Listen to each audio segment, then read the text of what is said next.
Comrades, welcome back. Excuse me. So I know this is not Metroid Prime 2 randomized or Echo, but it just came out, and you know, I usually don't play games right when they come out because why bother competing with all the big streamers that nobody's gonna watch me instead of?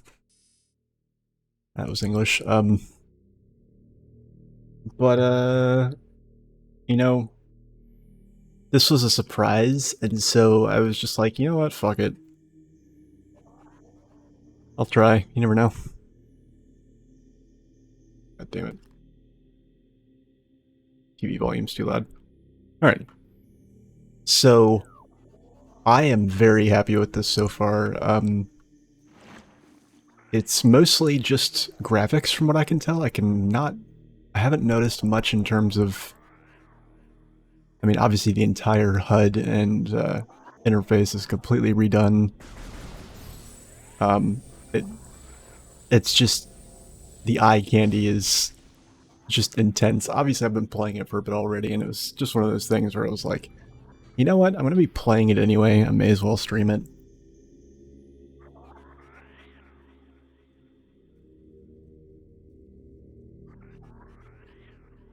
And so I'm a little ways in. I'm actually right before the first major boss, so anyway.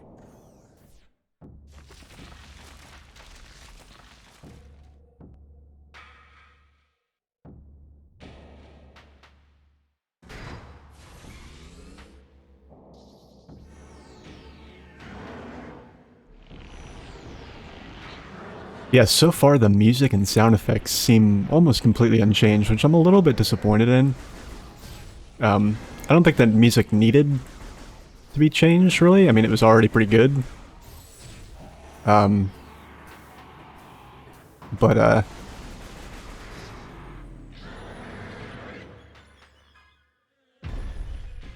okay, no, that's different. That was not there before.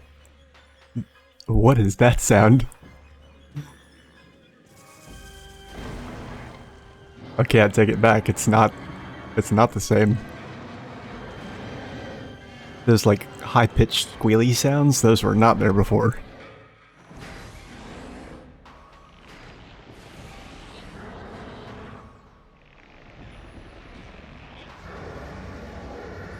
I don't know, maybe I just haven't been listening to it loud enough.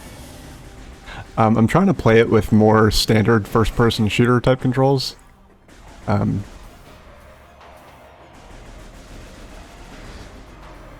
Because as much as I am not one to complain about the you know, a lot of people thought the controls for this game in its original version were really, kind of bad. And I was not one of those people. I didn't care. I still thought it was fine, but the more games you play, the more you do notice that it's not quite great.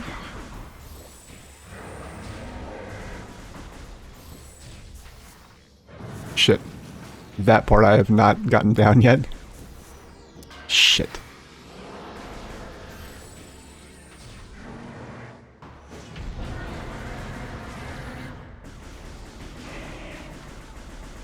Yeah, the morph ball is where the missiles usually are.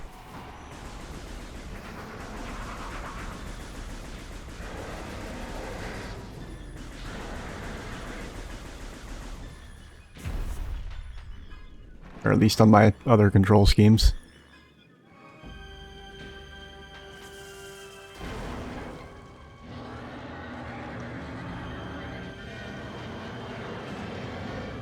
So yeah, it feels much more like the Metroid Prime 3 controls that I had configured for myself, actually.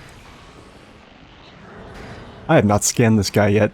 I've been doing really good on the scans.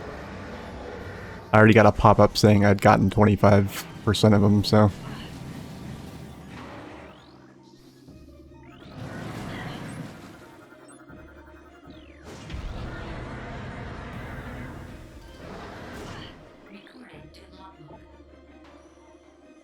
Mutant plant is the source of the toxic water in the ruins. I've been going through a lot of things just to see, like, what has changed, if anything.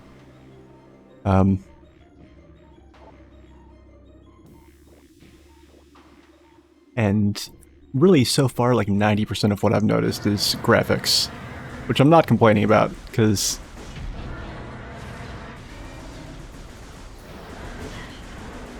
the changes they did make look amazing.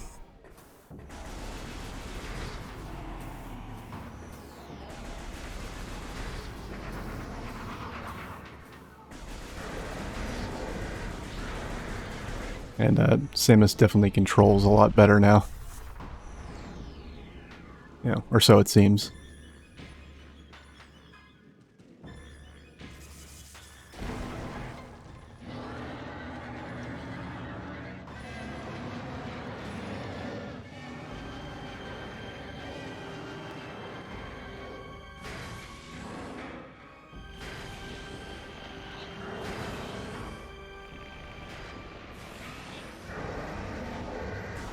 Yeah, I just can't wait to see some of the more visually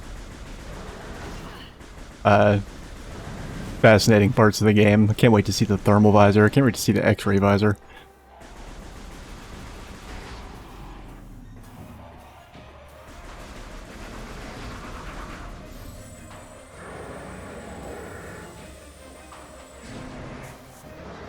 Fuck.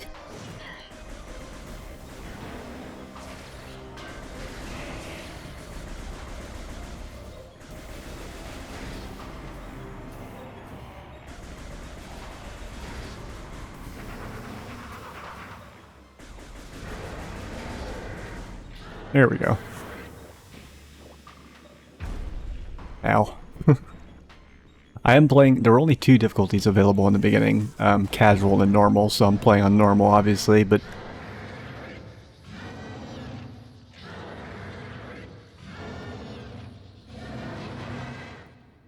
I'm hoping there's like a hard and then like a hyper mode or something like that. Because so far normal seems a little bit easier than I remember it being. But, I don't know, I could be wrong.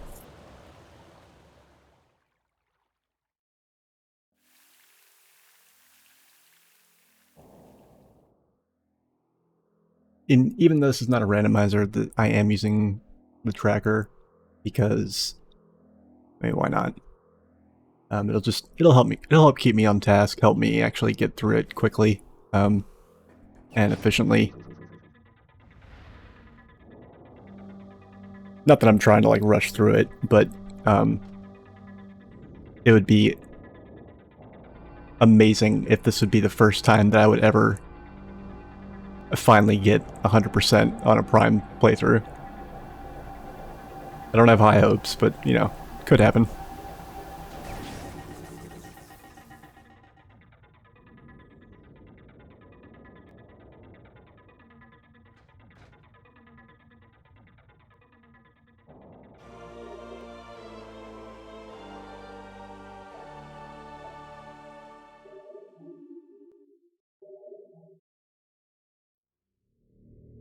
Okay.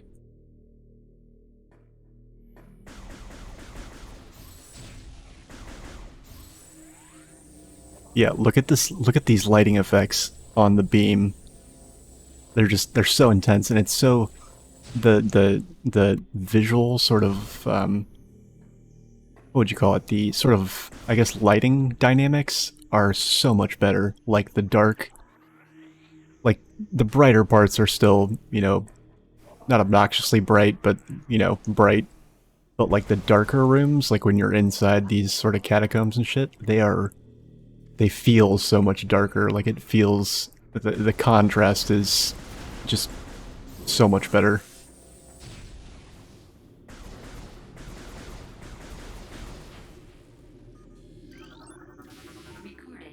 They did not fix the scan indicators in a way that I would have liked. The scan indicators are still really kind of easy to not see, we'll say.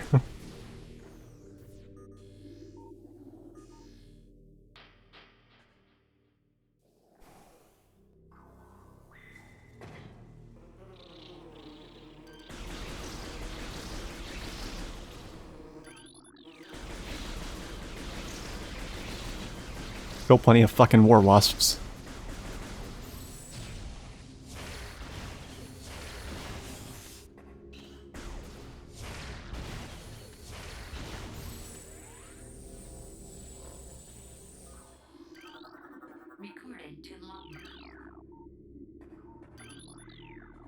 I have checked most of the lore that I've gotten so far, and I have not noticed any differences.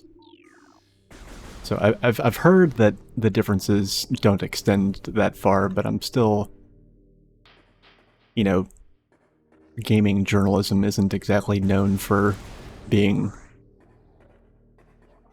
They're never as thorough as the players are, so I never neglect the possibility that they missed something or just left something out, because that happens all the time.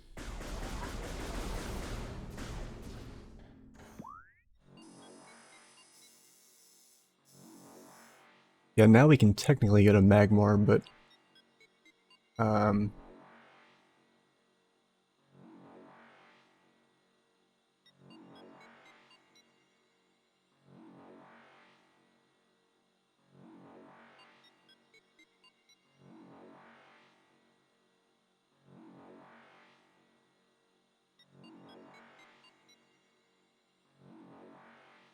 let me see what artifacts I have, because I think I haven't actually marked them down completely. Oh, I've got the wrong one selected. God damn it.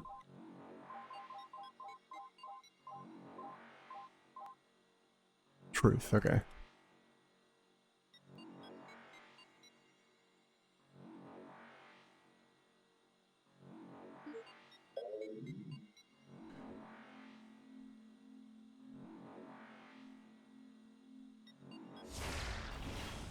Whoops.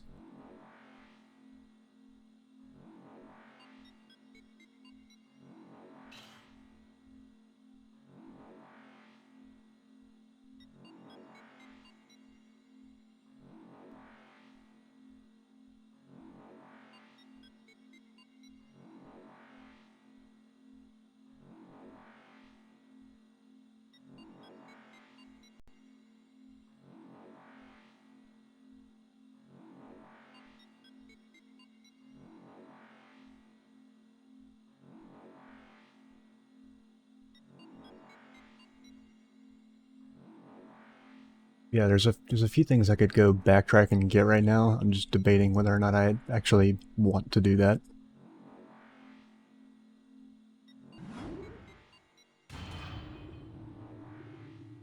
Sorry to do this so early, but I'm actually gonna AFK real quick and hit the John. I'll be right back. I'm not gonna throw up the BR back screen, just gonna hop up and, well, be right back.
Alright, and here we are.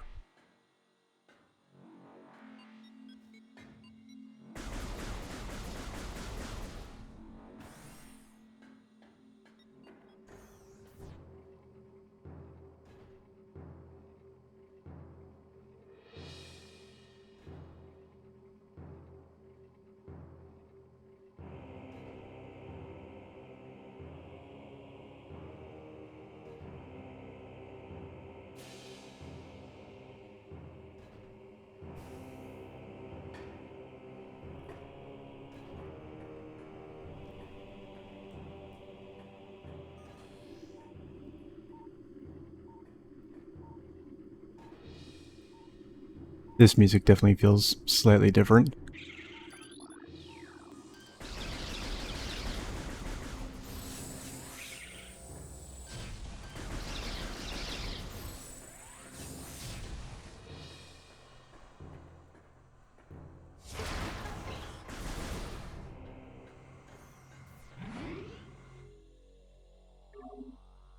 Yeah, everything just looks absolutely gorgeous.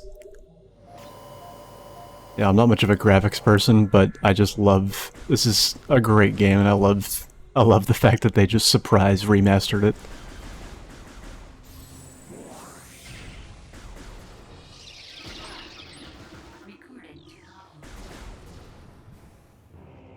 Oh my god, look at that lava. That is so much.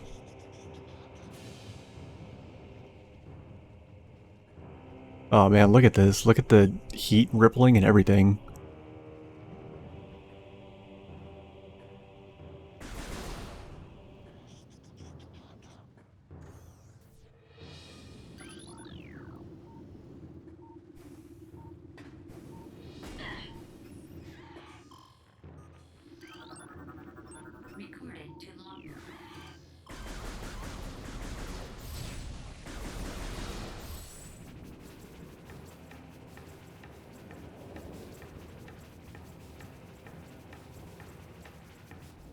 Yeah, the music's definitely different, but it's very subtle.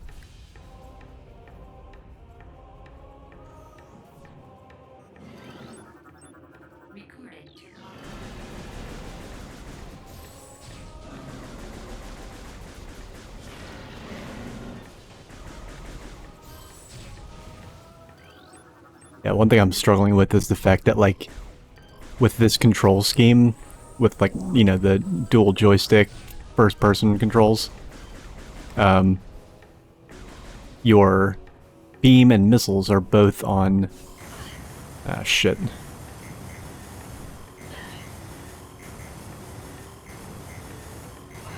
Okay, I'm not gonna make that. They're both on the trigger buttons, so, like... Whoops. You gotta be kidding me. Oh my god, I cannot believe I just did that. Alright, so so here's my Joy-Cons here. The beam is on, what is it? I never remember what they're called, ZR, and the missiles are on R. And, yeah. Yes, it does, and this is just a feast for my eyes. I love this. I'm normally not one for, like, visual remasters, but, like, it's so rare that, like, a game that I really feel deserves it gets one. And, yeah, with, like, all of the stupid, like, Metroid Dread hype, you know, a few months back, it is, like, good to see that the Prime series is not completely forgotten about.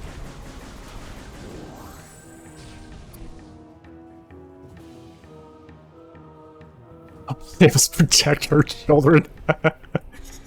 Oh, man. Well,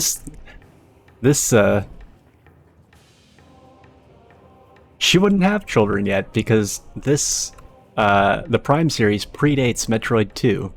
So she has not met the baby yet.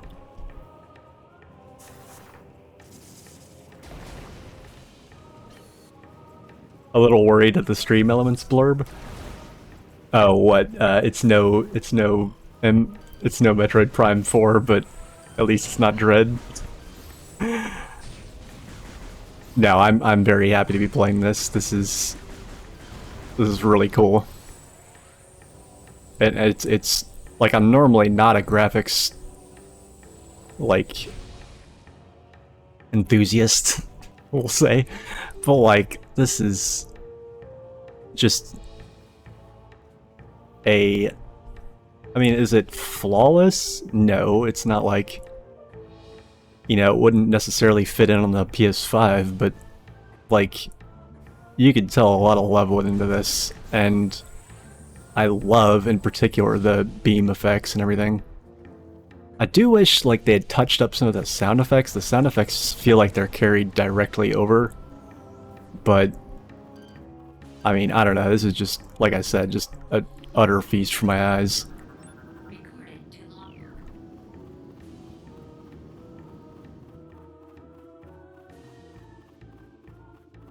No, it does look great. I'm saying that, like, you know,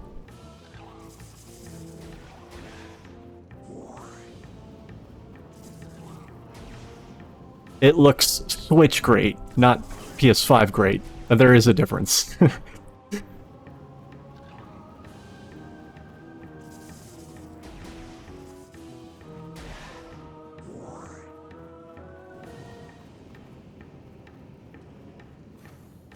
Yeah, no, I realize that. Although bomb jumping never really bothered me, and it's not super integral to this game anyway.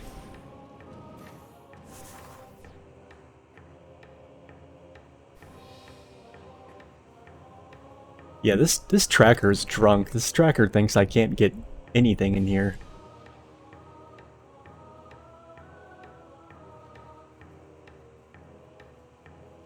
Okay. I'm using the tracker just to keep myself on task. Speaking of on task, where the fuck did you two go earlier? You shut up at the beginning of the stream, and then you missed all the fun shit. I had to do all the fun shit by myself. You guys just vanished without a trace. I thought somebody had, like, kidnapped you both simultaneously.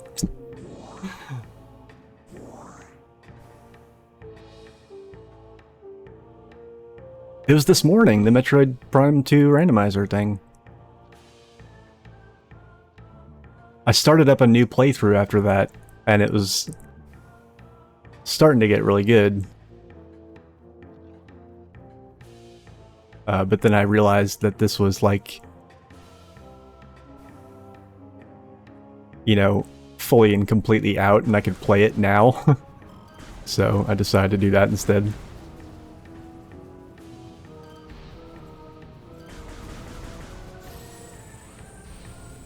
You mentioned that it was mentioned. You didn't mention that it was, like, released.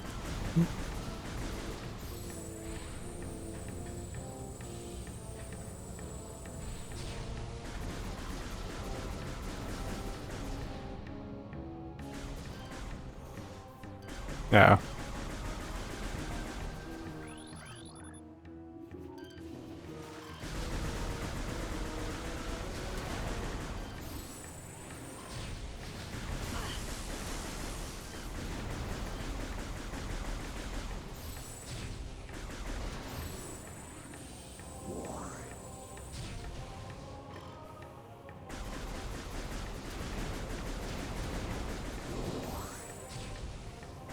I feel like I'm missing some stuff. I'm missing some stuff. Hold on, what is this?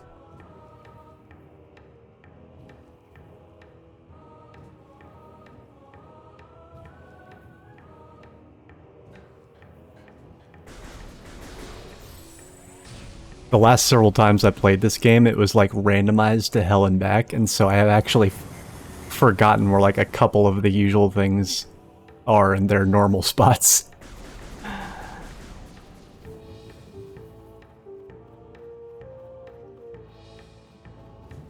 Yeah, I didn't put that together. That it was. I thought you were saying they just like announced it or whatever. Because usually things don't like. Yeah. Usually things that I'm excited by don't. You know, I'm not.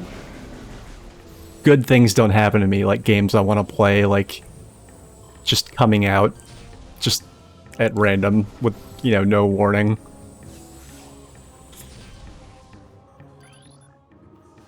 That's not a. That's not a. That's not an occurrence I often get to enjoy.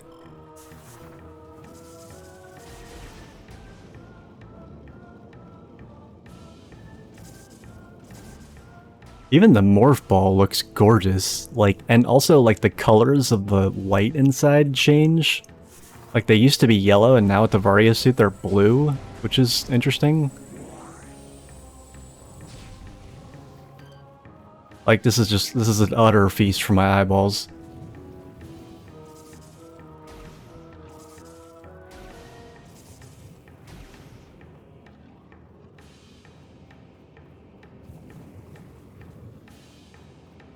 And yeah, initially I was using the classic controls, like the GameCube controls.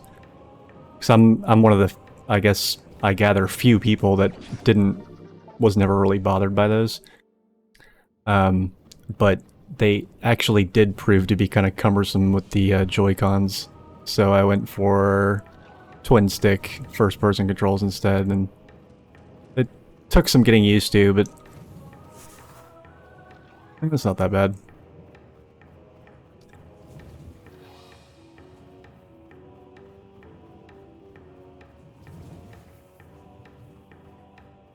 Yeah, I don't like motion controls. Like I've never. I mean, that's not to say Prime 3 didn't pull off motion controls really well. Like it did a really good job, but like that is literally the only game that I've ever put up with any motion controls for. I can't. I just yeah. The idea that if like I let my arms or hands slack slightly, that the controller will just do something crazy, like send me off a cliff or something like that if I just relax my wrists a little bit. I just yeah.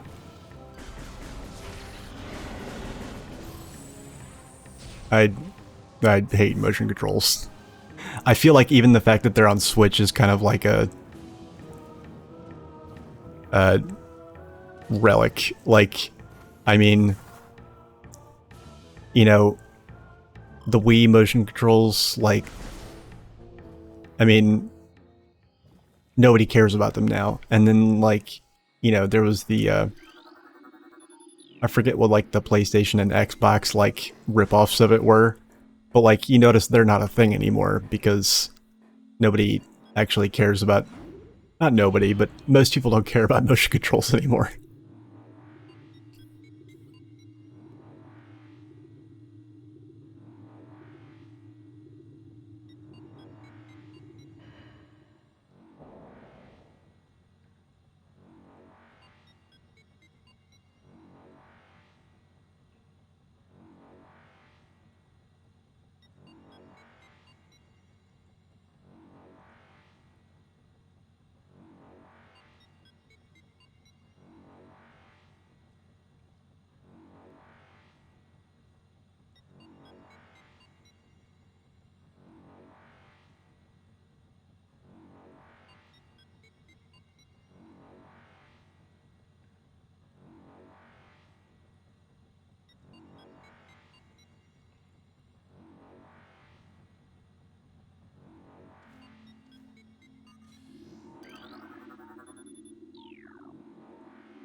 Wait, Chris, you have a 4K TV?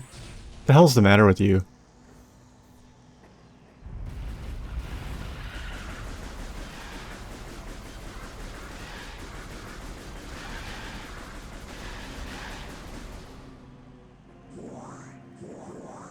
I just...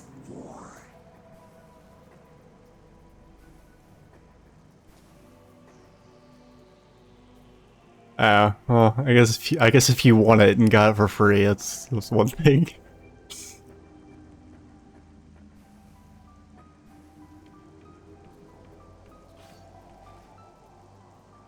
I don't know. I guess maybe it's not like this anymore, but I feel like, you know, a year or two ago, like a 4K TV was like the equivalent of, you know,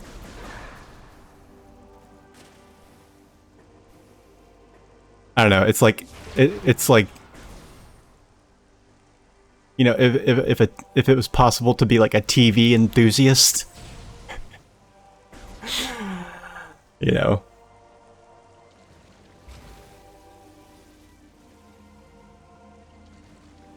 I don't know.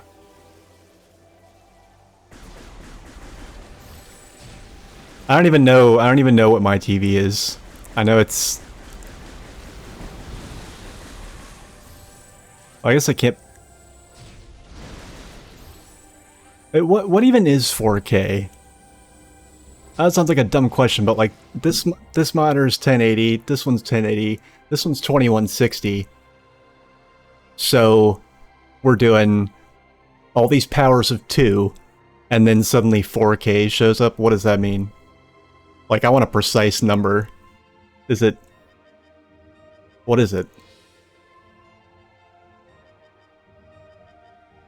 What's the actual number? 4096. Okay. I don't know why they can't... Why can't they just say that?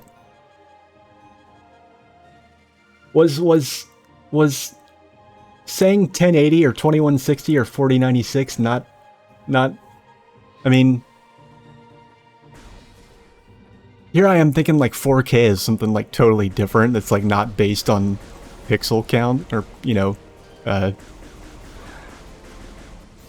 frame height and frame width. Like, what even is 4K? Like, what happened to the numbers that I'm familiar with?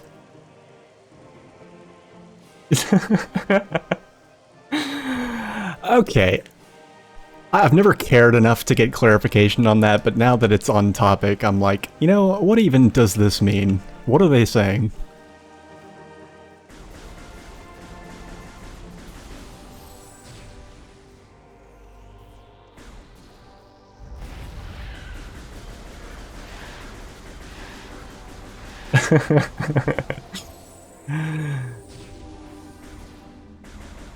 Gold stars.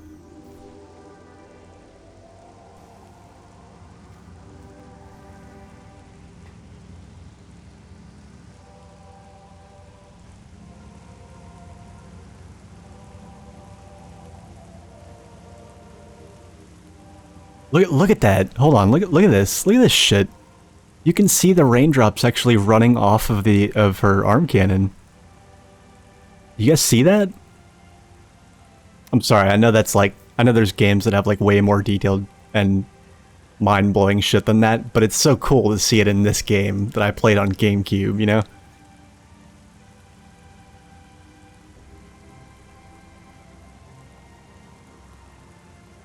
Not like this.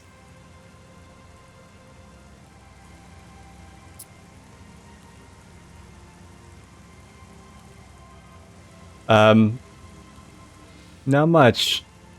The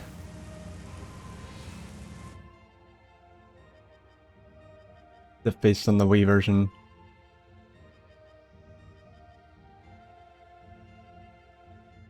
Oh, I don't know. Let me... Oh, well... No, I've seen it before.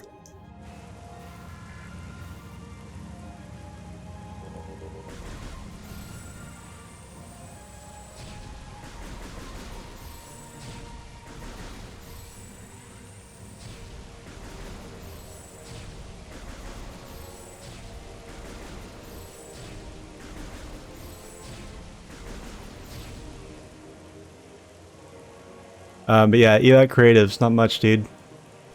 What's up with you? Just enjoying the new remaster here.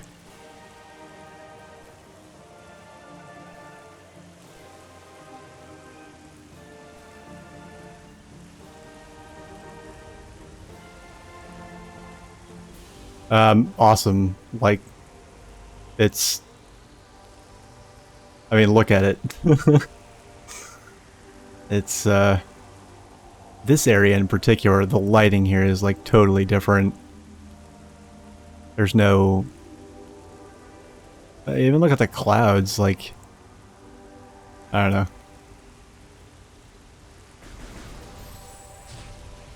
That's new. The ripples in the water when you shoot it. I remember seeing that.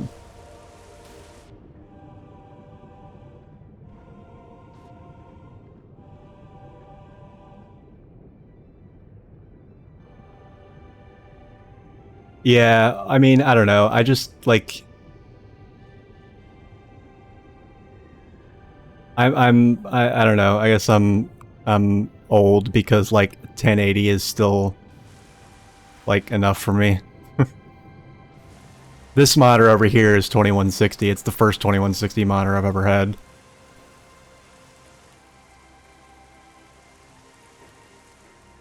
But honestly, like, I very rarely actually need all that extra space.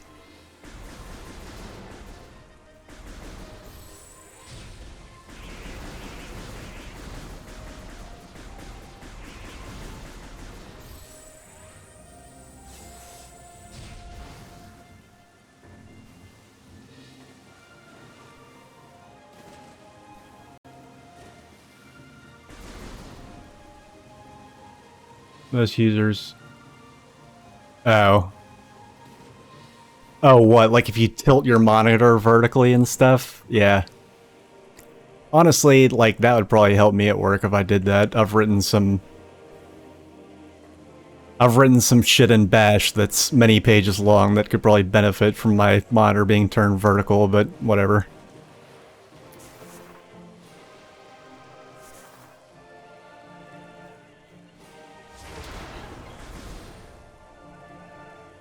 Well, hello, sirs. What brings you to this fine establishment?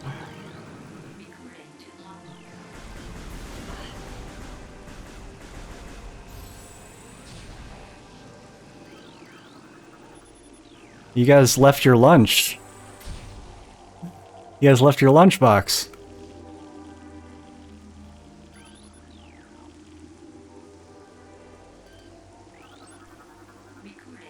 Oh, had I not scanned those yet? Oh, that scares me. What else have I forgotten?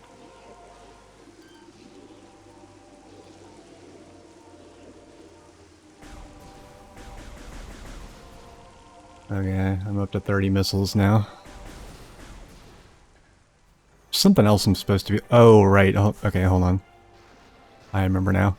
I think I can get the space jump.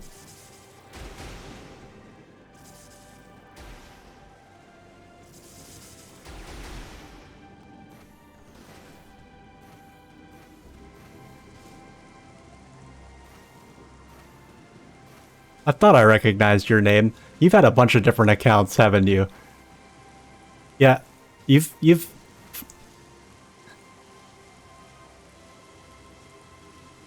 Yeah, No. No. Not... Yeah. I need to make, like, a no soliciting rule.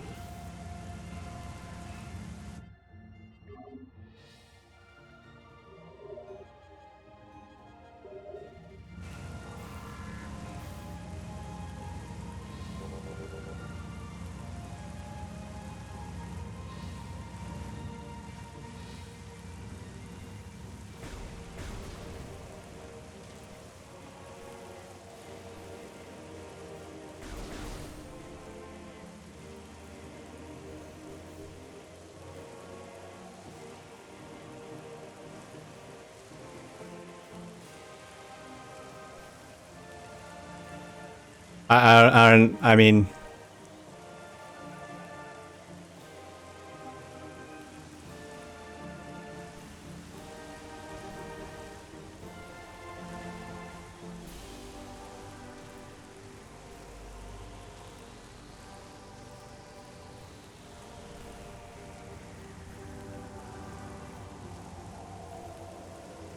Yeah.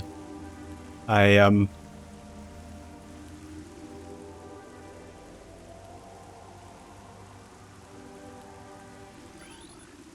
change of subject. Doesn't Samus's ship look just drop dead sexy? I mean, look at this thing. Actually, I take that back. This is actually probably one of my least favorite iterations of it. I'm actually surprised they didn't change it. This is actually very faithful to what it looked like in the original Prime, but like, it looked better in like every Prime game after this. I'm actually kind of shocked that they kept this design.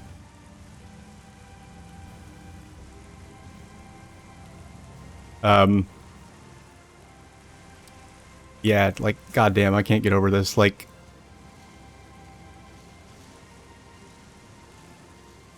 it's the lighting. The lighting makes such a huge difference. Like, this looks so much more... Like, even just the way the light coming from over there is, like, reflecting off all of the, you know, wet rocks and everything. Also, this rain, like, it actually feels like it's raining here, whereas, like, in the original, it didn't feel like it was raining at all.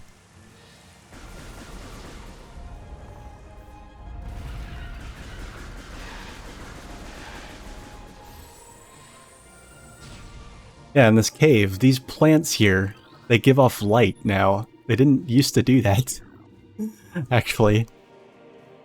Look at this, like, this is like a D&D tavern lighting here. Like, yeah, it's just, and I don't feel like it didn't used to thunder and, well, not thunder, but I don't remember all the lightning and stuff either.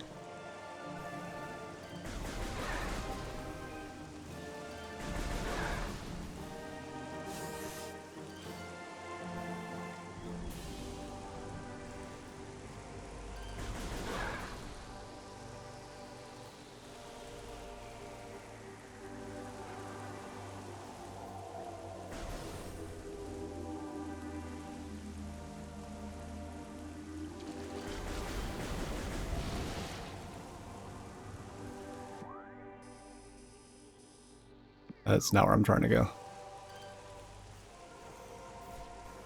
But yeah, I can't wait to make it to some of the later areas in the game and just see what they've done with them. So I feel like there were a few spots where they kind of, not as much as like in Prime 2, for instance, but... Oh. Excuse you! I feel like there were some spots in this one as well where they weren't able to really kind of flesh them out as much.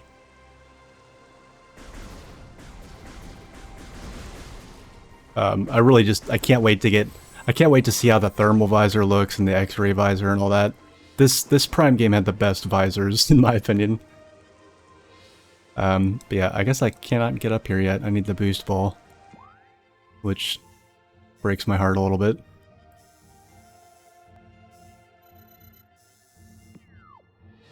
Oops.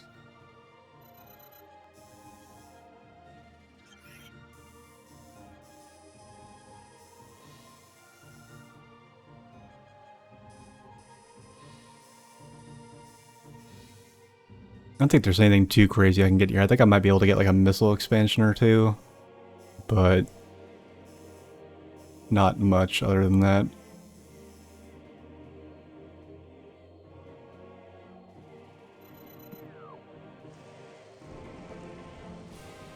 Ah, fuck it.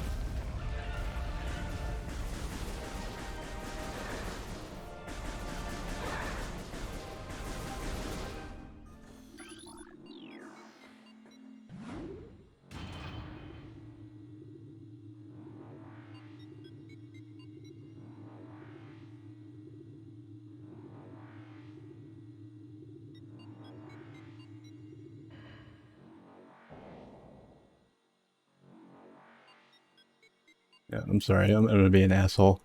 Yeah, that guy, or that company, whatever they are, they have shown up and like followed me on like numerous different sort of permutations of that account name and like tried to make custom graphics for my channel, and I'm just like, no, I don't know. And like they keep doing it. They keep showing up, and I'm like, wait a minute. And then they'll ask for my Discord and then want to talk about it on Discord, and then they'll keep bugging me about it. And I'm just like, oh god.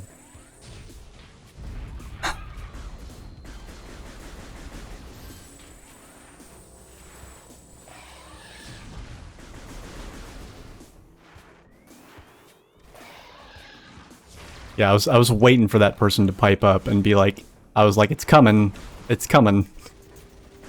They're gonna solicit me for some artwork for my stream or whatever, custom graphics, whatever the fuck.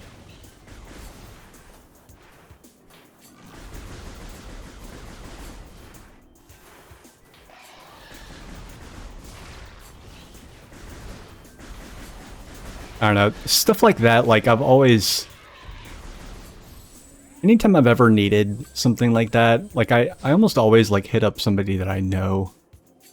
Like I never, like when I used to put out like albums of my music and stuff, it would always be like fans or like friends of fans that would do the artwork, and like it was never somebody that like solicited me, like ever.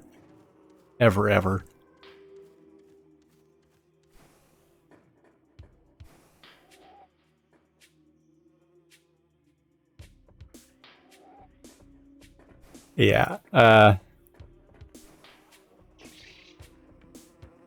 recognized the account name. I think the last iteration of it was like, there was like parts of it were in caps and whatnot. Yeah, and it's just like, every few months they show up and like follow me, and I'm like, but they never, the one of the first 3 things that they say is always, hey, would you like some custom graphics? And I'm like,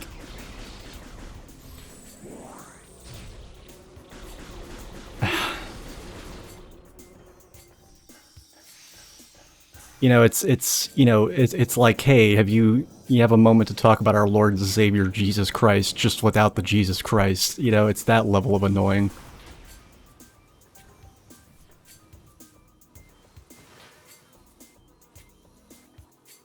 Oh shit, I can't actually do anything in here. Not without this stupid spider ball.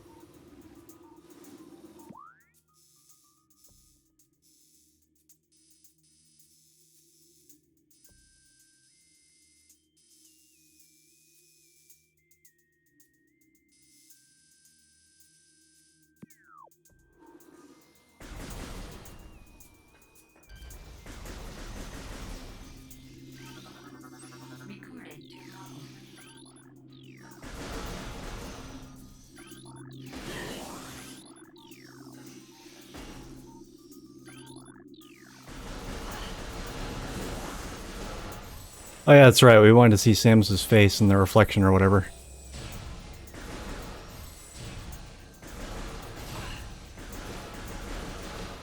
How many of these fuckers are there?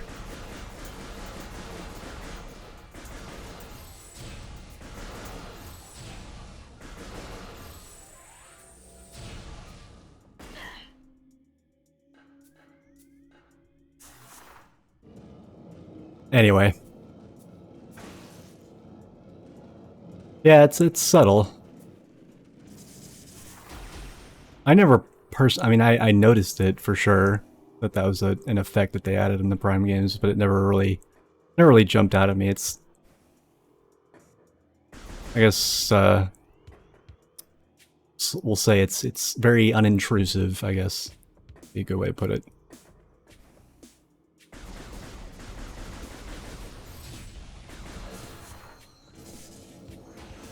Unlike these stupid scarab things, my god.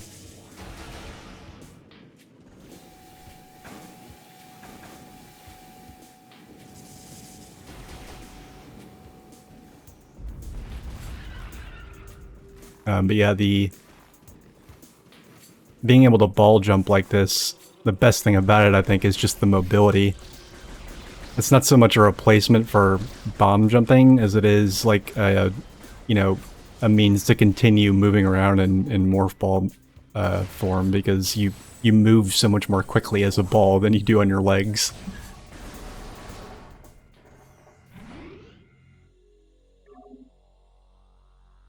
I'm saying he was the Echo of the Sea.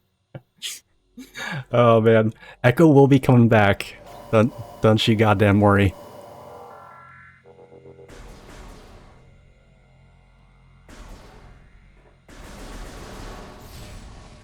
But I am going to be sure to take this in and savor it in all of its glory. I want to make sure that, like, I'll probably stream Echo tomorrow night. I want to be sure that people show up for the next Echo stream, and Saturday nights, Sunday mornings are usually my best times. Because the point where I stopped playing Echo on the previous stream was one very short level before the coolest level in the entire game, which I want as many people to see as possible, because not only is it the coolest level in the entire game design-wise, it's also the best looking and the most sort of like was the most jaw-dropping at the time, and it's also one of the it's the hardest level in the game, and I want people to be there to see me rage and die a lot.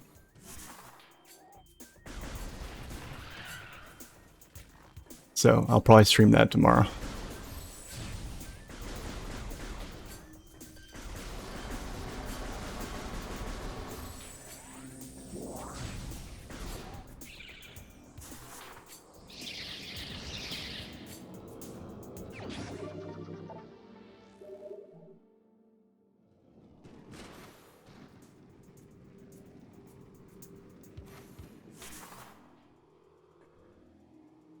There's something else in here. Oh, right.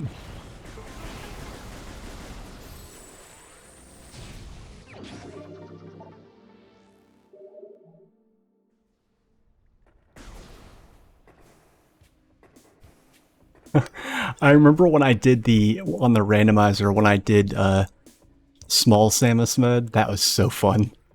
So on the Metroid Prime randomizer, and you can only do this with the original Metroid Prime, but there's a option to where basically Samus is shrunk down to 1/3 of her usual size, and it makes it so that you can get into morph ball tunnels without using the morph ball. But and also particularly when using the morph ball, you can also get stuck in like cracks that you could normally never get stuck in. And so it's a really fun, sort of weird, interesting way to play the game.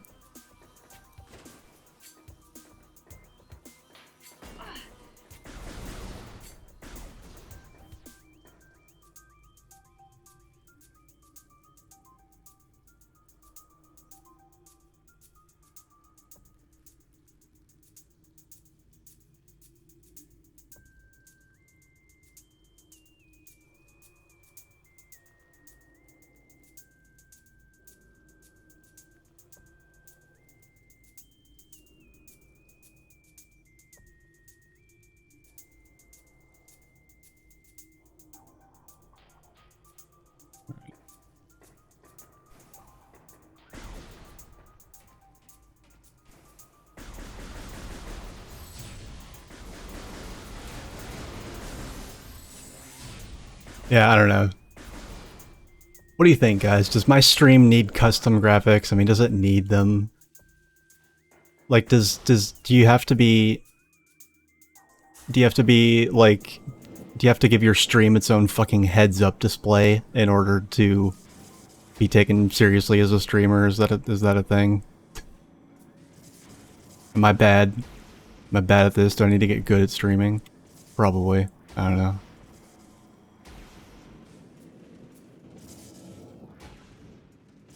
I don't know. See, the thing is, I doubt it'll be free, so they're really just conning me, a tiny streamer that's made like all of...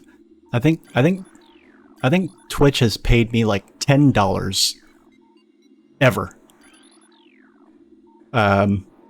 Total And this person's gonna like come and be like, hey, you want to give me that $10 plus, you know, a lot more to design custom graphics for your channel? Fuck the fucking hell off to the moon.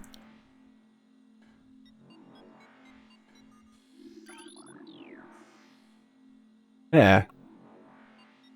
Yeah, that's what this is, this thing in the background. This thing right here. Yeah, that's just like...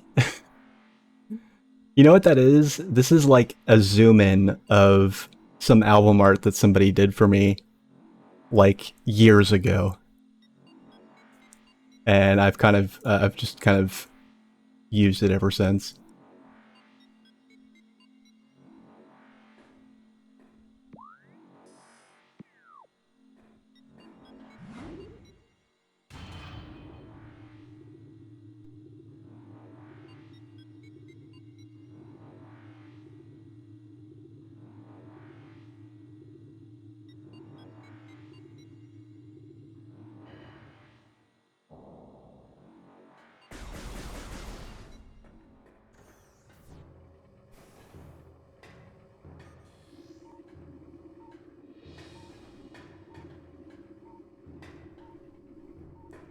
I won't lie, having full control over like being able to do this without holding one of the buttons down to like free aim, it's definitely nice.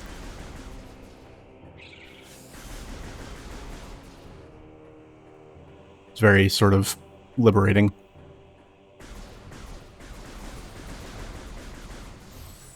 Oh man, I can't wait to see what the Phazon suit looks like.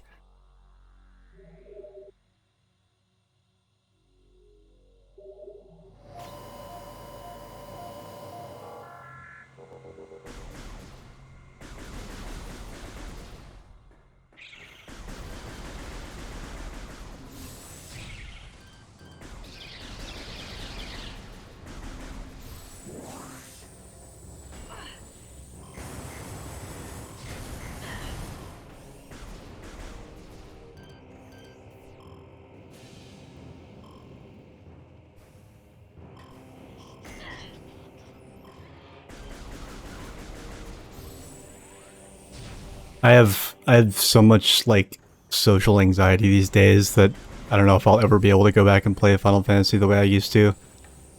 Even now, like whenever I like resub for a month and fire it up, like I never play with other people. I like explicitly avoid people. It's kind of sad.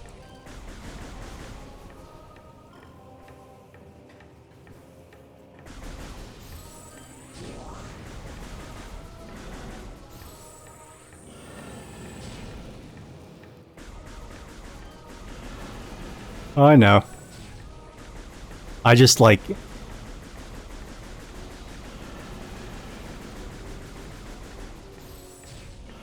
I don't know. I'm a fucking boomer when it comes to 14. I miss the way things were in 3.0.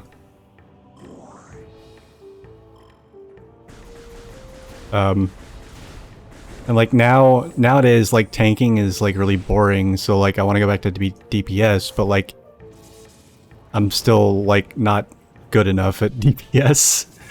I really like loved Reaper, but like it's got one of those rotations that like you can't do right unless you have like perfect ping. And it's like literally like the rotation just doesn't work for me. But it sucks because I love that job so much. It's so fun.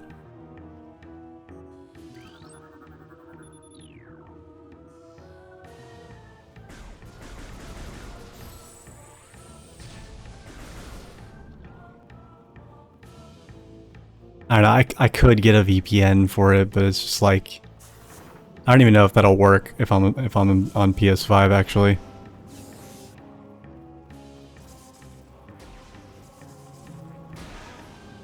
And then like I remember what a time sink the game can be if you really want to do it, if you really want to play it well. And it's just like I don't know, just every now and then I just yearn for the days when I had like a raid static and, you know, that I was comfortable with and that I didn't feel like I was gonna get...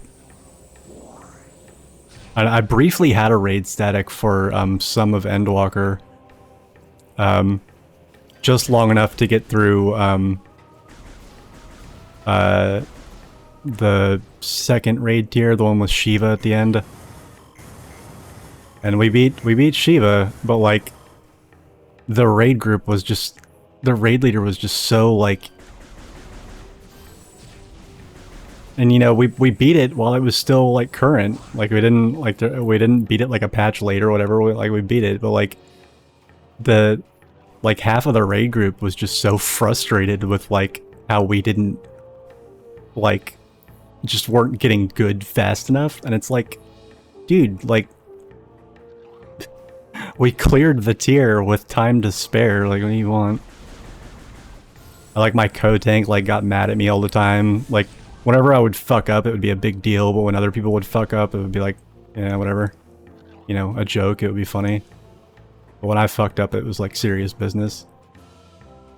It's like, you don't need to make this more serious business than it already is. I already like flog myself every time I make a mistake anyway. I don't know. The funny thing is that these are all like people younger than me for the most part. Is like, you know, younger millennials and like Zoomers. And I was like, come on, I'm the elder millennial here. I'm supposed to be toxic compared to you guys. Like, why are you guys giving me such a hard time? Fuck.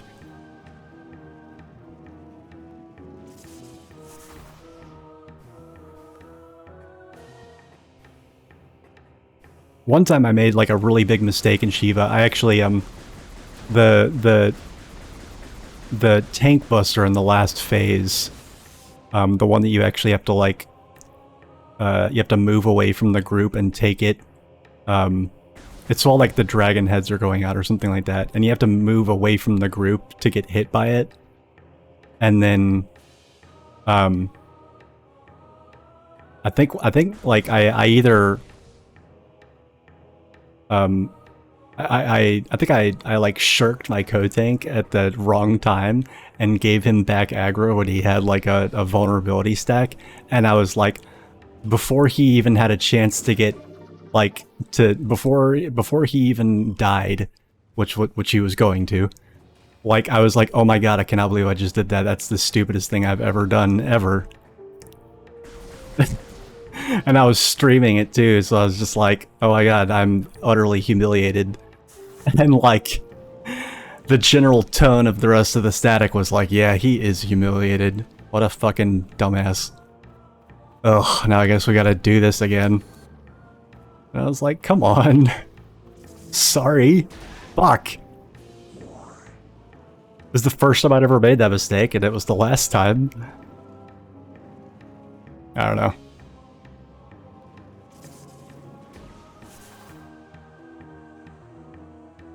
How old am I? I am, I just turned 35 a little over a month ago.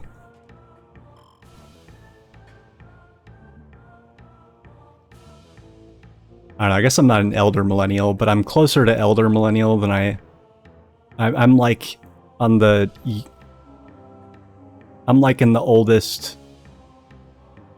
like...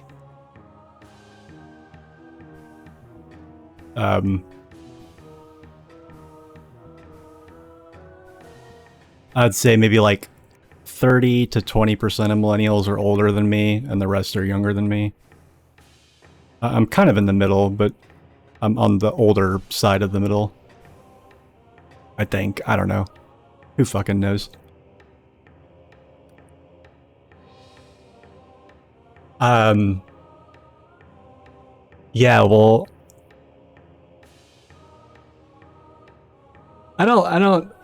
I'm not aging flawlessly. I've got a little bit of a Bill Murray thing going right here. But, that's just because I don't have enough testosterone. Although I do have some, otherwise this wouldn't happen.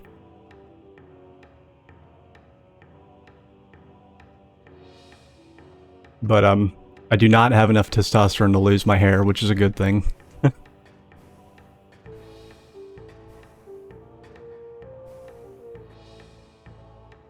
It must be the glasses. I don't know. What do you think? I literally can't play the game without my glasses, though. I can't even see myself on the fucking... Yeah, I can't even see my face on the fucking thing.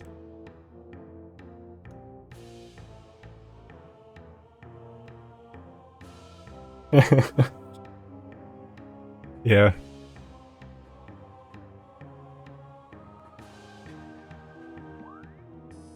Anyway, what was I doing?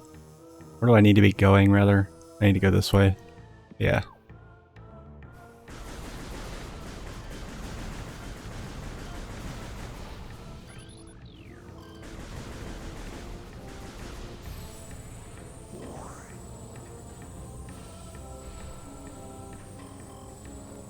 Yeah, I love this, like, banding.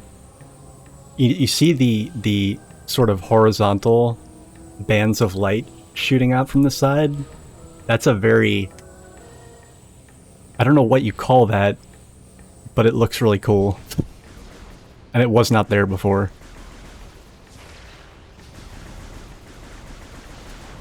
Yeah, all the colors are, like, so much more, like, vivid. It's not just that, like, the textures and everything are done up and just... Everything looks so much better. And it didn't even... It still holds... Honestly, like, the Prime series has aged pretty well in most ways. But it's impressive that they found this much stuff to improve, honestly.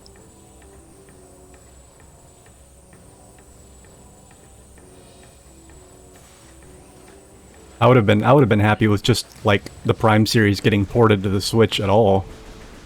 I probably wouldn't have streamed it, but it would have been fun to have on the Switch.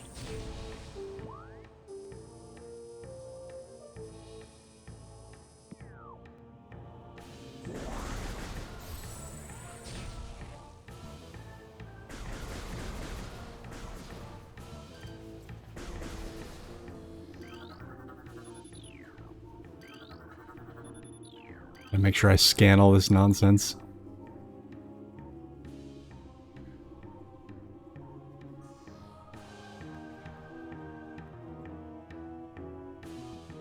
Oh, look, it's a Metroid brain pan. I think they've added more, like, detailed stuff to these monitors, it seems like. I mean, they definitely look more active. Like, there's more animated shit actually happening on these monitors.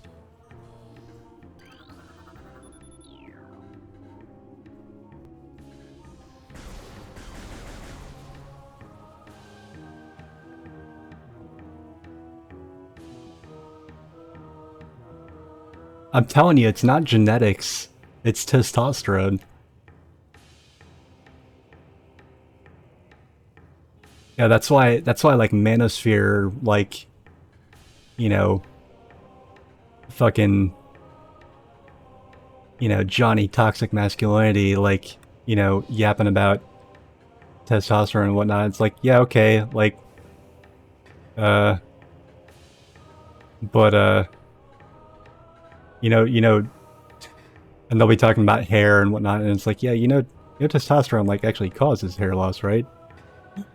Like, these poor bastards you're making fun of that are losing all their hair. It's because they have testosterone, not because they don't have it.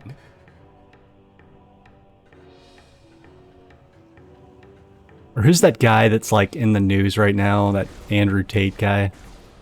And he's a tool.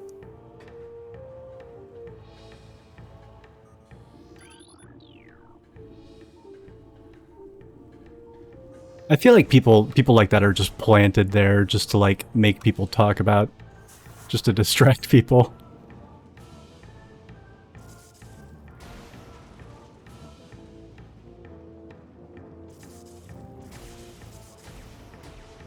No, I don't need to be doing that.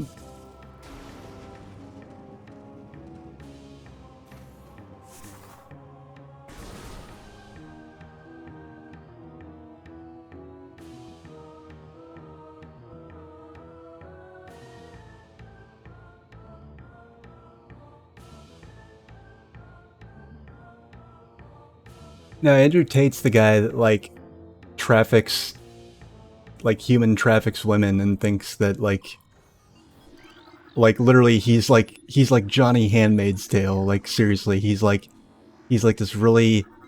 He used to be a professional like kickboxer or whatever, so he's like really athletic and built and whatnot.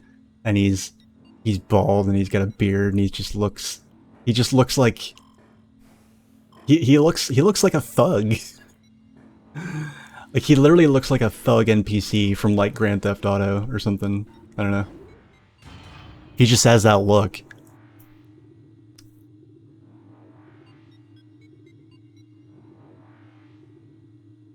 Yeah, like he literally thinks that literally he literally thinks that like women are like his property. Or he plays a character that believes that, which is not better. I mean, that's like the only way that could be better is if you had like zero platform and nobody listened to you. That does not hold up when you have like, you know, millions of dollars and appear on TV shows. Then it's like just as bad, if not worse.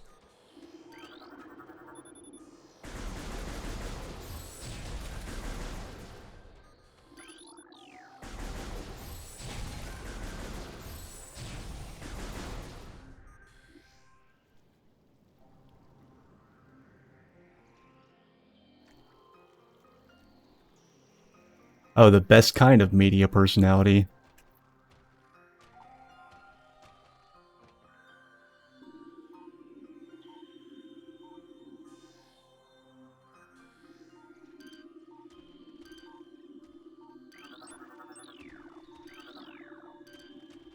Recording to logbook.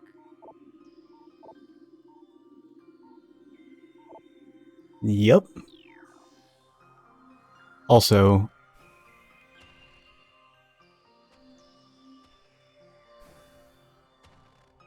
oh my god, I can hear the snow crunching beneath her feet. Oh my god, listen to that. It literally sounds like crunchy snow. It's very subtle. You guys probably can't hear it.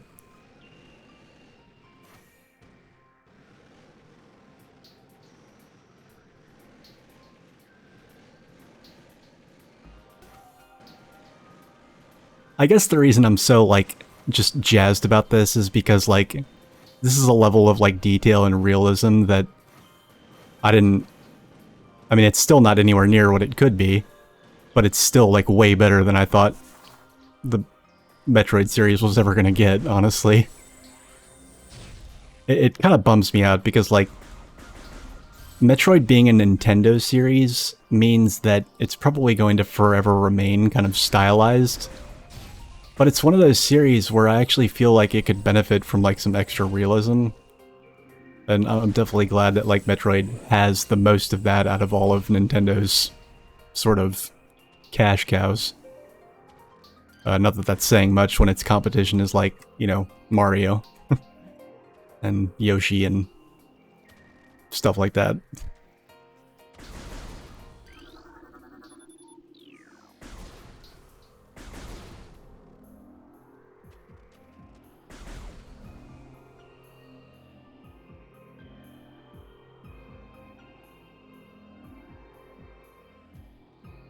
Yeah, I just like I want to see a Metroid game that's got like Horizon Forbidden West tier graphics. That's what I want to see. And I'm saying that as somebody that normally doesn't give a shit about graphics. It's just it's a world that I feel would be worth seeing come alive like that. If that makes any sense at all.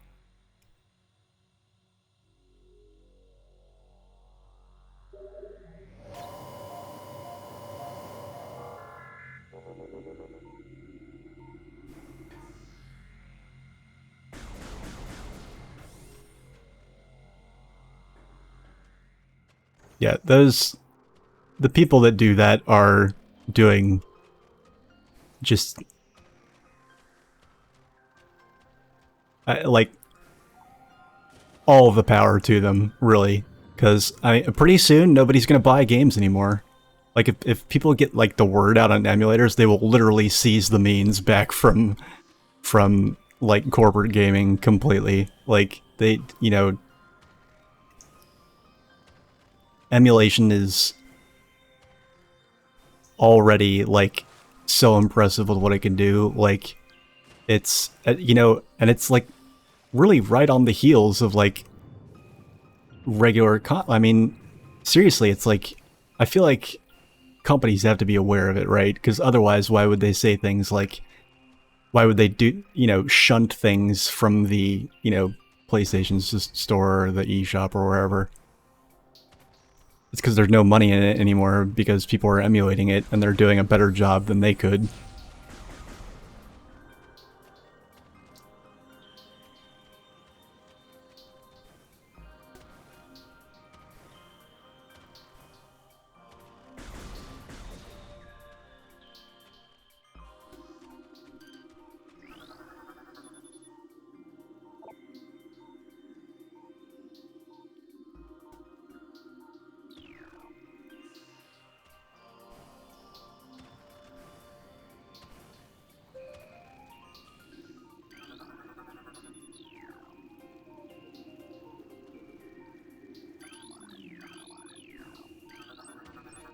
Recording to logbook.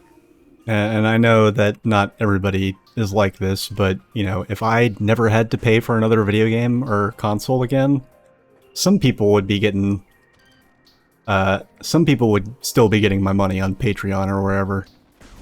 Because I'm that kind of person, but sadly I don't think that can be said for everybody.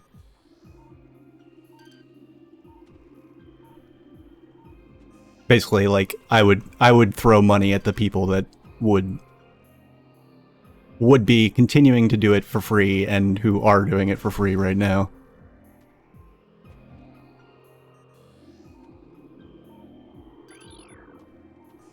How do I... Okay, hold on. I always get a little lost when I first get to Venderana. I always take longer than I'd like to figure out where I'm supposed to go.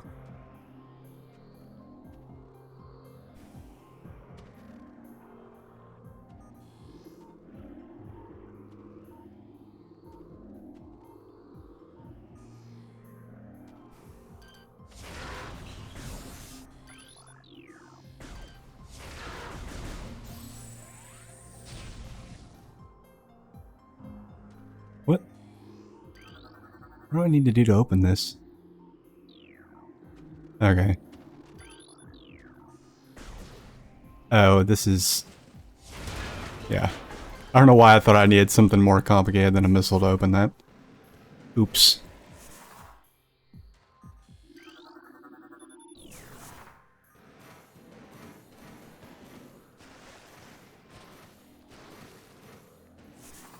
That's not a gray area for me. I mean, especially with them... Yeah, you got the CEO of Sony saying nobody plays old video games, and therefore they're not going to put any of that stuff on the PSN anymore. It's like, okay, well, cool. We can pirate all of your games now with, like, no moral quandary about it.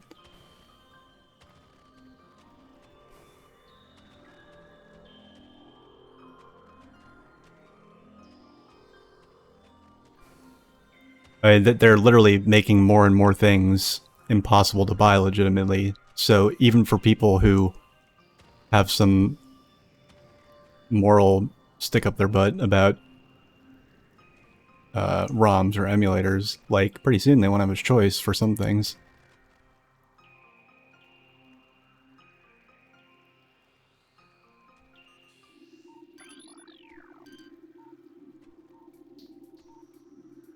Yeah, I would love to jailbreak my Switch, but I don't have the right model, so I can't. Jailbreaking is not something I have a lot of I jailbroke my PS TV, like the little Roku PS Vita you can get. I jailbroke that, but only, like, I don't know, not very well.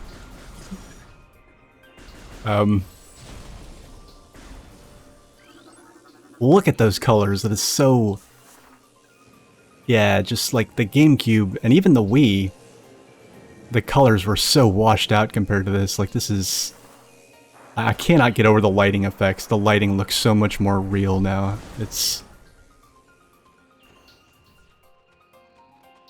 it's not that this is particularly amazing overall. Like, I've seen things that look better than this, significantly better even, but like, it's because it's Metroid. That's the only reason I'm being so giddy about this, is not...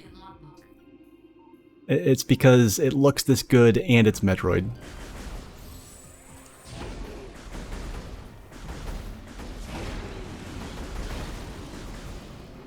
Oh, that's gross. Oh, look at the detail there.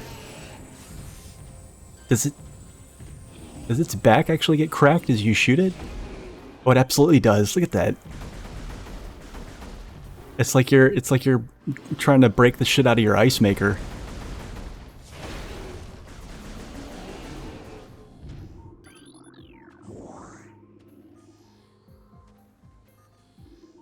Oh my god, and look at how shiny the ice is and stuff. Again, this would not be that impressive in a lot of other games. It's just being a giddy little fanboy right now because because it's Metroid Prime. The game that everyone thought was going to suck because it was first person, and obviously first person in those days meant, like, obviously Call of Duty, right? And nothing else.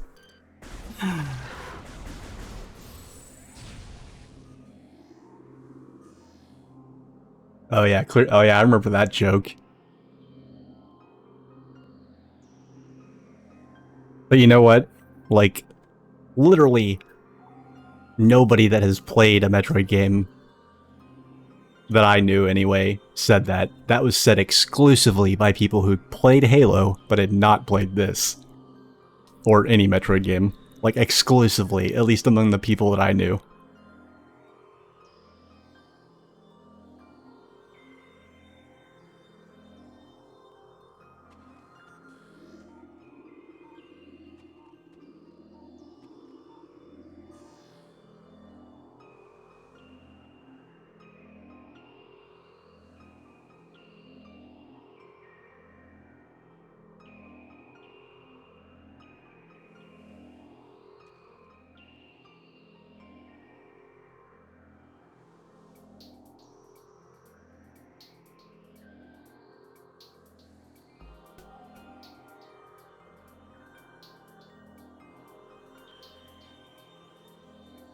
I don't know what the deal is with this tracker. This tracker doesn't think I can do anything.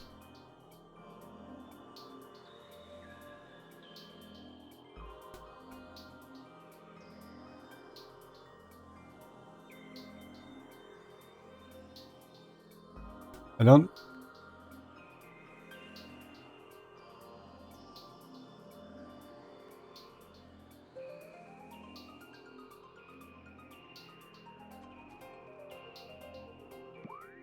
Where am I? Ice runs east.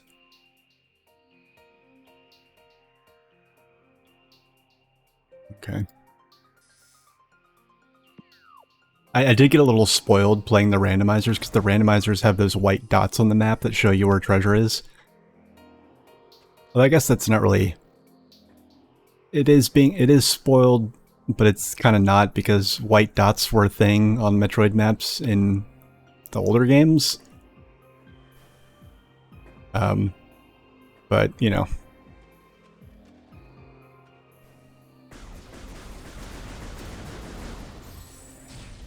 Oh, you want to know something else that I loved about this? Do you guys know how much this game costs?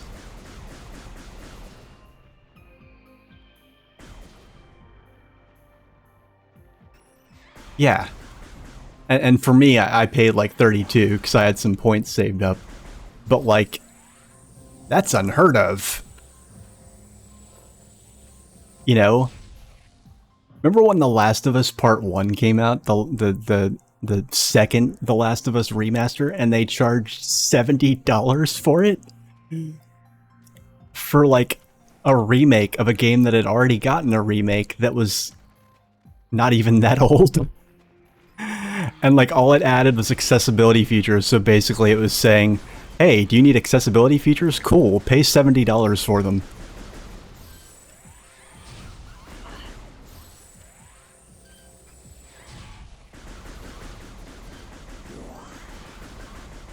I was very... My heart was warmed when I saw that this was only $40. Not because I wouldn't have bought it if it was 60 or 70. I absolutely still would have, because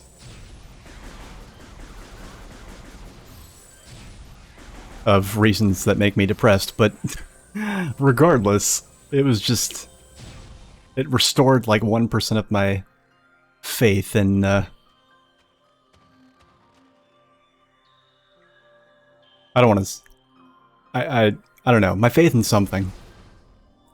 I'm not going to say humanity, because that's tacky and cliche, and I actually have quite a bit of faith in humanity.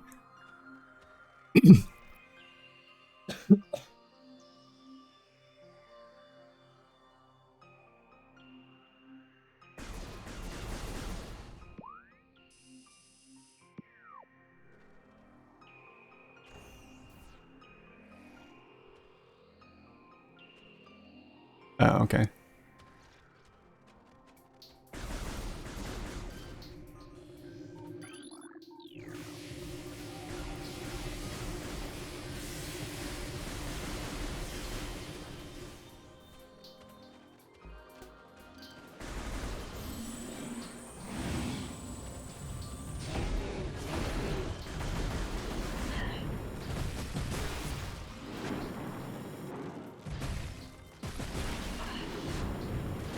Oh, for fuck's sake.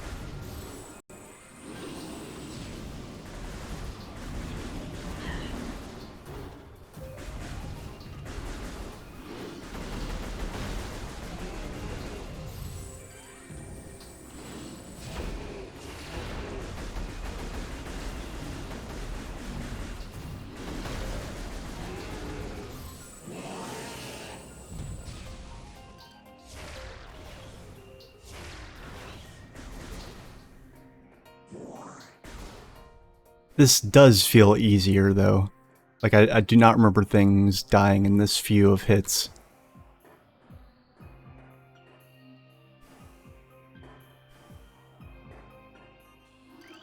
Everything feels like it takes about, like, 1 to 5 fewer power beam shots to kill. Depending on how much, like, HP it's got in the first place. I don't know what extra difficulties, if any, are unlocked. I'm assuming there's gotta be something. Gotta be at least a hard mode. I don't know if there's anything beyond that.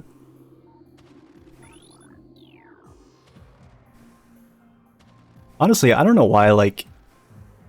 You know, one thing that impressed me about, like, Horizon Forbidden West is I think that was, like, one of the first games that I had played that had, like, such insanely, like, granular control over difficulty. You had, like, very easy, normal, hard, very hard, and then I think there was, like, even more than that, but then also you could, like, customize different aspects of it, so you could, like, set certain things to be, like, very hard, but you could set certain things to be very easy, or, you know, whatever. I don't know why, like, every game can't have that.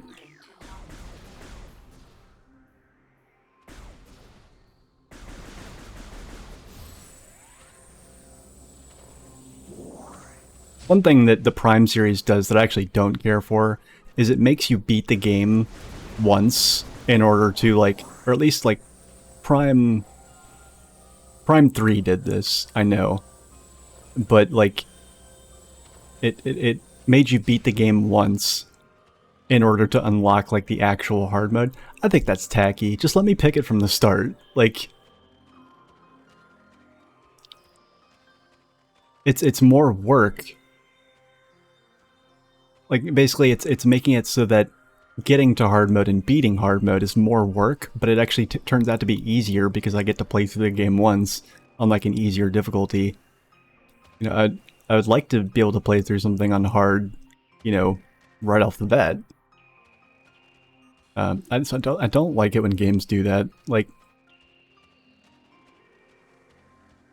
yeah, I'm fine with something like New Game Plus being gated behind beating the game, of course, because it wouldn't even make sense otherwise, but I don't feel like just vanilla hard mode should be gated behind beating the game. I really don't understand what the rationale for that is.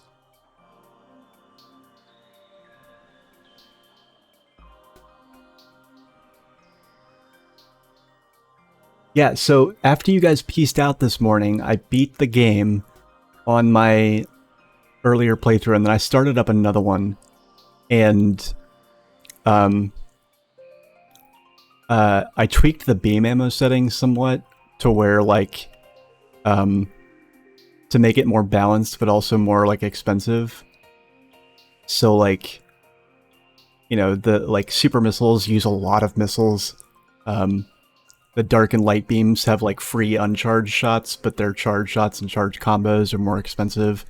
And then the Annihilator uses ammo for everything, but it uses less ammo.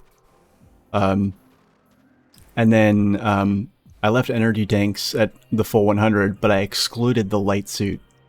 So I'm doing a light suitless run. And I'm really curious to see how it turns out. Because I was nervous, though, I also included an optional modification that adds a third suit to the game. And that third suit doubles your damage output. And I don't know, I might have overcompensated with that. I don't know. It's hard to say right off the bat, but like super missile, I made it so that like to use a super missile costs 32 missiles, and like using like charged dark or light beam shots use like 8 ammo instead of 5 and stuff like that, and there's no light suit. So I'm curious to see if it balances out eventually. How do I get out of here? I can never... Phendrana Drifts always like perplexes me the first time I come through here. I don't know why. Oh, that's right, I gotta do this.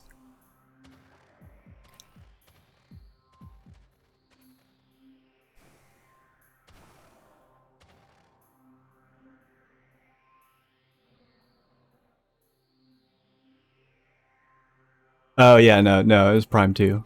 Yeah, because that's what I was playing this morning. So like immediately after I beat it, I went ahead and fired up the randomizer again. And J-Dot, I'm assuming you have like the beam ammo requirements, like the normal ones. I'm assuming you have those like committed to memory. So that actually... Alanius, what's up, buddy? Oh, you're fine. Everybody missed the start. I actually didn't start streaming until right before the first boss.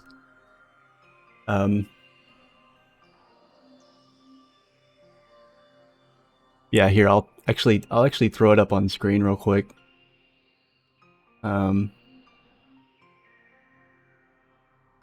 I won't.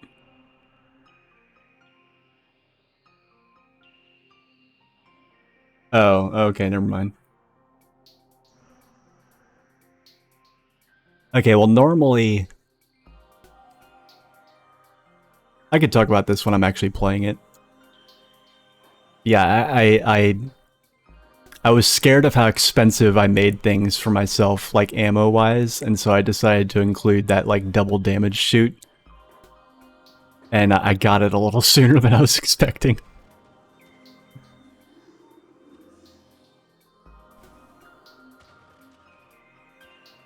Prime Hunter.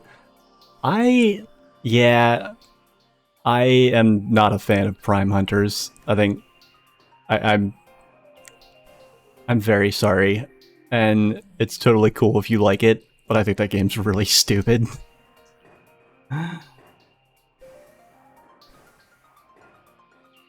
It doesn't feel like Metroid at all. It's... I don't know. I can't tell if Alex is being ironic or not. in case they're not being ironic, I just wanted to, you know, be gentle before I gave my brutally honest opinion.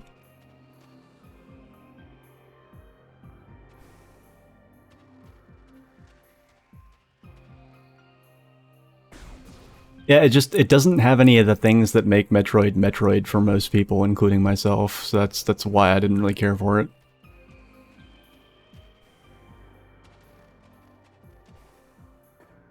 That and like Samus being a bounty hunter is like the least developed part of her character, and probably the part that I think the least people care about.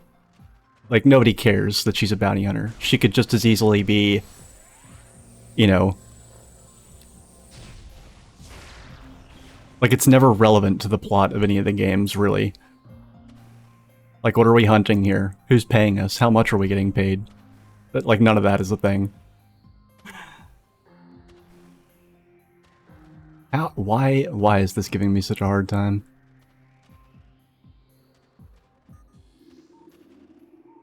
I'm failing to do something correctly here.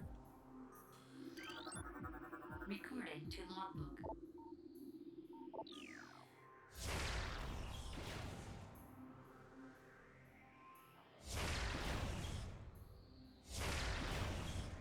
Oh, is that... Oh, that's not good. Is that missile clipping on nothing? What is the hitbox on that? There's like an invisible wall here, I guess.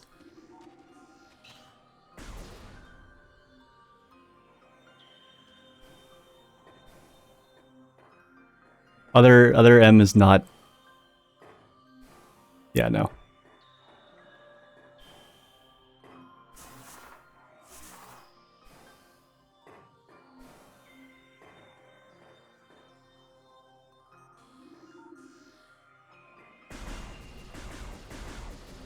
I mean, if you like other M, that's one thing. But like, unless you want Samus to turn into Princess Peach, don't encourage them to make more games like other M. Because that's where that leads. And I don't know, I just thought Samus was so much more effective as like a silent protagonist. Like, she doesn't need to... You know, for the, like, I'm pretty sure I read, like, a developer interview where they were, like, somebody said, like, we just wanted to show that underneath the armor, like, Samus is a real woman. And it's like, what? Oh, so, like, I can't...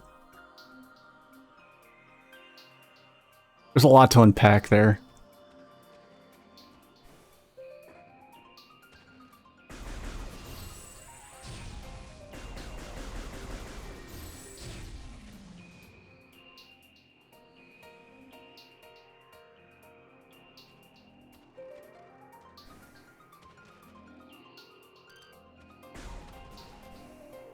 See, I've been told that a lot of the, like, physical and, like, melee mechanics that are in some of the, like, things like Metroid Dread and the, Metroid 2 remake, I've been told that some of those things started with Other M, and so because of that, I'm a little biased against Other M, even on that level, because I really hate those mechanics. I really don't think, like...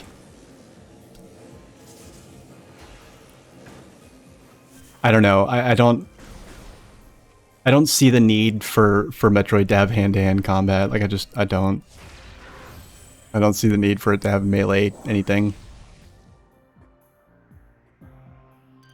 I certainly resent anything that's like a timed like, I hate like timed counter and parry mechanics, and I really hate those. Recording to logbook. Like, I'm just I could probably think of an intelligent rationale for it, but I don't have one off the top of my head. I just really don't like them. They aren't fun to me. They're just a thing that I fuck up and then I get annoyed. That's like all it is. That's all it is for me. And they're never optional, right? Yeah, so like another thing that I'm bad at is like that is kind of in the same vein is like blocking. Any game where you can either block or dodge, I almost always Dark Souls was actually the only exception, I think. I think. Yeah, it was Dark Souls. Yeah. It was like the first game I ever played where I actually not only was not bad at blocking, but I actually preferred it over dodging. But 9 times out of 10, I'm awful at blocking in video games. And I just don't do it. I'd so much rather dodge if I can. And... But like, unlike the choice between blocking and dodging, whenever there's a parry counterattack mechanic in a video game, it's always... It's never a choice. Like, it's always a required thing that you have to do to, like, knock an enemy off their guard so you can do more like fun and freeform things to take them out. Like it's never, oh, you can do the parry and counter or you can do it this way. It's never like that. You always got a parry and counter or it's like just way harder. And like that's one of the reasons I hated Metroid Dread.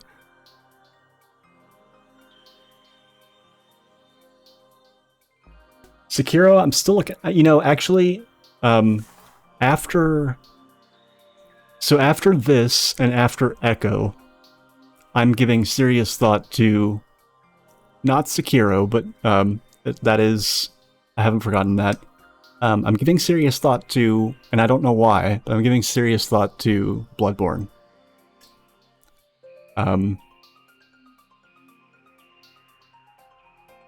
Again, probably not till like next month, but I don't know. It's been popping and it's been floating into my brain, just randomly a lot over the past like few weeks. I don't know why.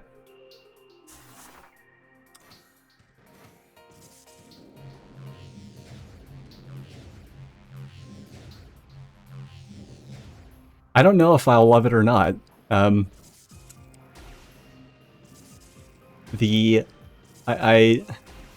don't know. People used to talk a lot about Dark Souls and made it sound so much more unpleasant than it actually is, and then I loved Dark Souls when I played it. From what I've heard, based on my experience with Dark Souls, I will not like Dark Souls 2. But as I understand it, like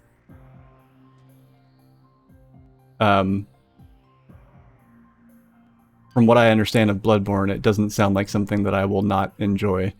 It just sounds like, you know, if you'll forgive a gross oversimplification, it just sounds like a faster-paced Dark Souls. From what I've heard and from what little I've seen a long time ago. And that doesn't sound bad at all. It sounds interesting. So, yeah.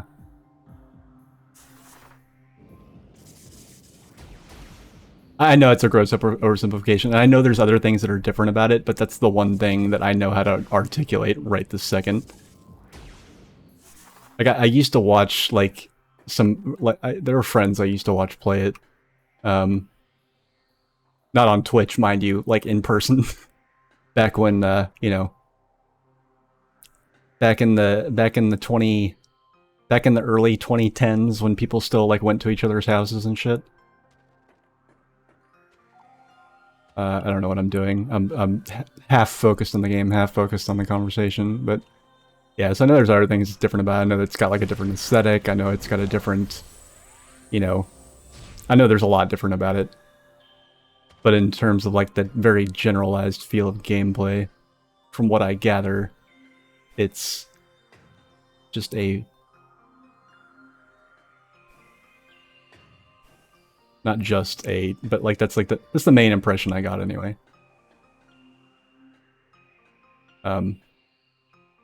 Dark Souls 2, on the other hand, sounds like Dark Souls, but with like a lot more enemies at once and a lot of cheap shots and like not being able to, and like I don't know.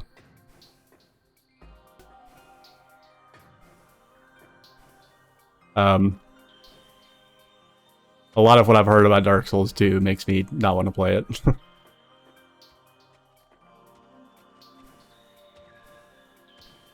Okay, what? That's right, I just keep jumping down right at the door. I'm sorry, if anybody that's like... I know we got some people in chat right now that have not been watching me stream for as long as some other people, and so you may not be aware of the fact that, like, when I'm engrossed in a conversation, a lot of times my gameplay just goes out the fucking window. Oh. This isn't even, like, the necessary way to get back. I just can't remember what that way is. So I'm doing this instead. What is the natural way to get back? What was I actually supposed to do to get back here? Whatever, fuck it. I don't even remember.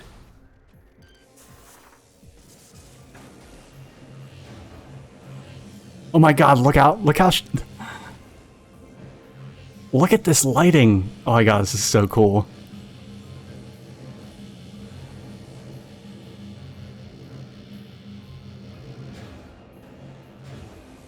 I can't get over the lighting in this. It's just like... I'm just not used to seeing a Metroid game look this realistic.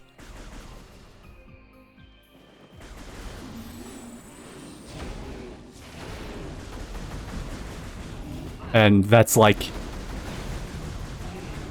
I don't know, this is like... You gotta understand, like... Metroid was... Like... Probably... I think Super Metroid was my...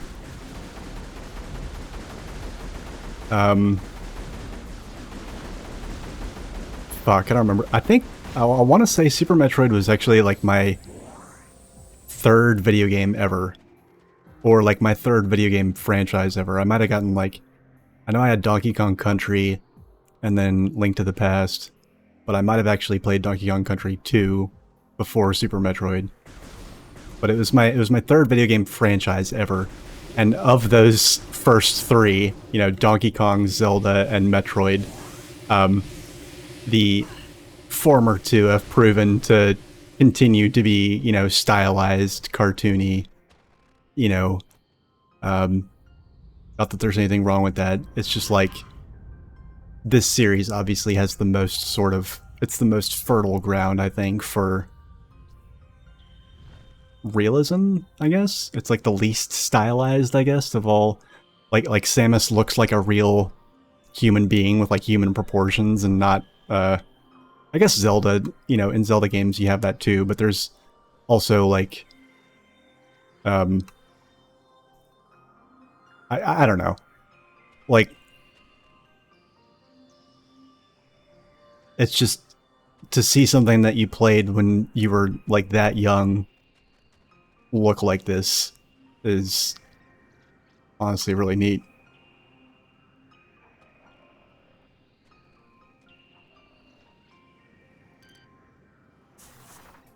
I don't know if any of what I just said makes sense, but as I've said several times already, like, I know there are a lot of things that look better than this, but those aren't things that I was playing in first grade. So, like, or like part of a series I was playing in first grade.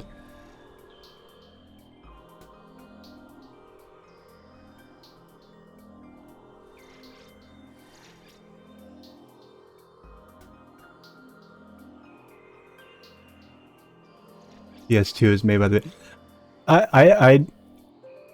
My impression of Dark Souls 2 is not that it's a bad game, just that it sounds like they tried to make it harder than Dark Souls 2 or than Dark Souls 1, and like not in a fun way.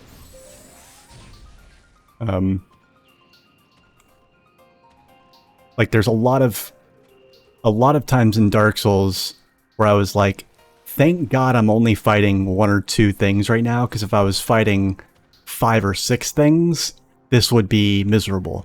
And then everything I've heard about Dark Souls 2 is like, you're fighting 5 or 6 things all the time, and like lock-on is useless because you're fighting 5 or 6 things at all times, and, you know.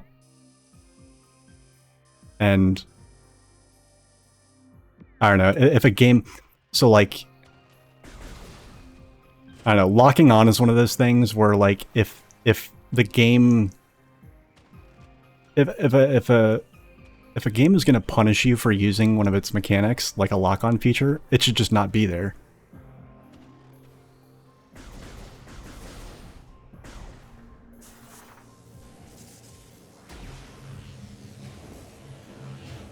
You know, and like really punish you, like not like there's a cost to it, because being punished for something and something having a cost is not the same thing, or like something having a trade-off. I don't know. I can't really say more because I've never played the game and I probably never will, but basically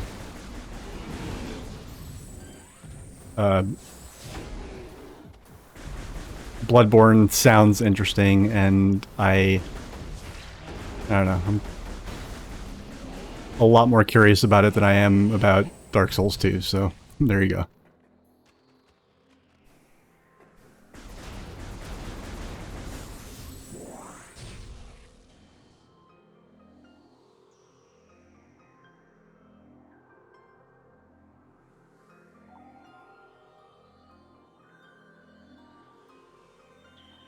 Here's the thing about, like, difficulty and, like, a challenge, though, right? Is that, like, people who want a challenge are gonna find a challenge. Like, you know, people who want to make a game hard on themselves for fun are gonna find a way to do it. Like, games don't need to be really hard by default. And, you know, I don't know, like, when I do challenge runs of stuff that, like, playing normally is really easy, that's, like, really satisfying, because it's like, I came up with the difficulty, and then like, it's like beating yourself at your own game, right? And it doesn't feel unfair, because, I mean, you chose it, right? So you really do only have yourself to blame if you try and do some crazy challenge run of something and then can't do it.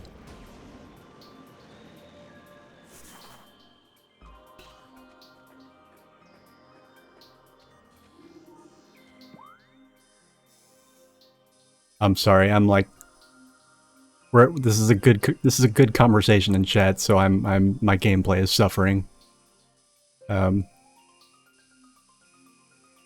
Just passively throwing out my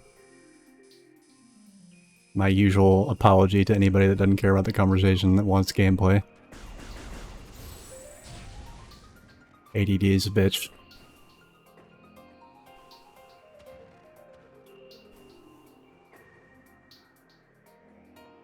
Oh shit, I know what I have to do.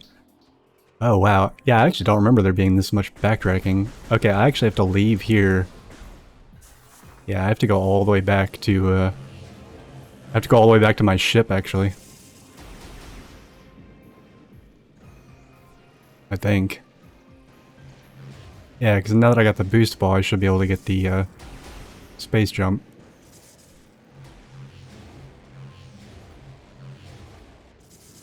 I love how glowy she is. But she's... Also, like, I'm fascinated with the color change here with the morph ball, because when I had just the regular power suit, the light and the effects on the side, the lighting effects in the morph ball were yellow, and now that I've got the Varia suit, they're blue, which is really neat and different. Like, usually the Varia suit is not associated with the color blue at all. So, I don't know, I can't wait to get more stuff and, like, see what it all looks like.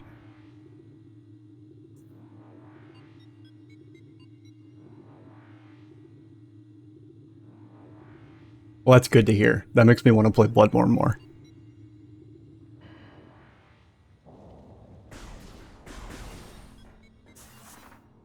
That, and if I stream Bloodborne and actually, like, by some miracle turn out to be good at it, I have one of my best friends and oldest friends will be, like, super jealous of me, but also probably super proud of me. Because he's, like, trying to be... He's played, like, all the Souls games, and the one that frustrates him the most is Bloodborne. And it's taken me forever to start playing them, so he'll probably be, I hope, happy to see me playing them. And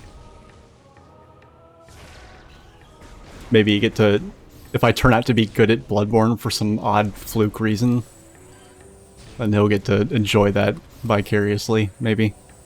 I don't know, probably not.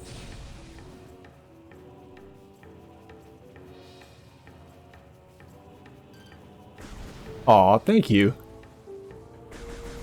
I'm flattered. Yeah, well, I mean, I didn't... Yeah. No, and I thought that was, like, a really... That spoke to the... to the well-designed... That spoke to the game being well-designed, that I could do that. But honestly, I think they succeeded very well at making a game that is not open world, but still non-linear. I think that was one of the coolest things about it, right? Because, like, at any given time, there were multiple things you could do, but, like, not everything. This is, like, something I've been talking about a lot lately, where it's, like, the difference between being an open world game, capital O, capital W, TM, and just having an open world lowercase as a mechanic in your game. I think the latter is really good. I like that. The former is like, you know, it can suck, or it can... It's definitely, there's definitely oversaturation of it, but, you know.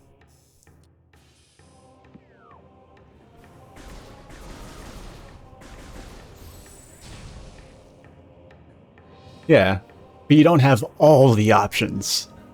You have a finite number of choices, but you have choices. So you're not on rails, but you're not like just fucking face roll, go anywhere, do anything. You know, probably die. Speaking of dying. But, you know, still. I like that, and you know,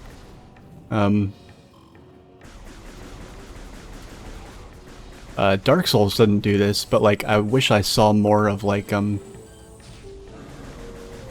in games where you know, playing Forbidden West, I thought of this, like, you know, before, almost right around the time that I like got to the end of Forbidden West and beat it, I had filled out all the skill trees, and I thought, like, that I don't like that. That should not...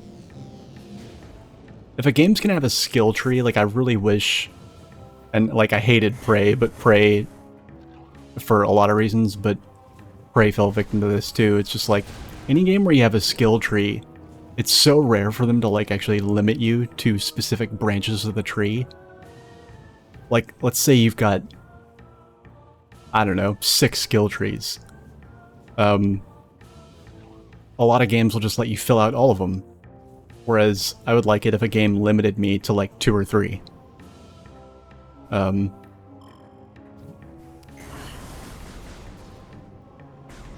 they so rarely do that.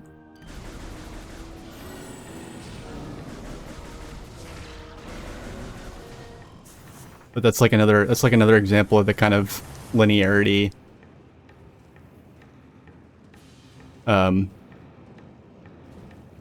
the kind of, like, you know,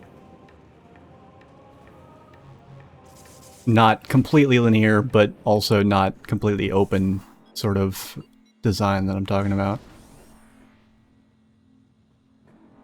And yeah, Dark Souls nailed that. Like, to me, that was, you know, in retrospect, in hindsight, I mean, I had a lot of thoughts about it at the time, but, like, that was one of the most fun things about it. It had a very, like, Zelda Link to the Past level of non-linearity. Like, at any given point, you could do at least 3 different things, but you could never do everything. But you always had choices. And yeah, I really like that. And, like, it plays out totally different from an open world game, right? Because in an open world game, you have all these choices, but you also get to like pick all of them. So like that's the shitty thing about open world games, even really good ones like Horizon and like Breath of the Wild. Those are really good games, but like I feel no need to replay them because like there's no the game won't feel different if I do things in a different order because I still ultimately get to do everything, you know?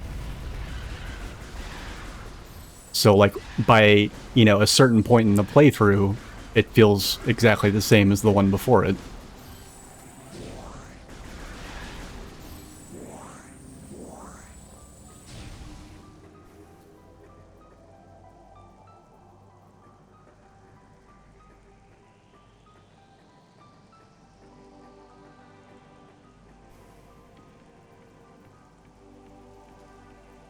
And like, I guess even in Dark Souls, you could eventually get kind of everything. Like, regardless of your starting class, you could, eventually unlock like a lot of different stuff. But like, the way the game scales, um, the character progression and scaling in terms of stats and weapons and equipment, like, made it basically like impractical to try and get even like half of all the things on your first playthrough.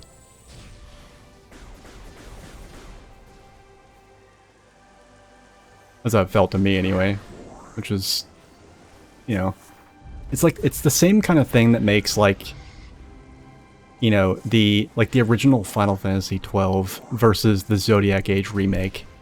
It's like the same thing that made that remake so much better versus the original, is like there were like limitations built into the game that you had to play around. I don't know. Limitations make things more fun. I mean, honestly.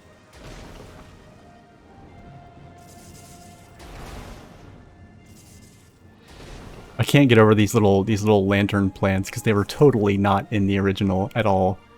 And like here, these are new too, because like I could scan these before. I mean, I could scan these before as in earlier in the stream. In the original Prime, I don't think they were scannable.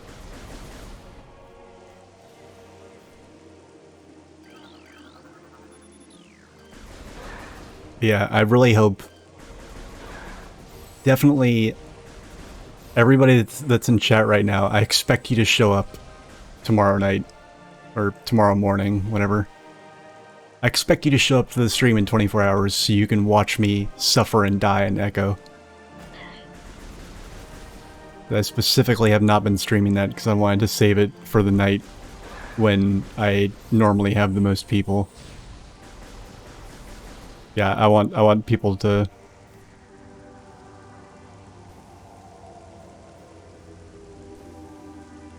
I really want people to see the next Echo stream, because it's gonna be really cool and really amusing for everybody but me.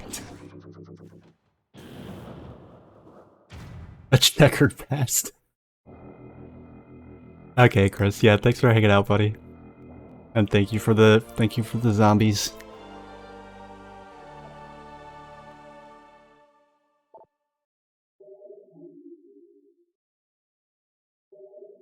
I need some moral support because I'm I mean, I don't know, what is your checkered past like? Does the name Hanging Waters mean anything to you? If it does, then you know why I'm gonna need moral support tomorrow night. Also, I have the space jump, fuck yeah.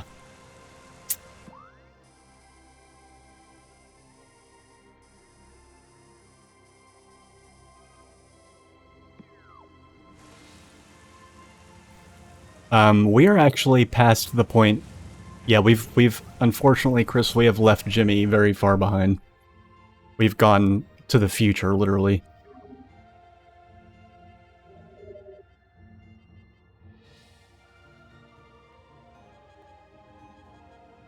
Okay. Hanging Waters is the name of the level after the level that I am on currently in my Echo Defender of the Future playthrough, and the level that I'm currently on is pretty short and forgettable in comparison. Hanging Waters is... Number one, it's the hardest level in the game. It's the longest level in the game. It's also the most visually striking level in the game, and was basically jaw-dropping at the time that the game came out. And it's got really kick-ass music, and it's so big that the official strategy guide couldn't even include a map for it. I'll actually never forget what the player's guide said. It's like, you turn to the page for the level, and it's like, the text is like, yeah, so you might have noticed the lack of a map for this level. That's because in order to fit it all onto one page, we'd need a fold-out poster the size of a Buick. Those are the exact words. I committed them to memory because they were so memorable. Yeah, and it's also like the hardest level in the game by far, and it really strikes me as one of those levels that will be really fun for people to watch. And it's like by far the coolest thing about the game is that level, so I'm hoping people can show up for it.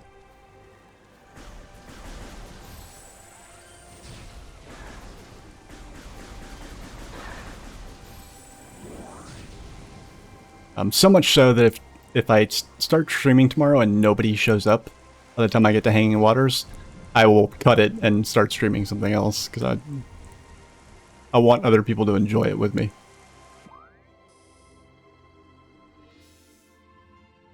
Alright, I need to catch up on this real quick. Okay, so I got the boost ball, and I had the space jump boots. So that means that I can do something.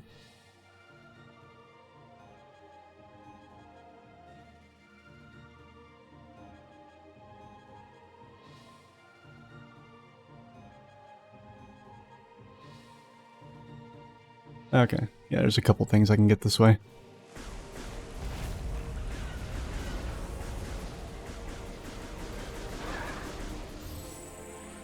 Oh, look at this. Look at the light these things give off. They did not give off any light in the original. They were so, like, flat and dead looking. Like these, they're like light bulbs, dude.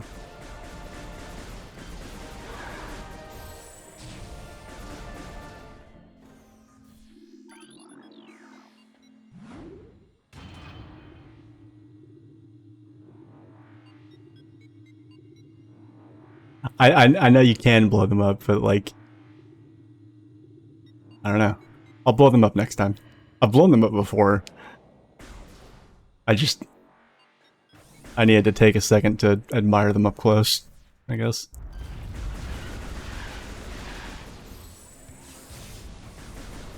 Oh, I totally almost missed this. Recording to logbook.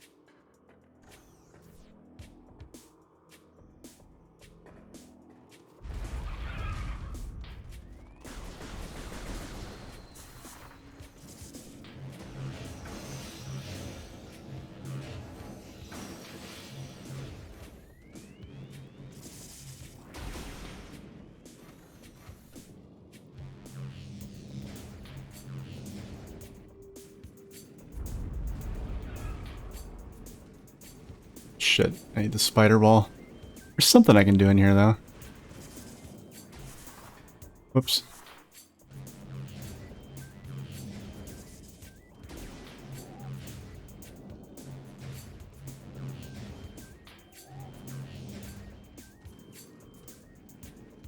Yeah, here we go.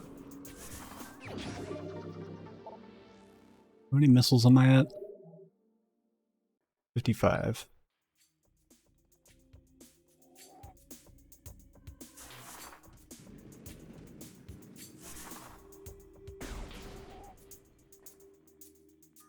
Not gonna get through there. Oh, wait. What have we here? More missiles.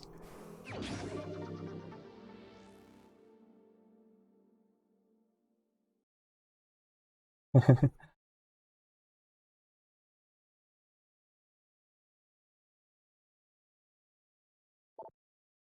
that's that's totally fine. I mean, I think it will. I'm sure it'll be fresh for like. I mean, I saw screenshots and stuff. Like, it doesn't. I don't know. Maybe it's not like this for everybody, but nothing can ruin. No amount of watching somebody else play or seeing is able to ruin it for me. But I'm sure not everybody is like that. There's not really a substitute for me for experiencing it. You know, because it's a game, not a movie.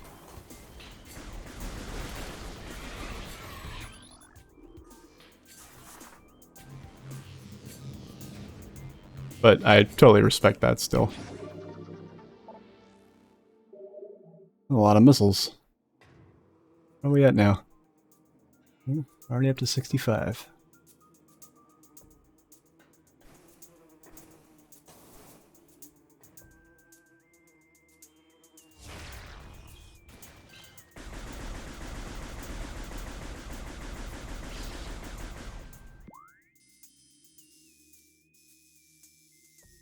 Okay, do I want to go try and do anything here? I don't think so.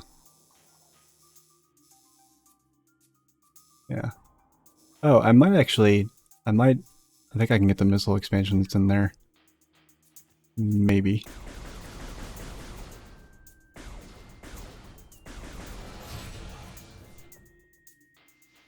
Yeah.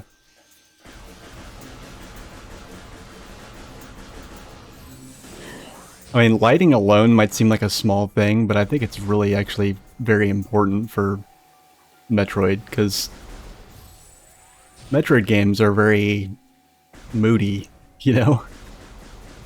Like... And yeah, I don't think I ever realized how much mood lighting, I guess, the Prime series was missing. And like natural looking too. Like that light looks like it's coming from a sun, basically.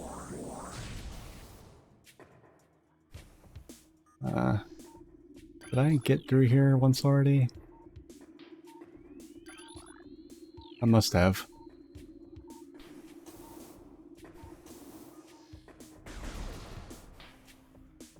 I love the way your power beam sits here and glows. Like that. I mean, like constantly.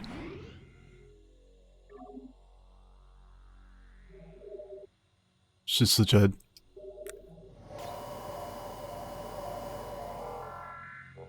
Oh, I meant to look. Does Samus's arm cannon still have rifling on the inside?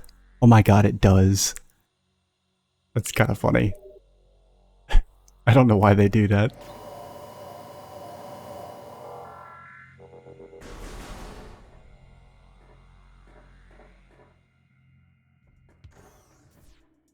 That's one of those weird things that the Prime games added that makes no sense.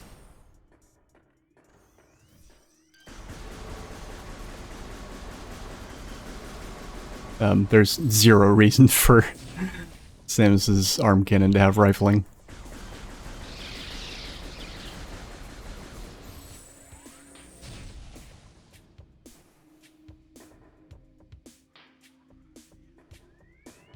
Shit.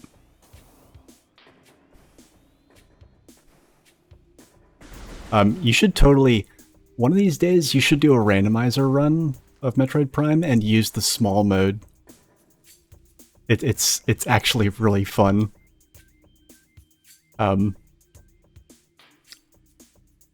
Mostly because, like, you can go inside these passageways as, like, regular Samus without going into Morph Ball. But, like, you're so small that you actually have to be careful that you don't get stuck in cracks that you, like, never even noticed were there.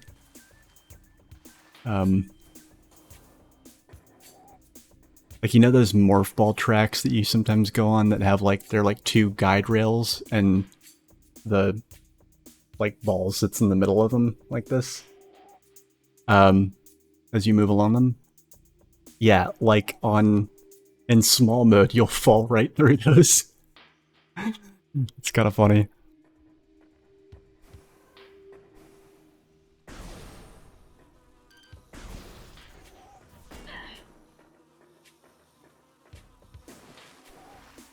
You did? Okay.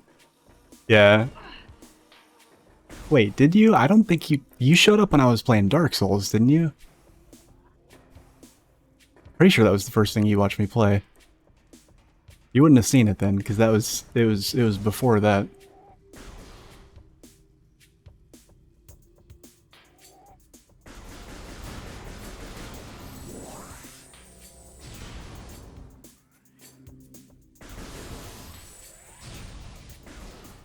Yeah.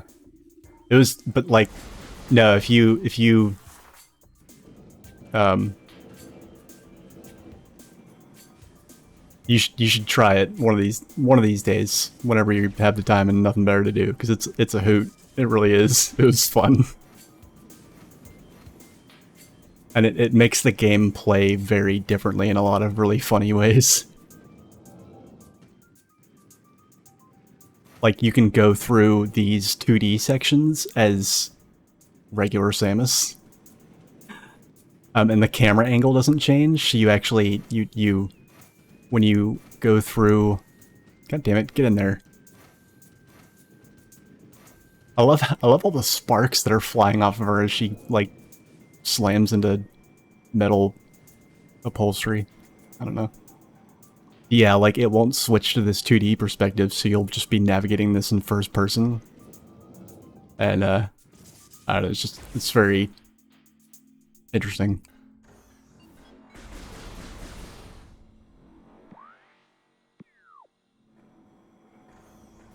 And it shockingly does not break anything. Like, the game's totally completable like that. Like, it was very stable. I expected it to be a little glitchy, but no, it wasn't. Not that I can remember anyway.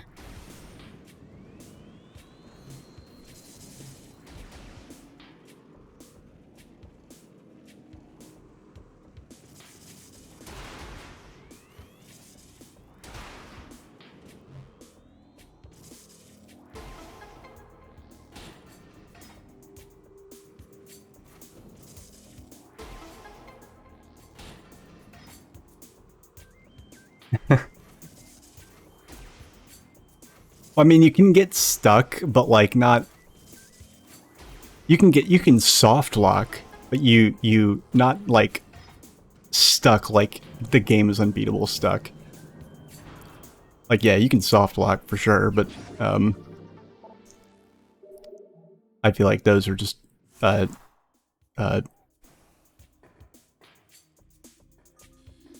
soft lock just come with the territory when you're using a randomizer. Like, you should expect soft locks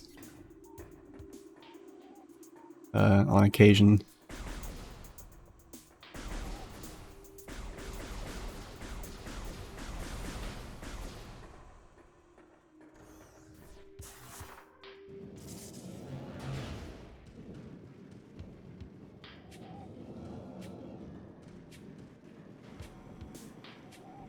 Yeah, and like one of the most amusing things about it, right, was that like because you can go to a lot of places that normally require the morph ball as your normal full-sized unfurled self, you can use things like the space jump to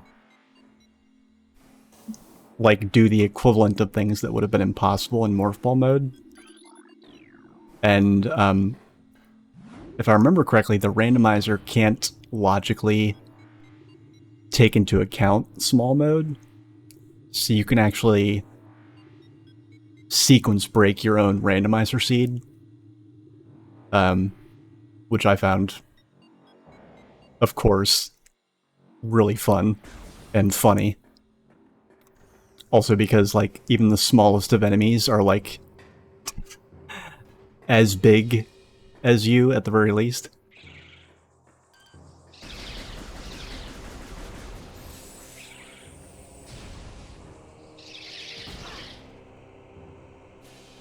But yeah, stuff like these little divots in the floor and, like, tiles that are missing and whatnot, and, like, little cracks and stuff. Like, you could get caught in those.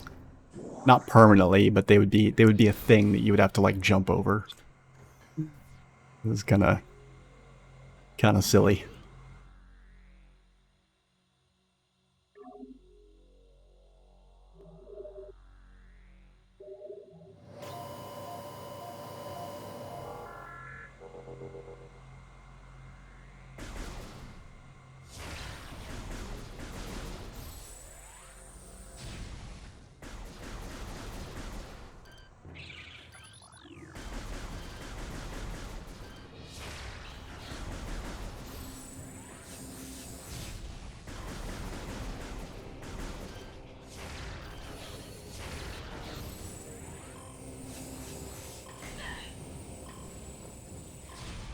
I got so many missiles now. I'm like, I love it when you get to the point where you can kind of be more free with your missiles.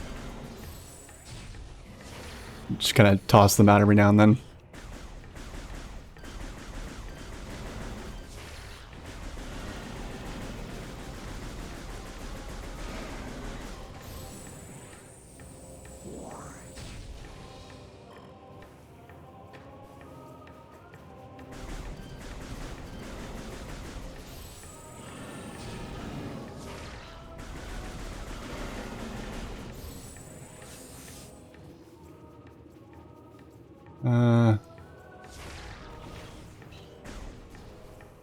There's something...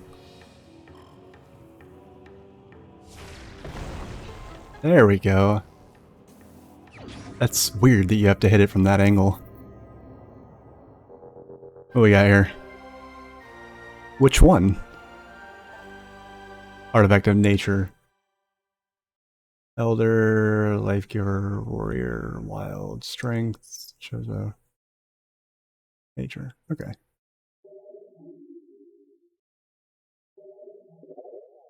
Damn, I'm doing good. I hope.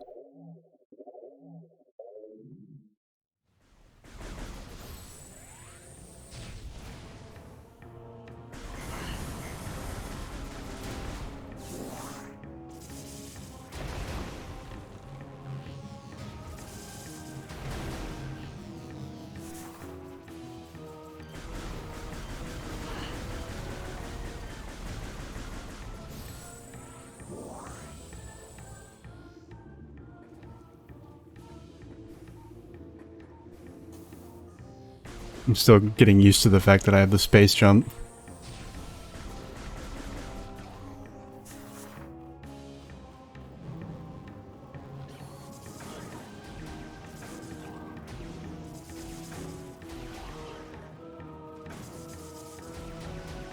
Oh my god, I really hate these things.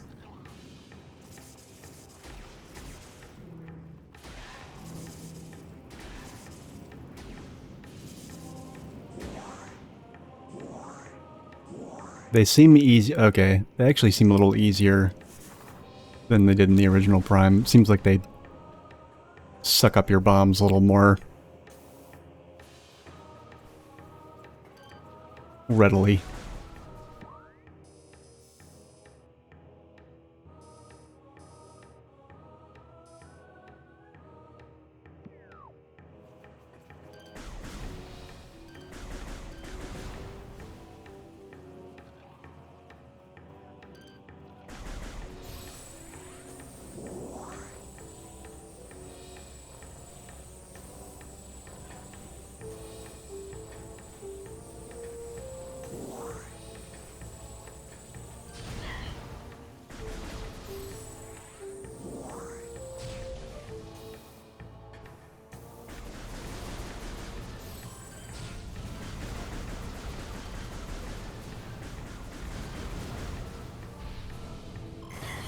Ah, shit.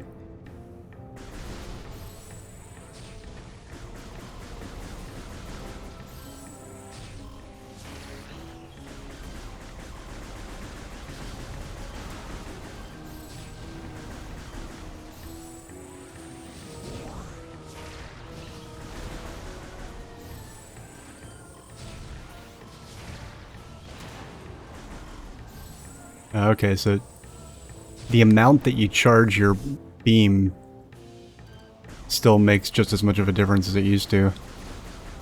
Seems like.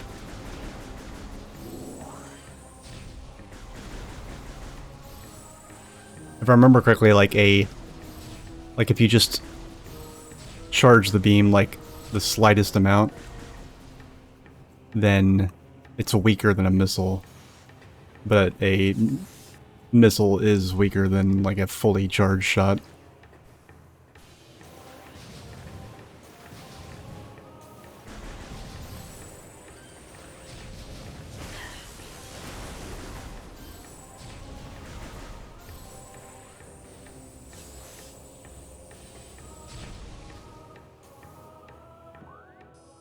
Okay. Is there anything else I can do in here? Yeah, okay, I didn't think so.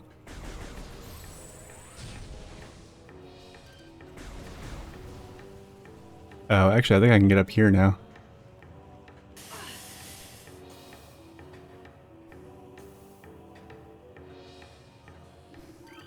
Hell yeah, what do we got here? Collapsible suspension bridges. Why did I do that?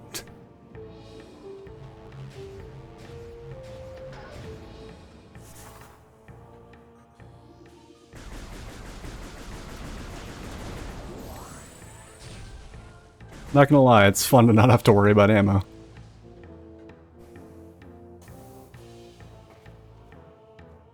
I think the problem with Prime 2 is that, like, the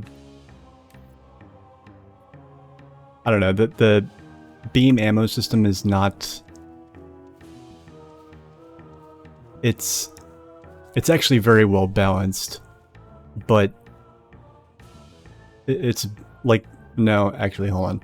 The game is balanced around the beams having ammo, so basically, unlike in this game where even once you get, like, the plasma beam, for instance, it doesn't render the other beams obsolete, whereas in Prime 2, the Annihilator pretty much renders everything obsolete if none of the beams use ammo. The fact that the Annihilator uses so much ammo is the only thing that keeps it from completely just wiping the other ones off the inventory.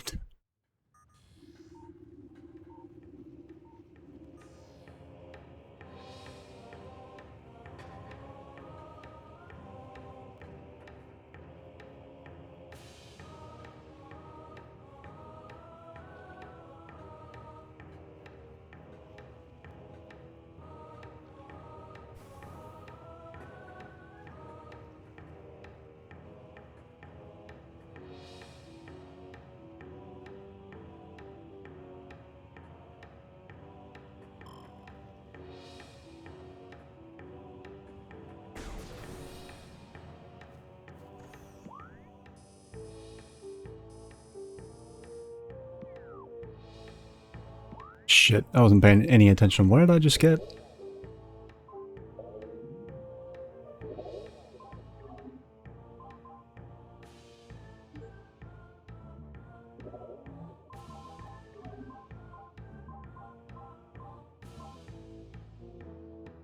Strength, okay.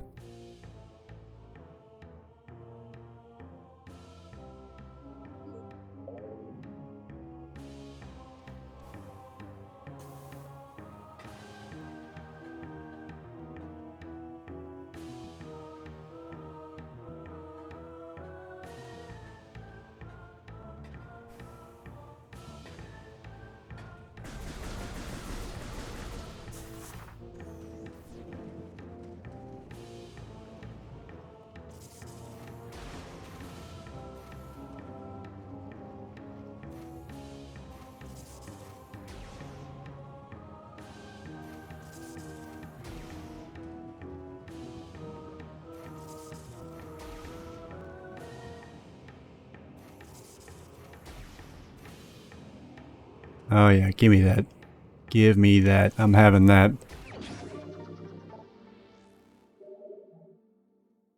Even the bomb shockwaves, look at that. Like the freeze frame when I picked up the energy tank.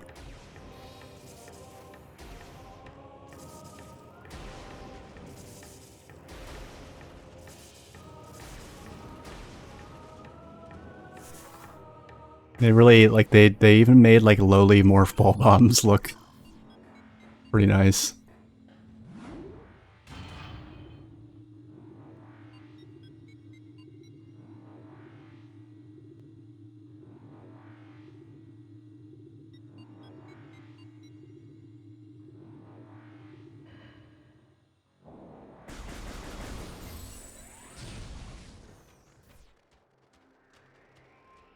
Listen to that snow crunch underneath my feet. Oh man.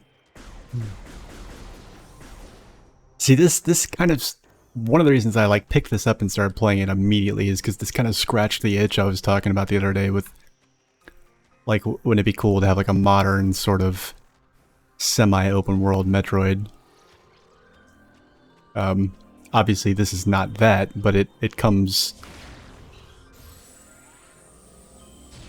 It otherwise comes closer than anything else has to scratching that itch, like I said. What do you need to get through here? Yeah, okay, I need the plasma beam of all things for that.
I think I'm actually supposed to go this way.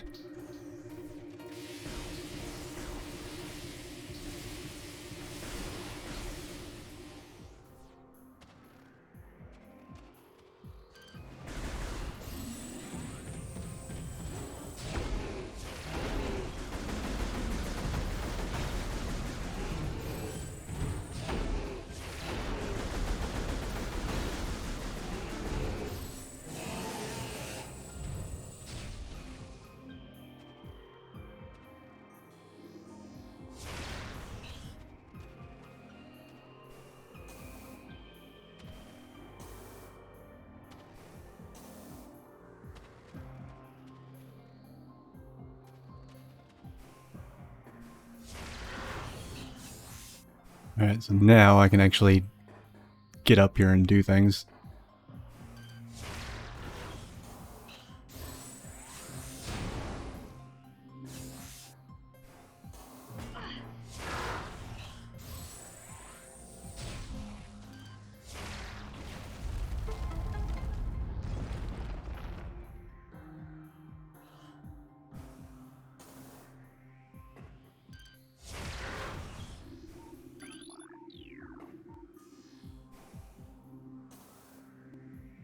Shit. God damn it.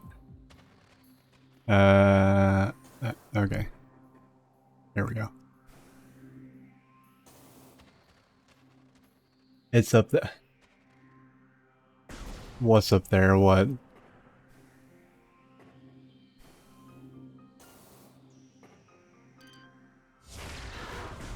I wasn't honestly acting. You saw the no backseating, right? Like, yeah. Also, hi. Welcome to the stream.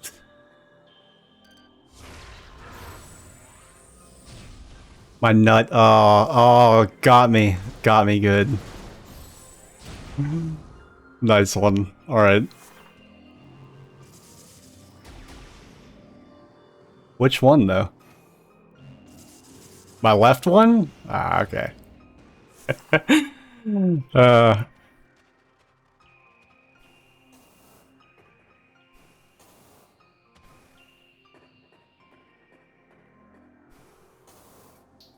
I actually had a sneaking suspicion. I was like, this is gonna be some epic. This is a setup, right? There's no way somebody could have not read the chat rules that hard. Unless they're setting up for something hilarious. I love this game too, and I love this remaster. I've just been sitting here basically just ogling it for the last 3 hours, just be like, oh my god, it looks so good. And it's not even that it looks like better than a lot of other things, it's just like, I don't know, I played this game when I was in like 2nd grade, so like seeing it look this good is like a special experience. Or not this game, sorry. I played like my first Metroid game when I was in 2nd grade. I played this game when I was in like, I don't know, 12th grade. Something like that.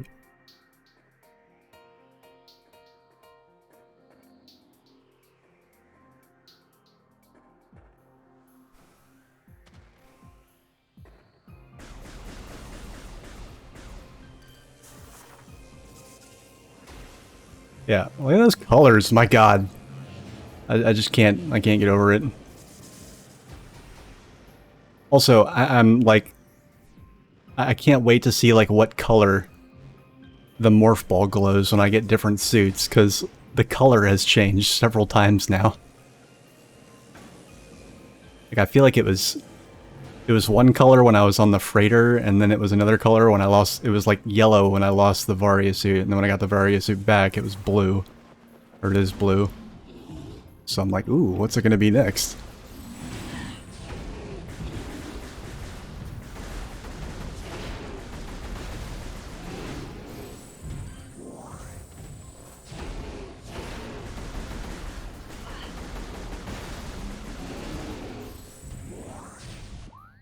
Alright, what am I missing here? I need the wave beam to get through here. Yeah, I totally knew that. Why? Okay. I missed something.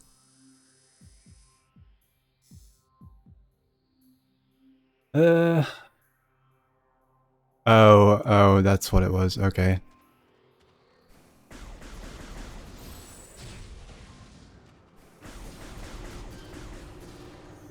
For some reason, Fendrana's map, like, always fucks me up when I first get here. Okay. Gotta get in there somehow.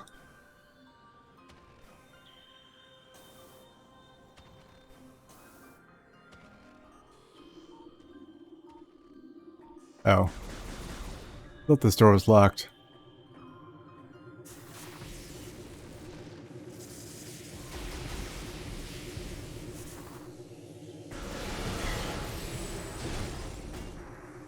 Oh, I forgot those things come and give you a hug whenever you charge your beam.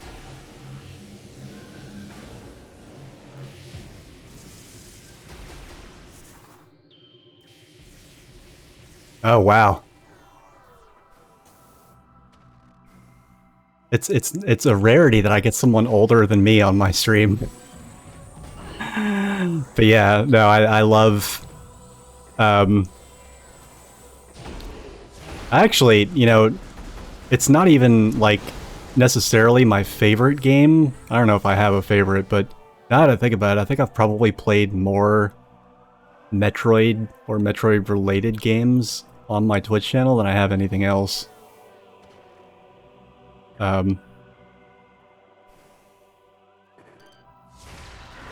Especially between all the ROM, I love, like, Metroid ROM hacks are Honestly, there's so many that are just insanely good. Like, Nintendo should take notes.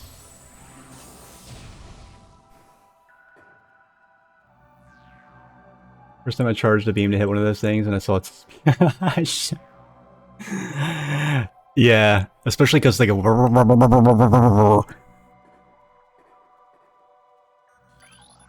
don't know, you're not expecting it. Look at this thing's eyes. This thing's eyes are really goofy.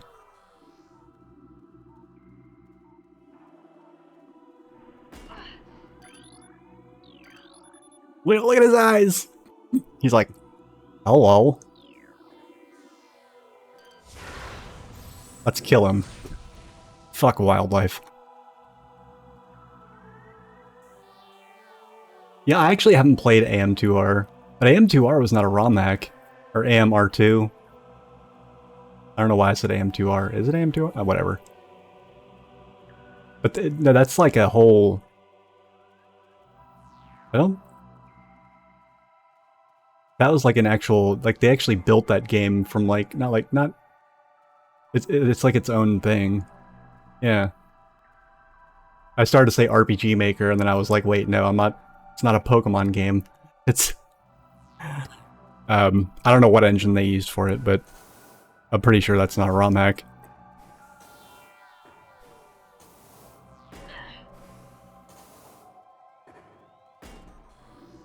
Oh, fuck you. I just wanted to scan you. Alright. I've never 100%ed any of the Prime games ever. I always miss something. And I think it would be really funny if I managed to do it this time on the remaster.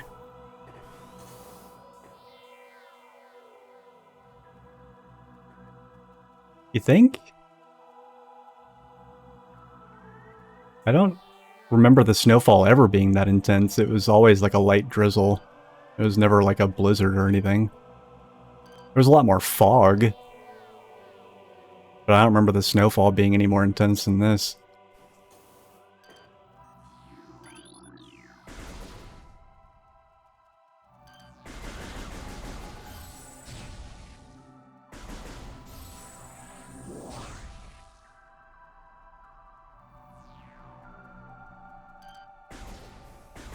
Yeah, I don't know.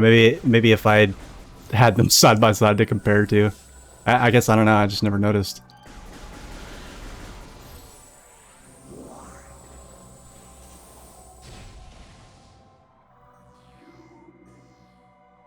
I did notice that the rain is a lot more intense in the remake in Talon.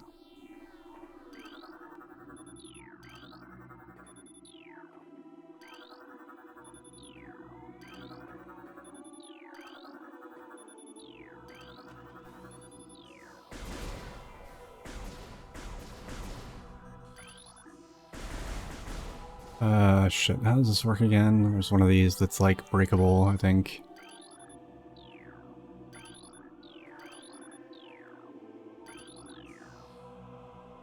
Maybe, maybe not.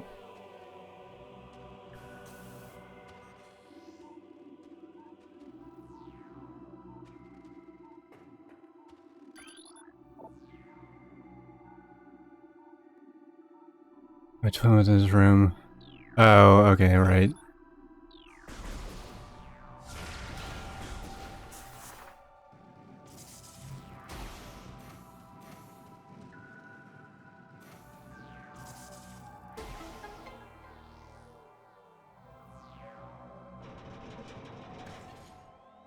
To me, the biggest thing is the lighting effects. Like, the contrast is so much more...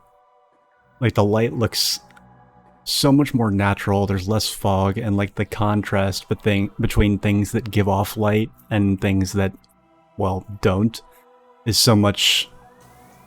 Like, the darks are a lot darker, the lights are a lot lighter. And it just makes it way more atmospheric than it was.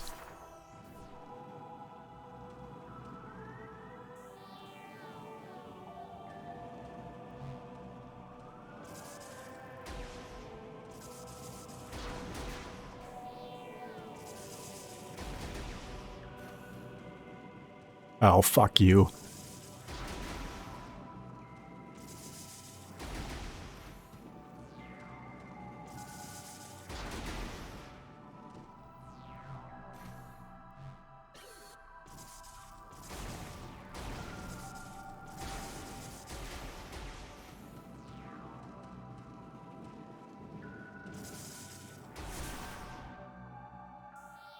Yeah, wave beam. I saw a screenshot of the wave beam, and it like was. It caught my eye immediately.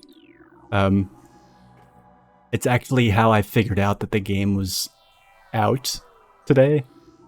I was like, how could this wiki have a screenshot of the wave beam looking like this? And it said, wave beam from Metroid Prime Remaster. And I was like, oh my god, it's out. I'm getting it now.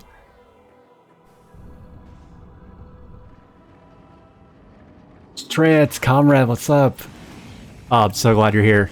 You're just in time for me to get the pretty purple beam.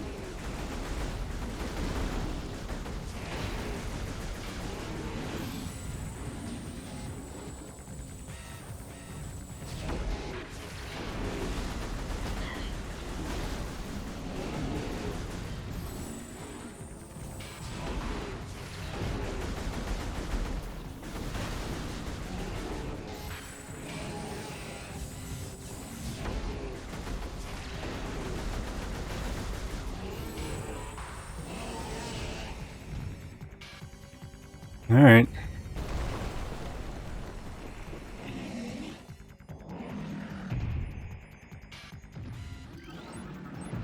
Recording to logbook.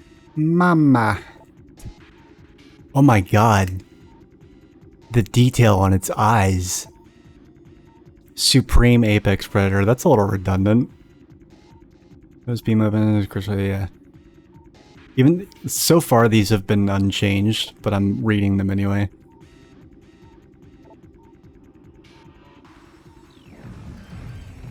Can I just... Oh, okay, maybe not that close. Oh my god, its eyes look so much more detailed. Oh, the design of this thing is so much better. Like, if you look closely at its, like, look at its frontmost set of eyes, and it looks like, if you look at the frontmost set of eyes, it looks like it's own head, like, coming out of the nose of the head that has the other two pairs of eyes, if you look at it the right way. Do you see it?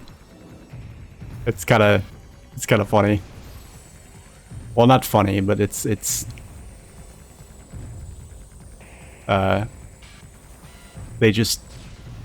fleshed out these designs so much more.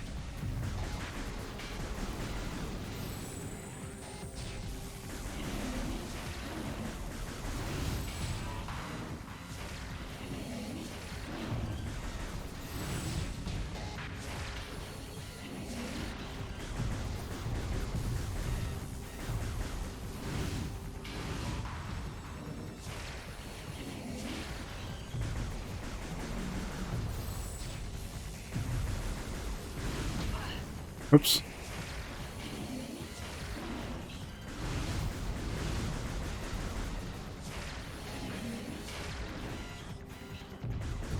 Oh, and you can hold on.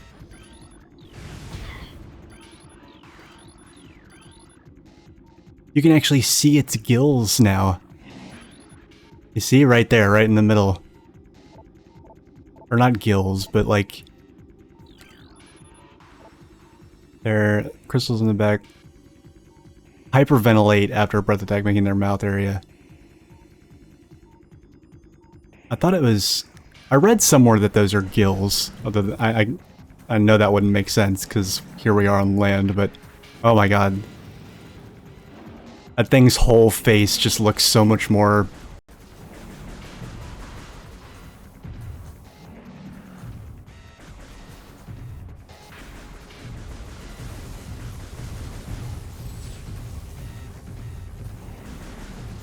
Oh man, that's quite the underbite.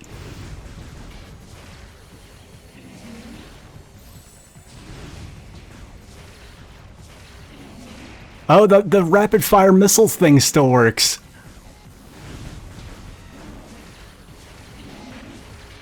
Nice. I didn't even think, I only just now thought to try that.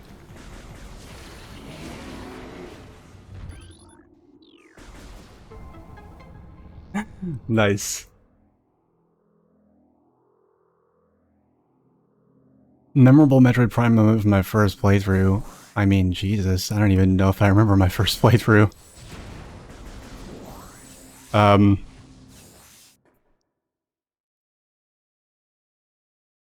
Uh...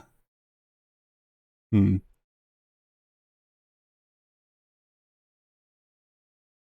I don't know. I definitely remember fighting that thing, the She-Goth, for the first time. It absolutely spanked my ass on the first few attempts. Oh my god. That thing is fucking gorgeous.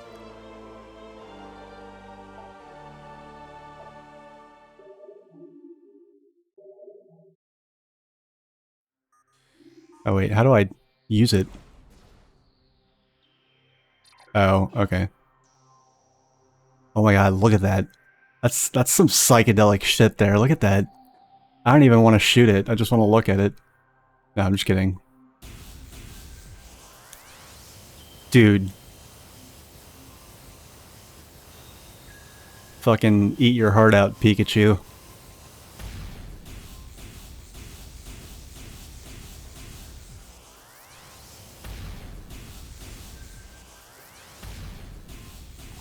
Oh, the charge shot is so much more, like... It's so much more, like... The sound effect is so much more, like, punchy. It's like... Kapow. Like, it's... a lot more... That was one of my... One of the gripes that I've always had about the,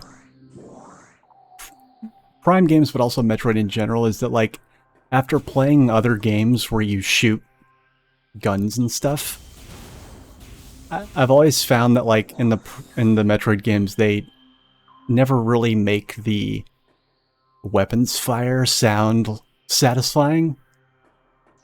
Like, they don't have a lot of bass, they don't have a lot of, like, percussive sort of, you know? Um, and that's... Yeah, that did not sound that punchy before at all.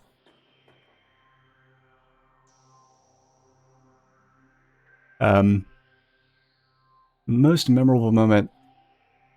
I mean, it would probably have to be wherever I died the most, right? God, I don't know.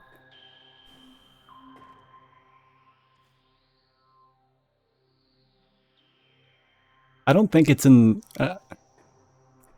with my ADD being what it is, I don't think I'm inclined to have memorable moments from anything. Like, so you know that, for anybody who doesn't have ADD, but, like, I know a lot of people experience this, you know how when you drive to work, and you get there, you can't remember your commute? That's, like, a common thing that a lot of people experience. So, like, half of the things that I do in my life are like that. Not just commutes.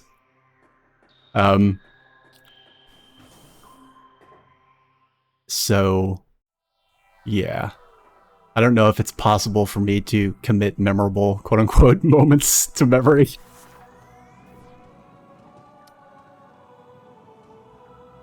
Yeah, but it's like, it's a... And it's not that there weren't memorable moments, it's that my brain is broken. Has everything to do with me and nothing to do with the game.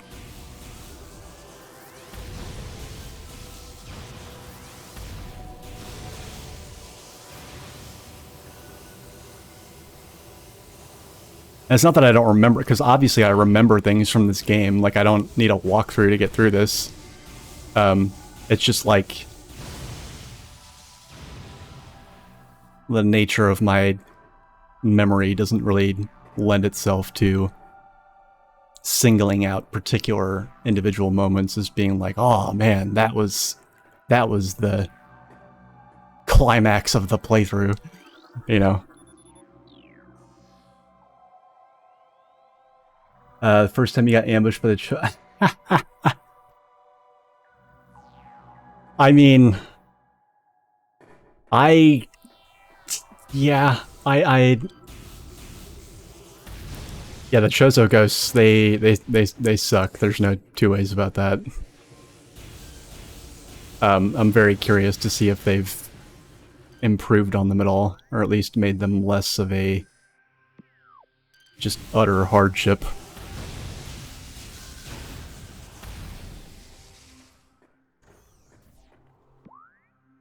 Okay.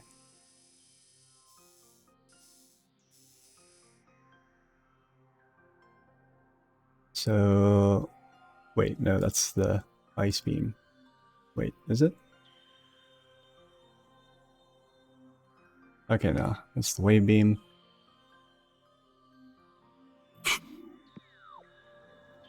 Still at 70 missiles, 4 energy tanks.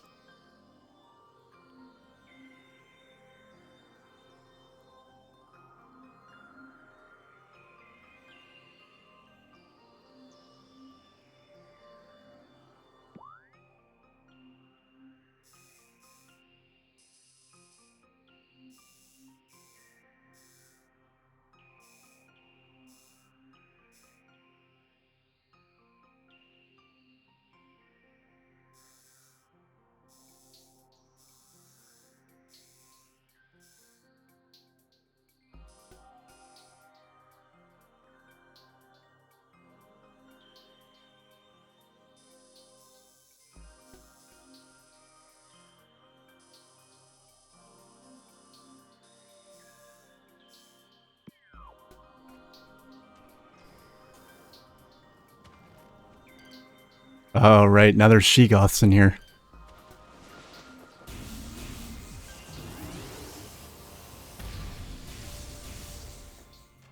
I cannot get over those colors, look at that. I love how, like, um, it's so, like, dynamic compared to the original.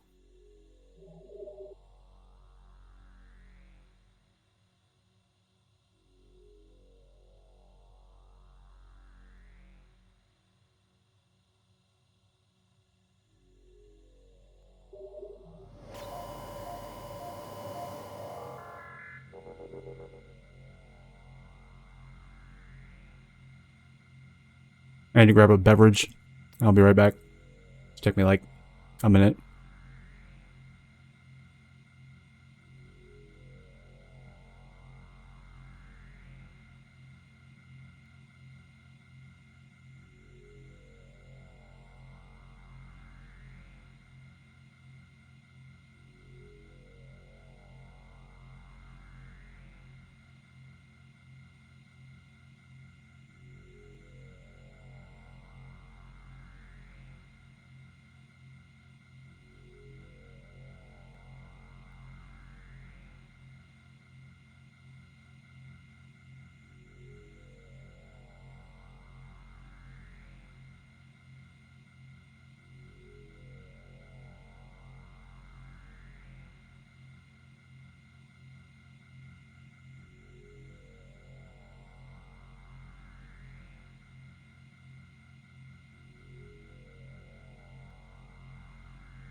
Alright, here we go.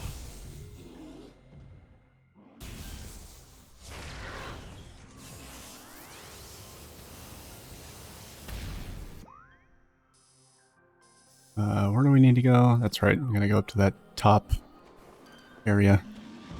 I love how they shake themselves off like dogs when they climb up out of the snow. Who's a good boy? No, not him. He's a bad boy.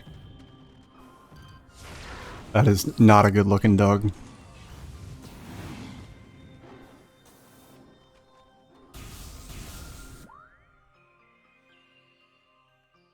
Wait, hold on, what is this? Frantically trying to call out where they'd appear to catch them with a charging before they split into another. Oh, yeah.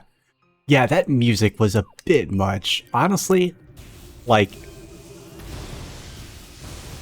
those... It's not even that it was...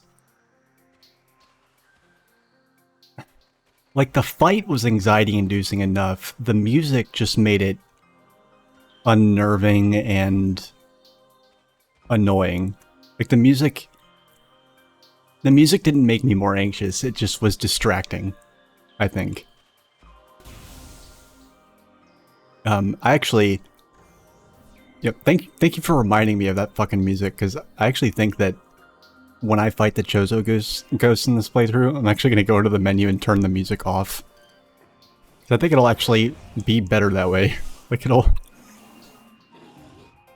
it'll be more tense, but less obnoxious.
It wasn't even like... I don't know, I'm... Unless it's like a full-on, like, boss fight, I really don't think music in Metroid games should be that in your face. Like, it's really... I don't know, Metroid music's at its best, in my opinion, when it's a little more subdued, you know?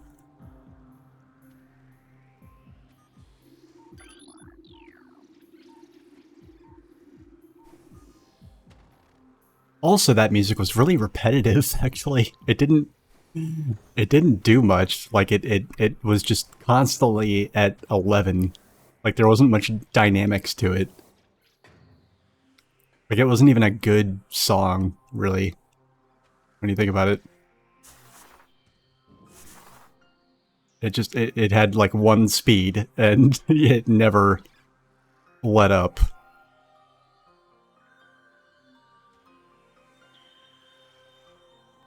Yeah.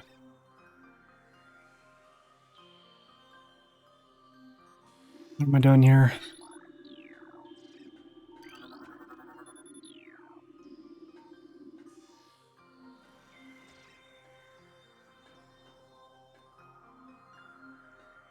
Cower in fear, for I am Samus, the repair woman.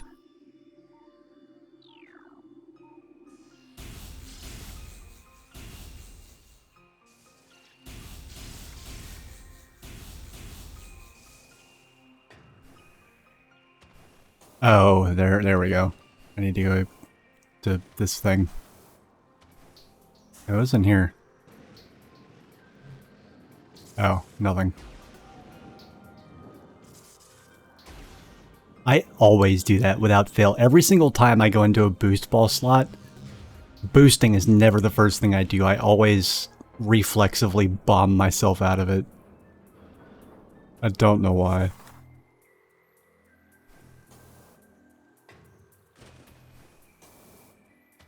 Oh, this music's different. I think. Or no, maybe it's not.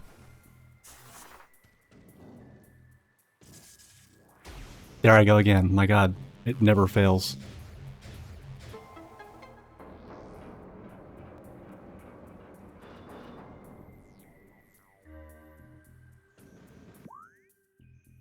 I don't remember the high-pitched, like, icy twinkle sounds in the background. I don't remember that being... Like, I recognize this song. I just didn't remember there being, like, a Phendrana spin on it.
Well, it is very dark. Like, when the light... I really want to get through to that part, because I want to see, like... I want to see the lights go out, and I want to get the thermal visor, and yeah. I just... This is where the game's pacing starts to properly pick up, in my opinion.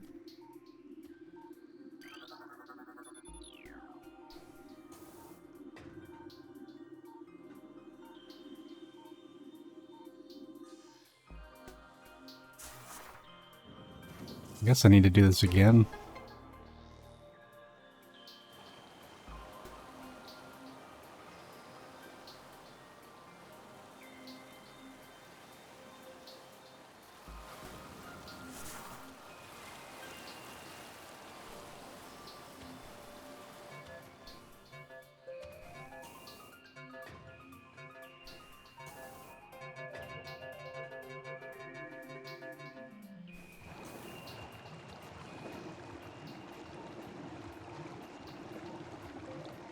Isn't there a way to make it so that you don't need to do that each time you come up here?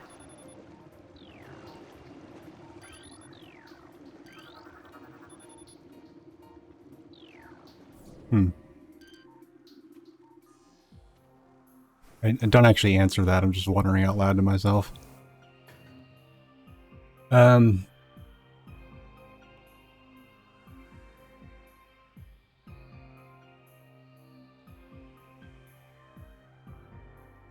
Yeah, no, it really is. That's one thing that I think Prime does better than Prime 2 and Prime 3 is the visors. Like, this game had like the best visors, and they were fun to use. You weren't like in a hurry necessarily to turn them off after they'd served their purpose.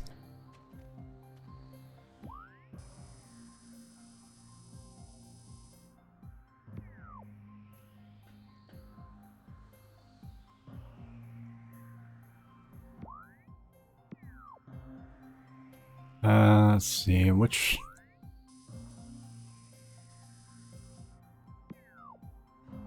Trying to remember which one of these is the save point.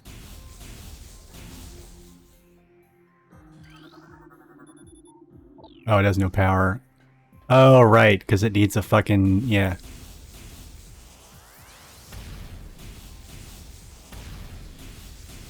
Aw, oh, come on, this should work.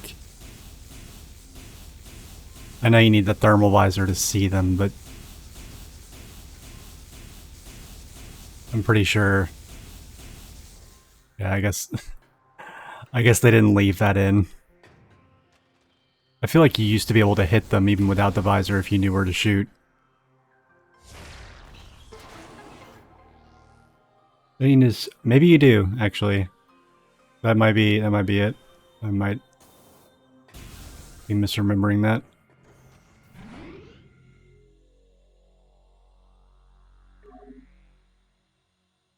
Yeah, I might be thinking of something else.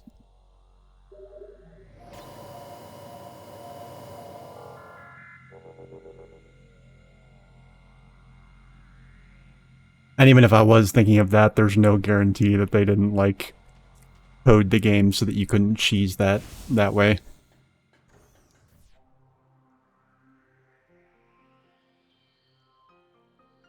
I know there's at least...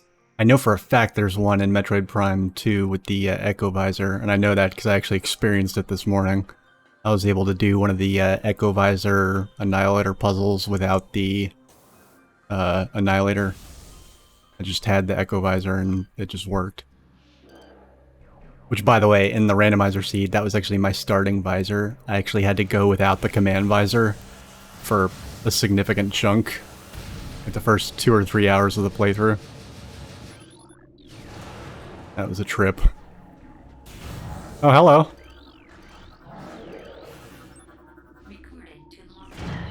Oh, dude. Oh, hey. Back the fuck up, please. Samus values her personal space, okay? Fucking A.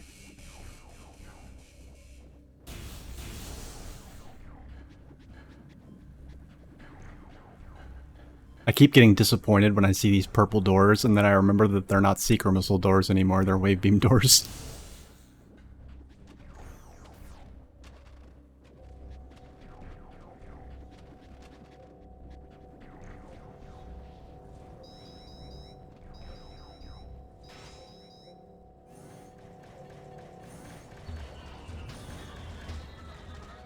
I don't care for this music either, I'm gonna be honest.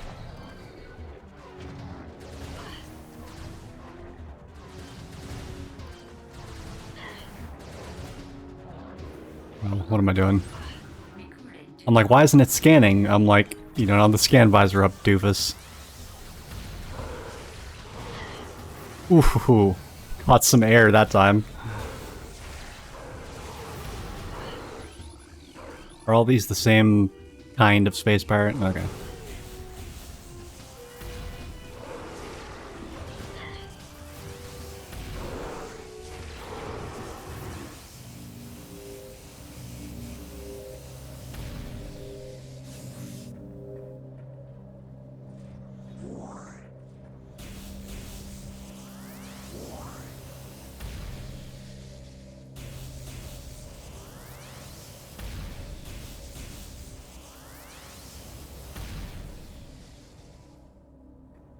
It feels like the beam, like your arm cannon, doesn't swell up, for lack of a better term, as much as it did in the original. Like, I seem to remember the wave beam getting considerably wider than this. Although maybe it's the angle.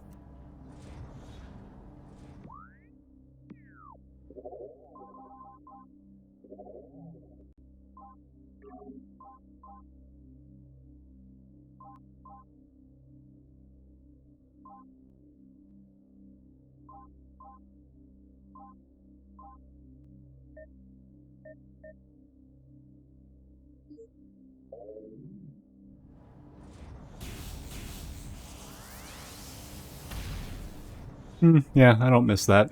I can leave that off.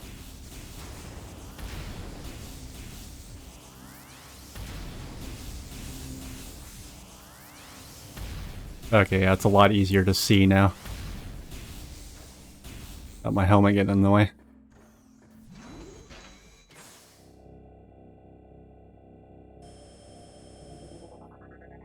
Oh, we absolutely can still rapid fire missiles. I just did it on the Sheegoth boss. It's actually, if anything, they made it smoother. At least at least it felt that way to me.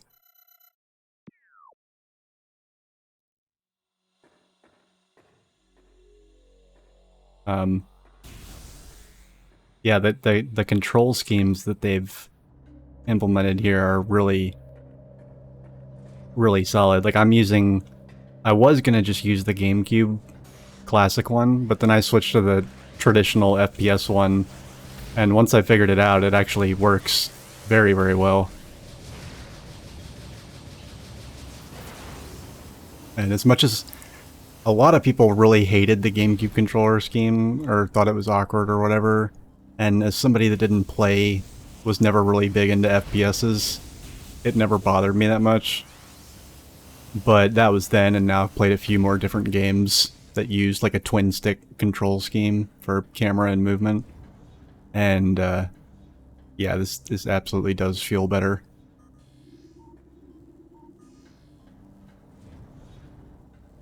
And I'm also have never been a fan of motion controls. Look at how bright that is. Holy fuck. Like, that is just so cool. Like, damn. You could fucking read by that.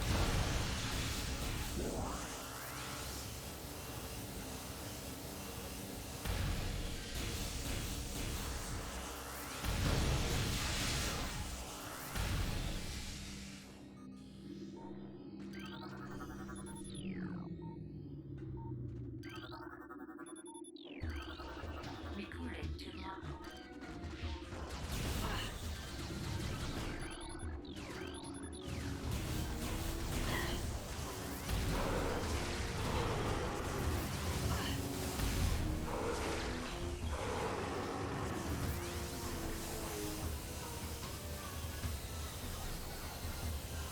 Where's the rest of you?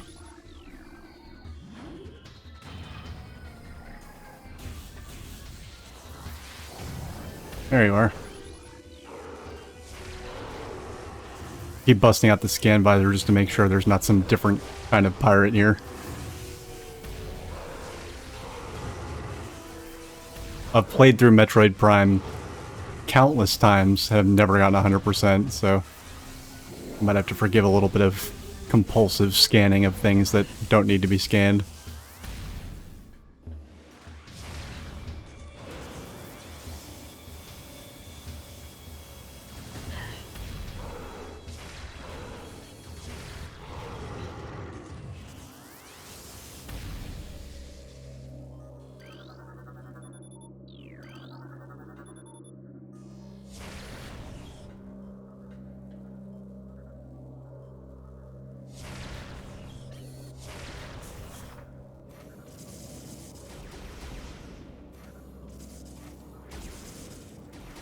Is Cordite like is Cordite super missile? I feel like it wasn't. It changes based on the game. Like, I feel like in one of the Prime games, Cordite was just regular missiles. I guess here it's super missiles. Yeah, okay. I mean, I've seen all of them in screenshots, but screenshots in my, like, from my eyes at least, screenshots never do it justice.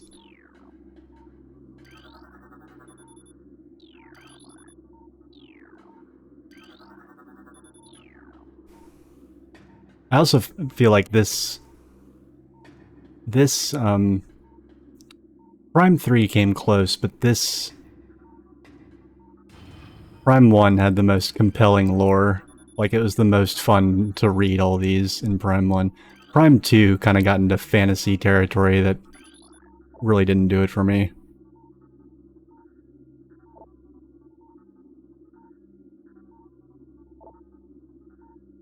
There's known equipment flows increased. Several incidents of phase-on-induced madness were reported, prompting augmented life support regulations in deeper chambers.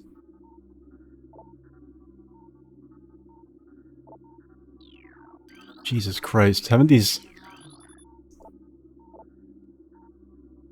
I guess space pirate workers have never heard of fucking unions. Phase-on and the environment material appears this. Yeah. I remember when I first played, you know, Prime 1, but then as I continued to play the Prime series, each for the first time, I remember thinking that Phase-on was kind of a MacGuffin, kind of a thing that just seemed like it was introduced to make the plot work, because it just was just a magic substance. But, I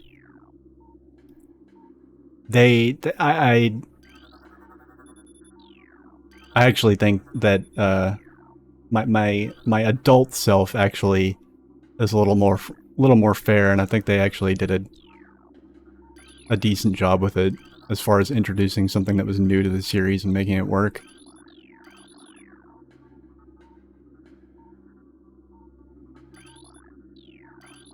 Like it's, you know, it's no more like MacGuffin than Metroids themselves.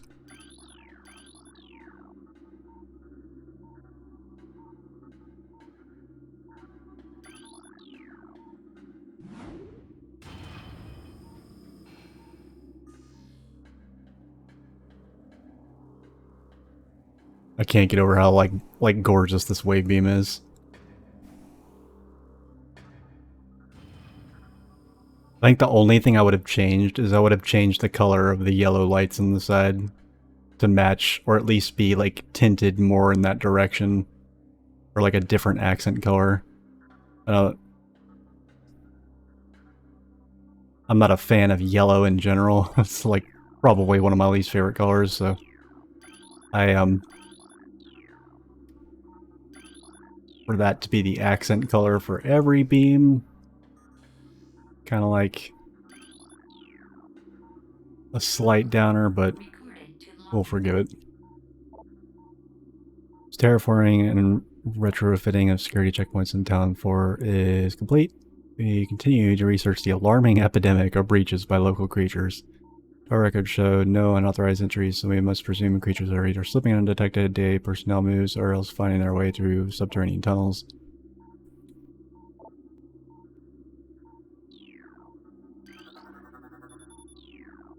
They have bug problems.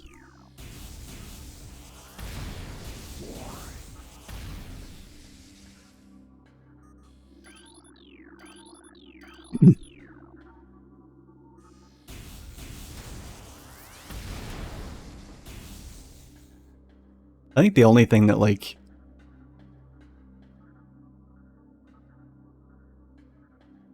The only thing detrimental about all this lore is that it makes the pirates...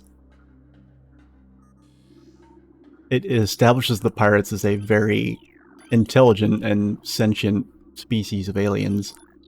And that does not jive with their behavior in a lot of other ways.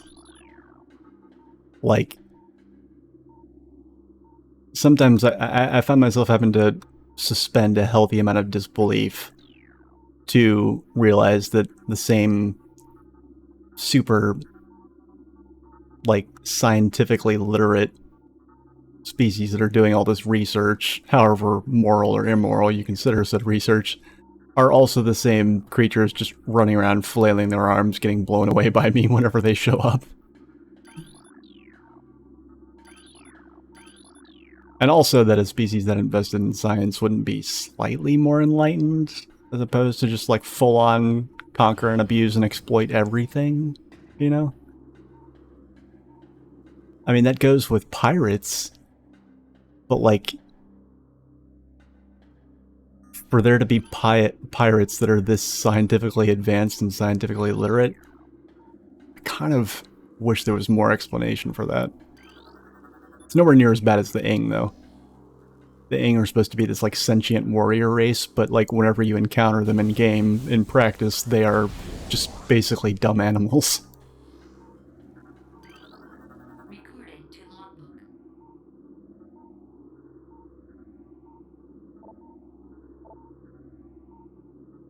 Sure, 1, Vendrana Drifts region, Talon 4's mountains is operating at 85% capacity. Sub-zero temperatures have made Metroid sluggish and easy to control. Phazon and fusion cycles.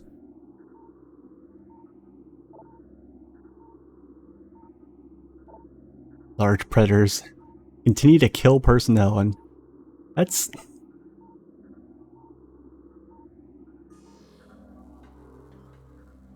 Get better at hunting. Jesus.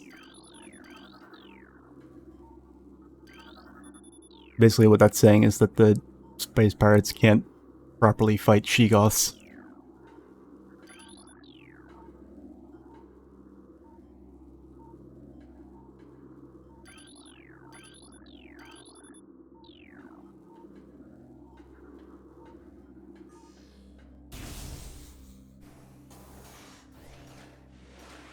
Ah!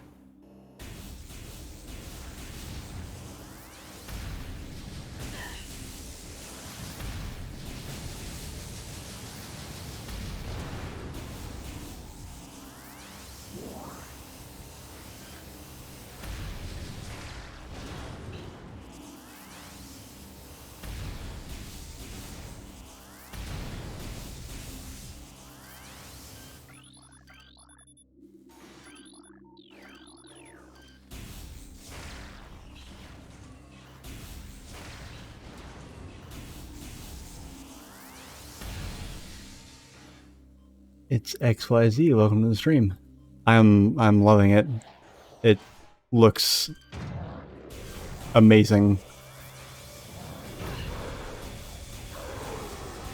I absolutely, and it was only for me anyway, because I had points. It was only like $33. Yeah, I love what they've done with it, and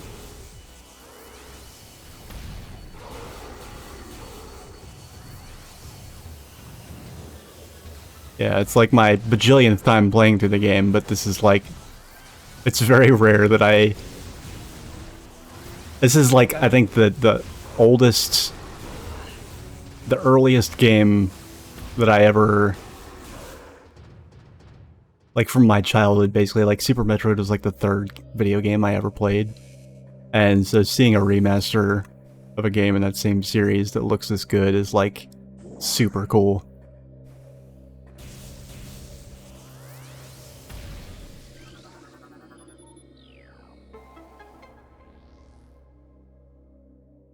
Oh, wow. Nice. That sounds like a sick gig. Wow. Recording to logbook. Yeah, you're welcome. Yeah, no,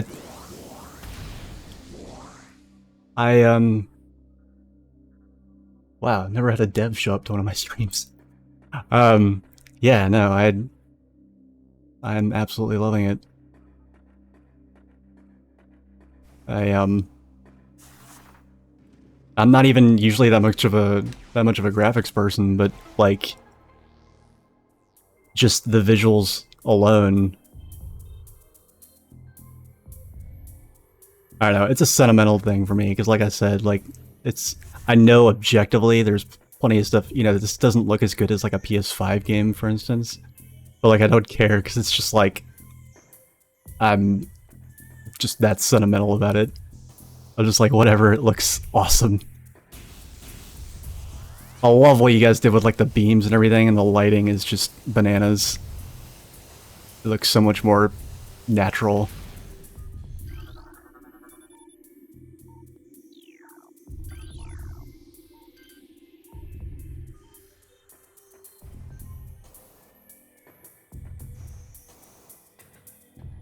Yeah, I used to want to,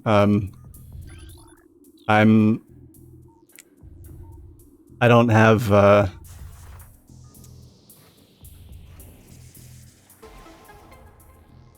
let's just say I'm missing a lot of the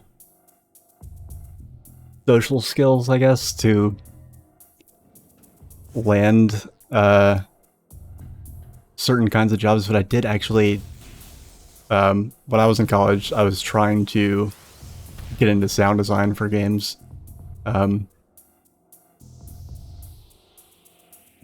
that was like, I don't know, I had to give up on that after a while, but yeah, I still have like kind of a passion for that kind of stuff, so I notice a lot of details. Recording to logbook. Not as knowledgeable about like graphics and stuff like that, but like sound design and music and stuff like that, that really jumps out at me. And I've gotten a little more cultured, I guess, with like game design and gameplay in general. Just as I've gotten older. God, I do not know why I always do that. Every time I hop in like a boost ball slot, the first thing I do is drop a fucking bomb and then get tossed out of it.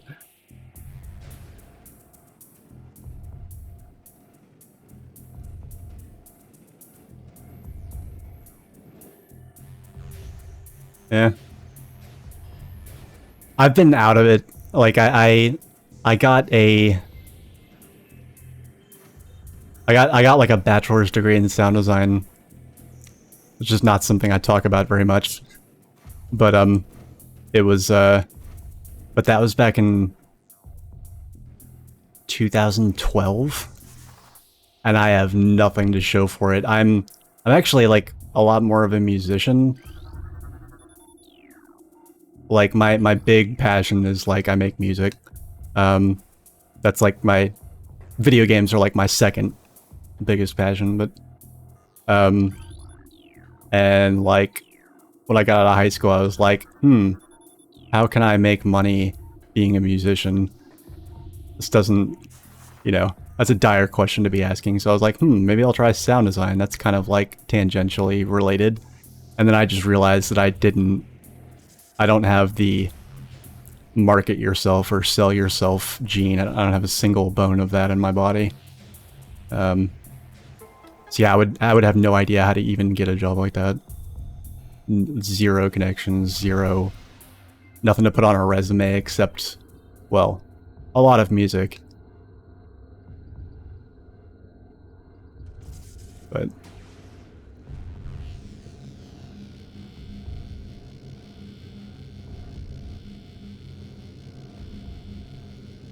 yeah, you would think, but like, I don't know, the hard lesson that I learned back then was that, art and design are very different, and being a musician, like, it didn't come as naturally to me to do, like, design stuff.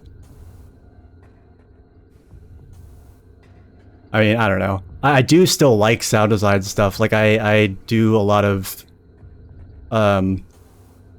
the music I make is very experimental, so I do a lot of, I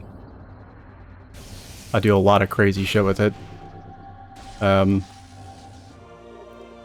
So I'm confident that I could do, like, a sound design job. It's just, it's so much jobs, like, it's never about, like, can you do it? It's like, what, it's like, who do you know and what's on your resume? Usually, at least in my experience, with my luck. I don't know. I got that degree when, like I said, in 2012, and I'm like 35 now, so I'm like, yeah, it's probably not happening for me. But still kind of easy to say, and yeah, no, you should be. First of all, it's really cool that you got to work on this remotely, and it's really cool that this happened at all. Like, I was not expecting this at all. I was actually just doing, I don't actually know how you'll feel about this as somebody that, like, actually was a paid developer for this, but I was playing, literally earlier today, before I picked this up, I was playing Metroid Prime 2 with, one of the randomizers, one of the randomizer mods, and doing that kind of thing, so.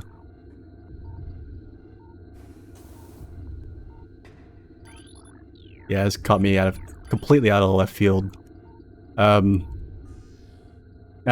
yeah.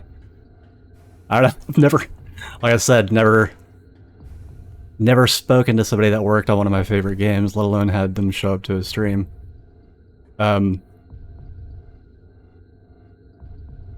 Yeah, I was actually just coming off, like, a marathon of doing, like, Metroid Prime 2 randomizers, trying to do, like, fun little challenges and stuff. I did one where, like, I made energy tanks half as big, so, like, each energy tank only gave you 50.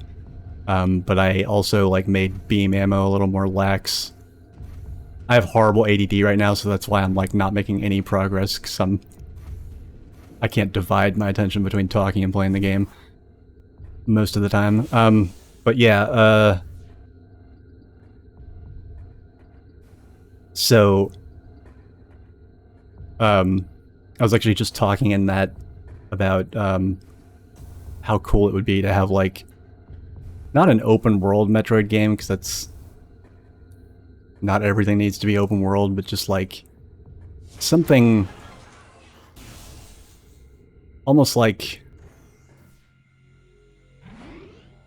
far be it for me to suggest anything like Metroid needs to be like Dark Souls, but something like, it's the only example I could think of that I've played recently, something like that in terms of, like, level design, where it's, like, non-linear but not open world, and there's a bunch of, like, brings, like, sequence breaking back into it a little bit more.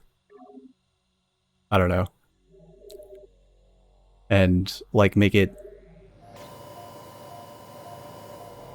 I've always felt like it would be really cool to have a Metroid game that like had just a much bigger scale, like that you could, that there was just, the world was just much bigger and you could do more stuff. And I liked what Prime 3 did, where you had like all the different planets you could go to, but it still felt kind of small. Okay, Jada, yeah, thanks for hanging out, bud.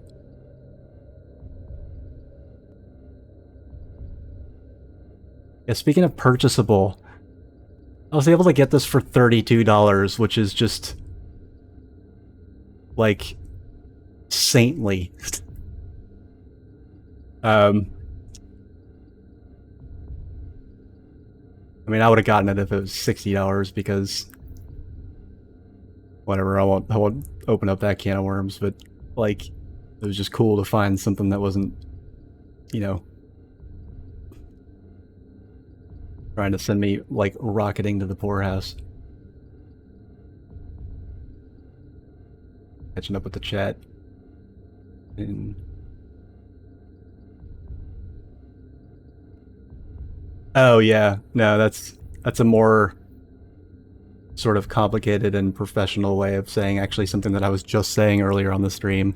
I remember when I think it was the CEO of Sony was just like nobody plays older games, like nobody cares, like, and it's like, what the fuck are you talking about? Like, shut. Why do you make that much money to say things that stupid? And it's like, okay, so like all the old shit that you're gonna take off the PSN, we're just gonna pirate it now.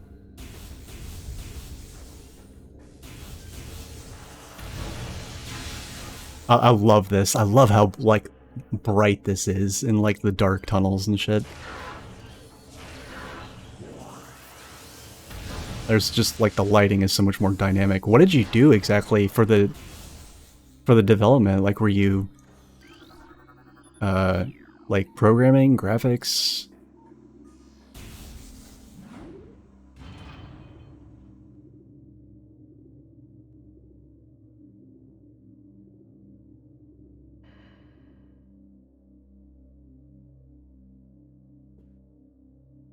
Oh, nice. Literally where we are now.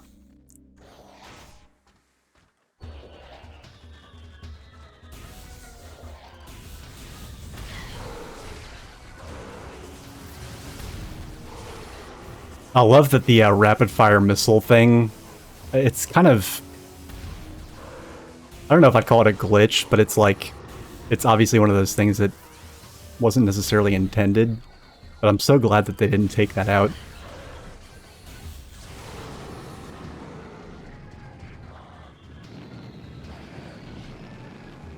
Nice.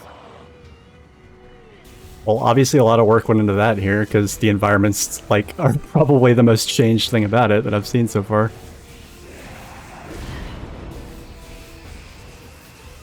Oh, I probably need to... I've already scanned that. I've never actually... Fun fact, I've never 100% in one of the Prime games. I always forget something without fail, no matter how much I, like... I'm not gonna forget this time, I'm gonna get 100%. Never works like that, and it would be... I'm gonna laugh if this is the time that I actually managed to do it.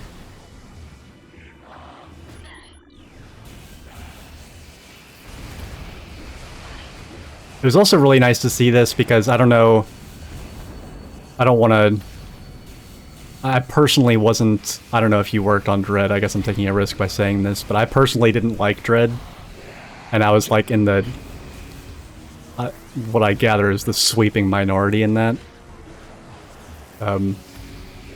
Like, Dread did not feel like Metroid to me at all. Yeah, it feels like I'm in the minority on this, but like when I hate the... I guess maybe hate's a strong word. I really don't care for the like melee and parry stuff and like counter like mechanics in like the newer 2D Metroid games. Like I Fuck it, I'll say it. I hate it. I like. It's like punishing. It's really punishing for something that is not like traditionally Metroid, and it's like never really optional. And like Dread was also like really linear, and then like, but like everybody just like praised the shit out of it. They were just like, it just got like flawless reviews. I still haven't met anybody that dislikes it. I think I might be the only one. But like it people would actually like praise the fact that it would like close off paths behind you and that there were so many points of no return so as to make it so that you can't get lost. But I actually the thing is that it doesn't Metroid Dread actually doesn't encourage exploration, but it doesn't tell you that. So if you try and explore, you're actually going to get like hopelessly lost. Because the game is like aggressively trying to funnel you where you're supposed to go, which is the opposite of what you expect when you play a Metroid game. And yeah, I don't know. I hope that I mean, it'll probably continue to be the sort of, because it got such a great response. Let me put it this way. Please don't put melee mechanics in Prime 4. It doesn't need them. Oh, you're not? I mean, that's totally fine too. I mean, especially if you're like, work's work, a job is a job, paycheck's a paycheck. I don't fault you for that.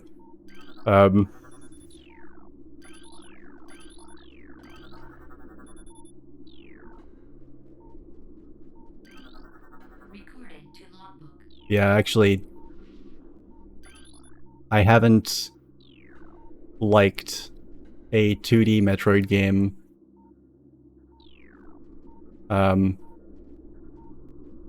Well, I liked Zero Mission, and of course I loved Super Metroid, but like most of the other ones since Super Metroid I really didn't care for. But I thought all the Prime games were awesome.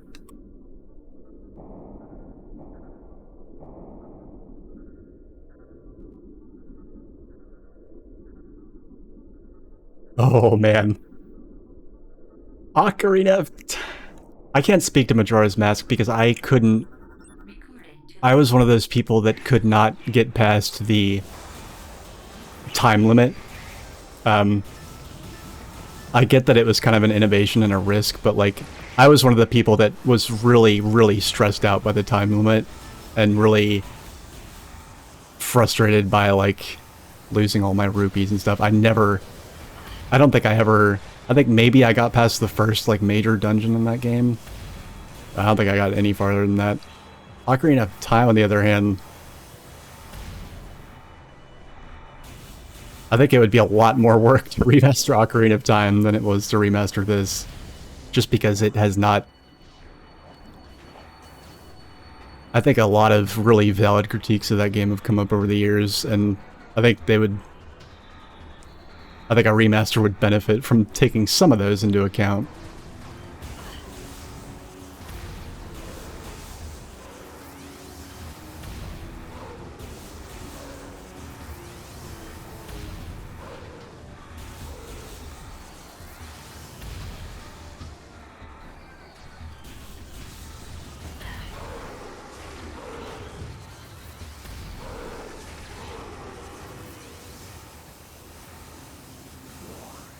Like, I know, like, Link to the Past had, like, I was just talking about earlier in the stream, I was talking with some people about the concept of open world as a genre of game versus open world as a game mechanic.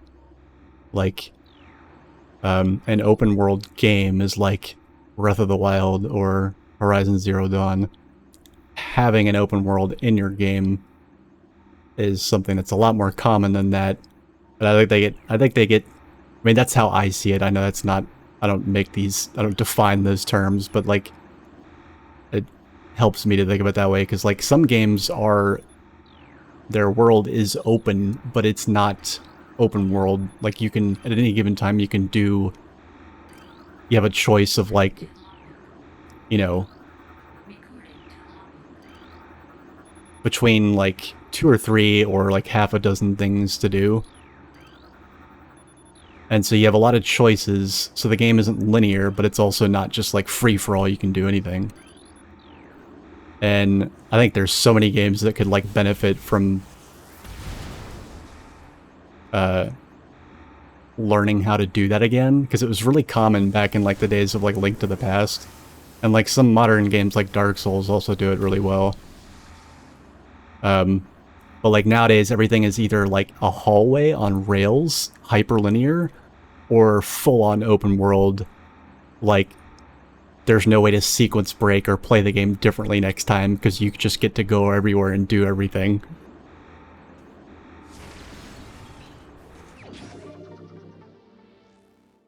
Yeah, I mean, you could definitely say that, like capital O, capital W, T, M. Yeah, no, for sure. I get that. Hey, Galgames. Haven't seen you in a while. Not just Metroid Prime. Metroid Prime Remastered.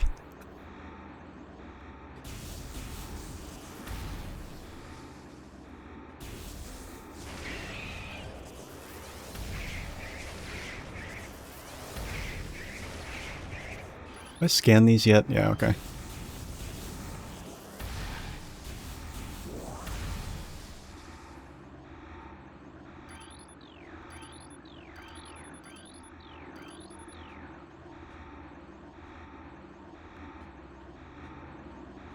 I hear an item somewhere. Oh, it's that thing, right?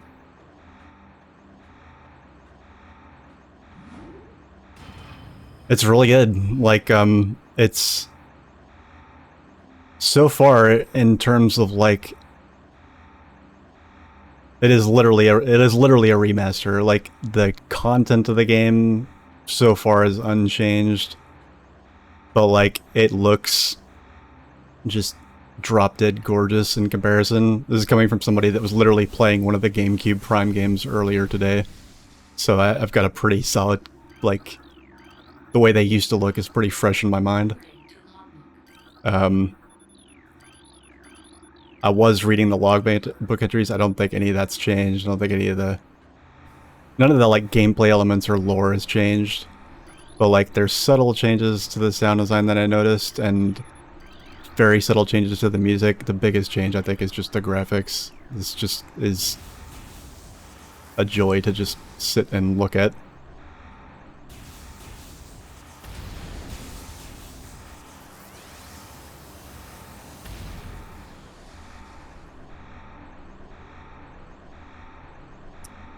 Aw, thanks, buddy. Thanks for the follow. Yeah, no, I'm honored to have you on the stream.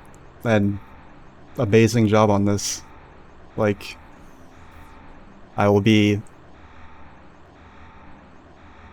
playing this probably constantly for the next week or so. Um, how is it? All nostalgia, neat. Yeah, I mean, it is nostalgic, but it also just looks like I don't think I'll ever be able to go back and play the original now. You know, unless I want to randomize it. Like, even just this, look at this. Look at this lighting. Actually, hold on, let me just sit here for a second. I want to see the idle animations.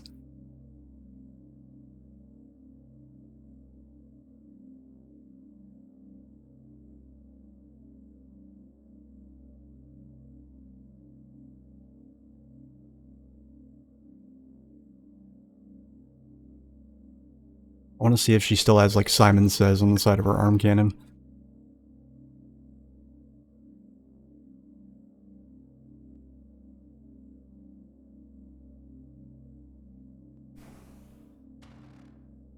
God damn it. I hit a button accidentally.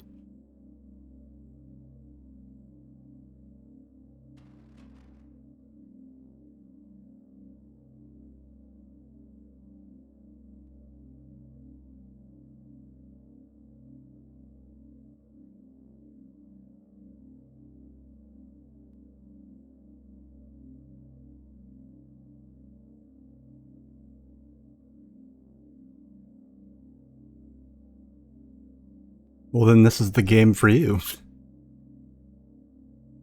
Wait, biased in which direction? This game's packed with energy beams.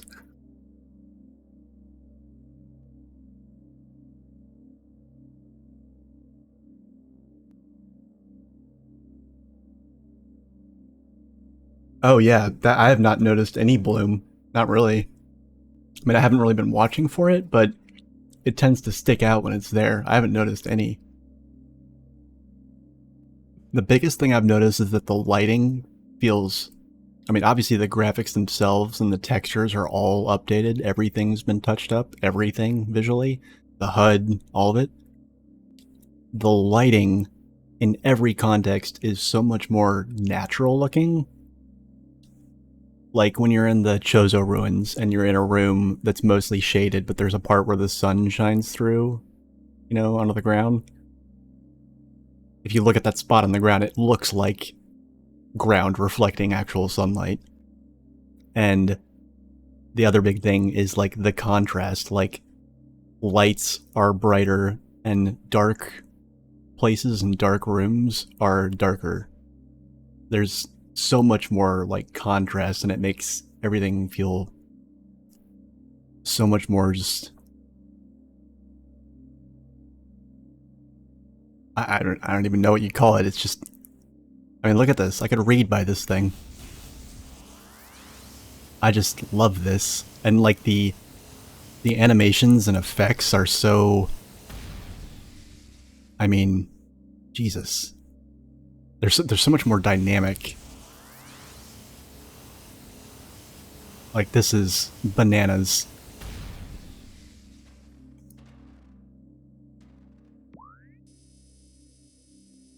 Alright, where am I actually trying to go here? Okay, I need to go. I need to not get on that elevator.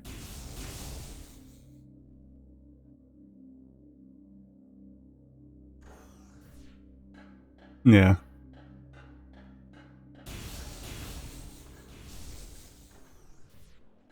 The biggest thing that stuck out to me is the lighting, by far, and just general, like, dynamic range visually.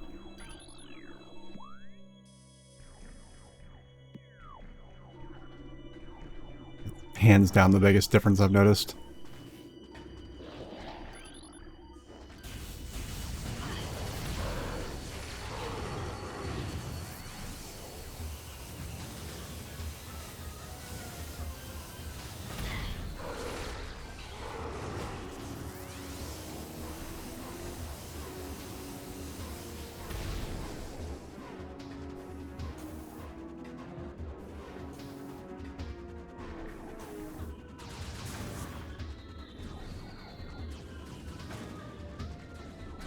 Ah, fuck you.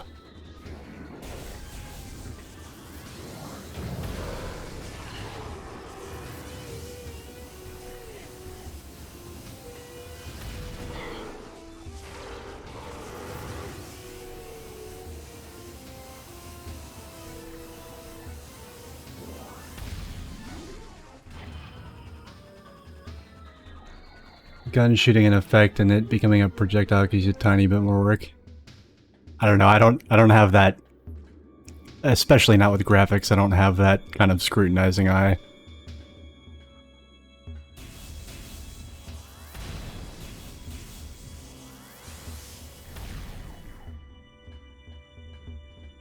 I don't know.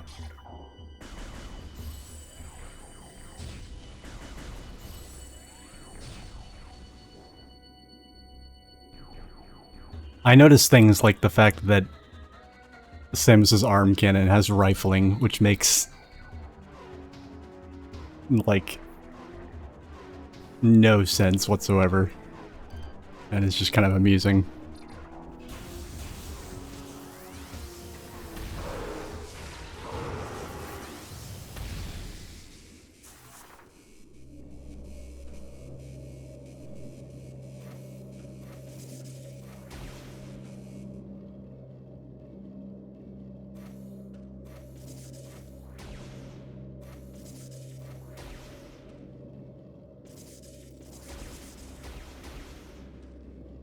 Shit.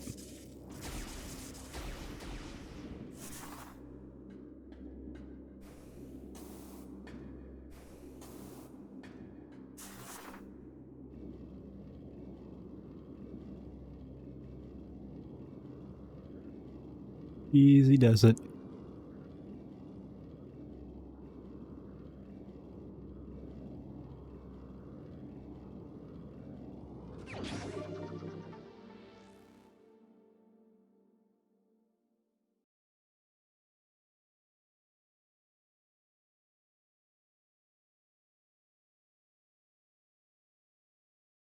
Oh.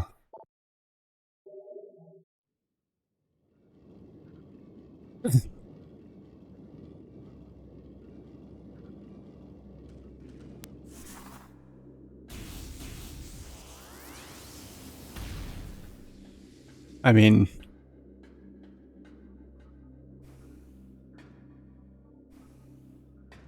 I don't know.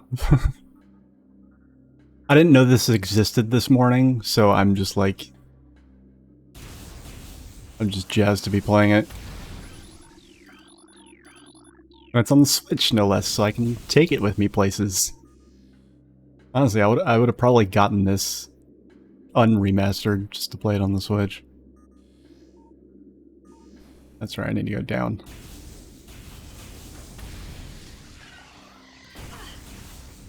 Yeah, it was like, what do they call it? Nintendo Direct or whatever. One of those, like, gaming conferences I pay zero attention to and hear about secondhand.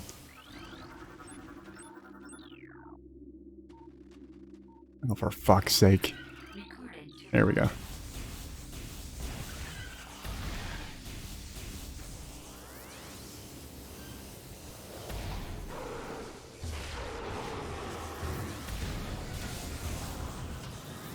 Alright, I'm very close to getting the thermal visor, and I really want to see what it looks like.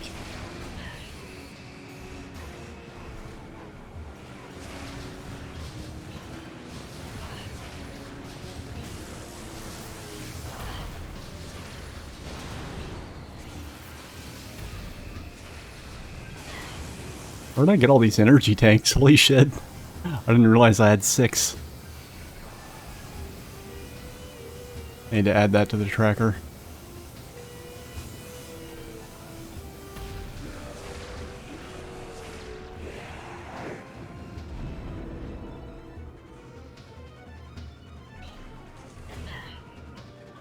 What?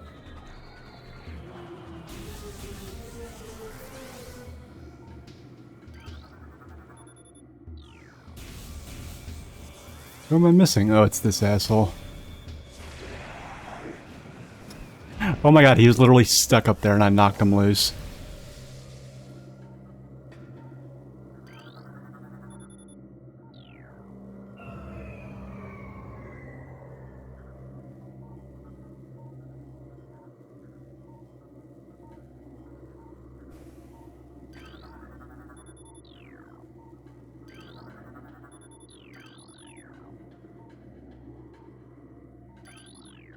This is like the next big visual thing I'm looking forward to, is seeing a thermal visor. And unlike the beams, I haven't even seen screenshots of this. So I'm actually quite curious what it's going to look like. I'm sure it's not going to look that different, but...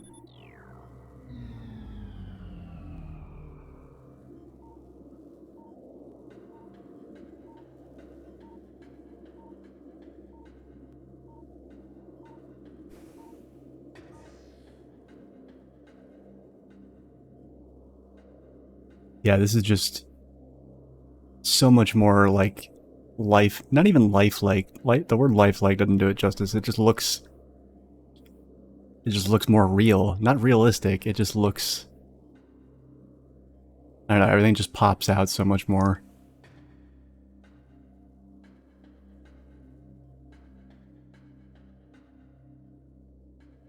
I lack the creative visual, the visual arts vocabulary to really make a proper analysis of this one way or the other, but I have a heavy bias because it's a game in the same series as like the third video game I ever played as like a young kid in like the 1st or 2nd grade. And so seeing a game like that get a proper remaster like this is actually not anything I've ever experienced before, so... This is actually kind of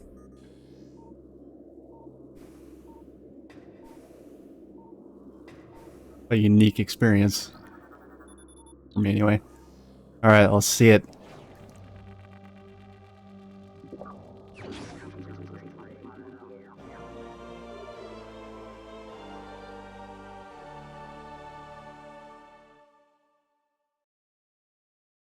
The lock for objects also work as your scope, as in you have a tiny bit of auto aim. No, you have a lock on button that's separate from the camera controls and everything else. There is no auto aim, but the wave beam has a and just the wave beam. So this particular beam that I have right now has a slight built-in homing capability. But it's unique to the wave beam. No other beam has it.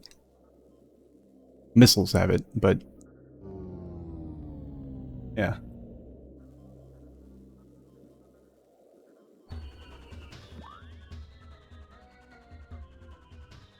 I think it's you. I'm not saying anything you're saying is wrong. I'm not qualified to say that one way or the other. It's just you're...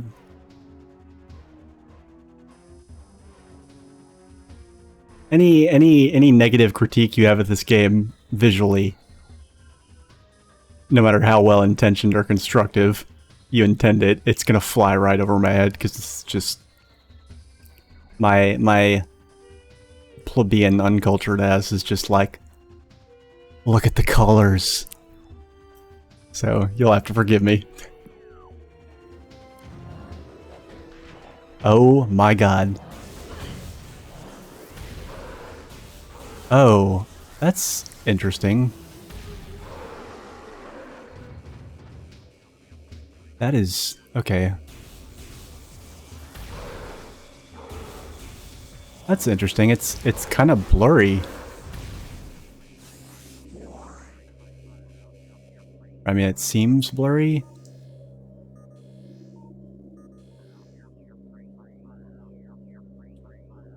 I guess that's...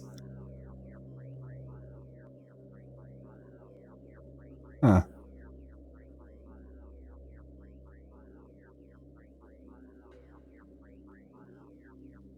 Maybe that's like...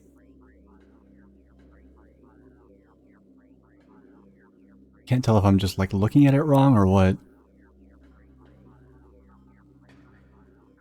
It's definitely easier to look at.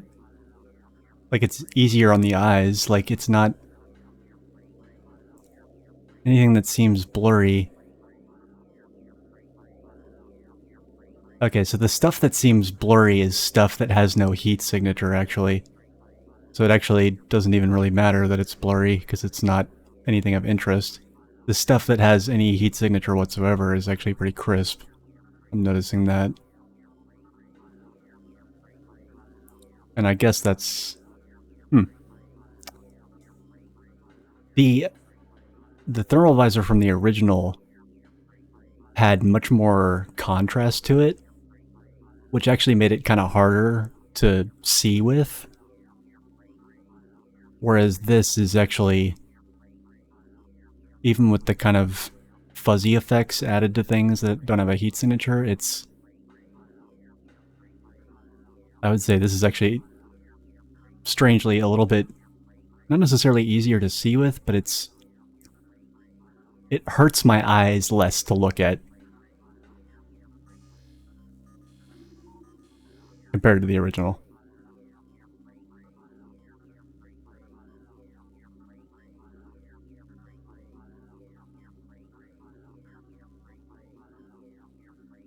It's a thermal visor. It's meant to pick up heat signatures. So you see how it gets... you see how the beam gets, like, brighter and more vivid? As I charge it up.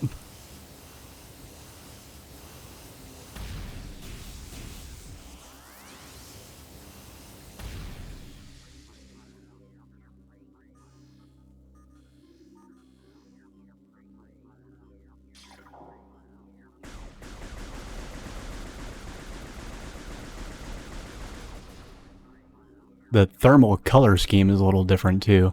Oh, that's so cool. Look at this. Okay, look closely. You see that? It's like heating up the harder I fire it. So like watch the arm cannon when I stop shooting. The purple and blue are gonna like come back. See, look at that. While it's cooling off. And then if I go and like shoot rapidly again, it's gonna be blue for a second, and then the blue is gonna fade back and it's gonna turn red as I keep firing. Oh, that's so cool. That's completely new. That was not in the original.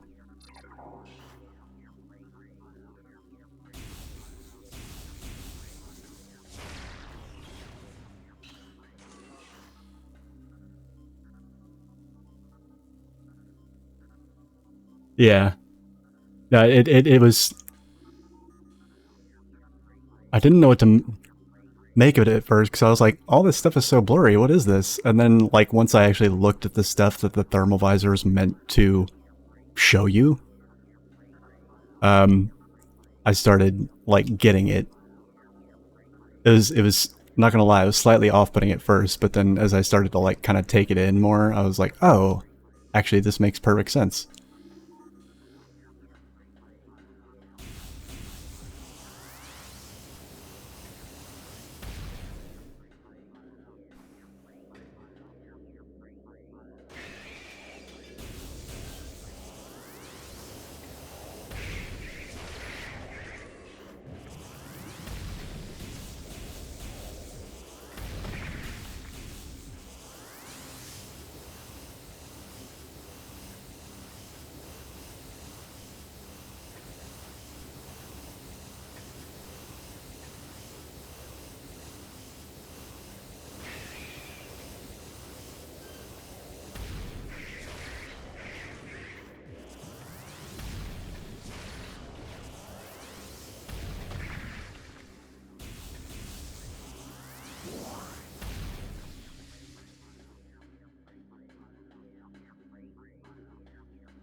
Yeah, no, this is,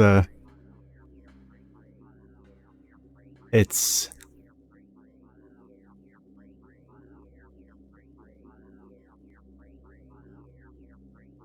I think, Galgos, I think you put it best. This is just... At first glance, it's not as visually striking or appealing as the original thermal visor, but it immediately starts to grow on you once you realize how much more realistic this is, and how much more detailed it is. Yeah, this is not what I was expecting, and yet I'm still impressed.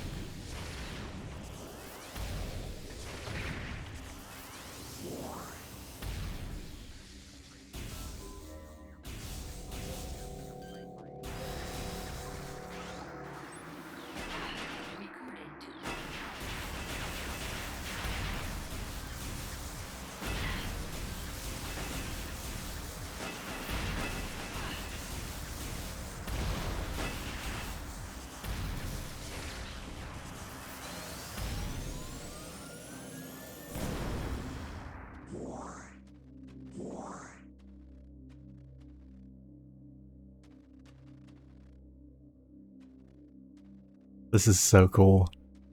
Like, this needs to be in more Metroid games, like dark sections like this.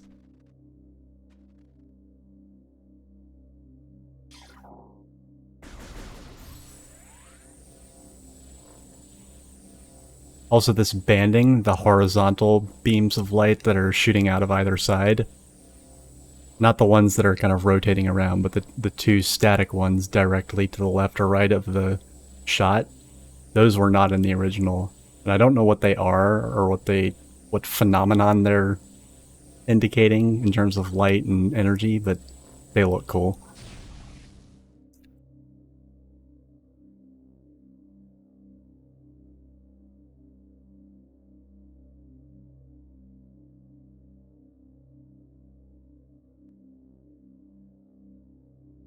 Well, I mean, yeah, but that's already kind of there. These... I feel like I've seen banding like that Like, I recognize... There's something recognizable about the way those precisely horizontal beams of light are shooting out. And I feel like it's... My intuition is telling me that that's based off some sort of physics thing. I could be completely wrong about that, though. It wasn't there in the original. And it looks too intentional to be there by accident, really.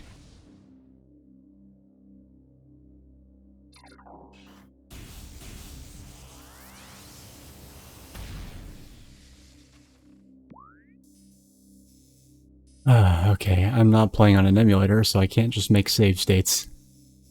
I need to eventually find a save point here. I gotta go to bed. Is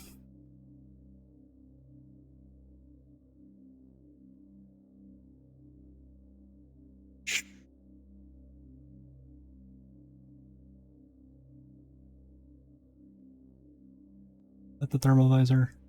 Yeah, okay.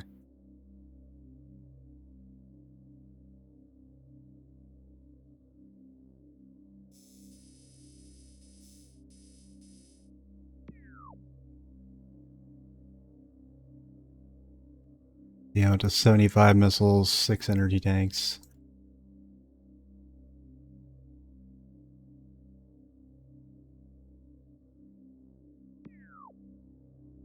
Oh, thanks, buddy. Yeah, thanks for dropping in. Hadn't seen you in a while.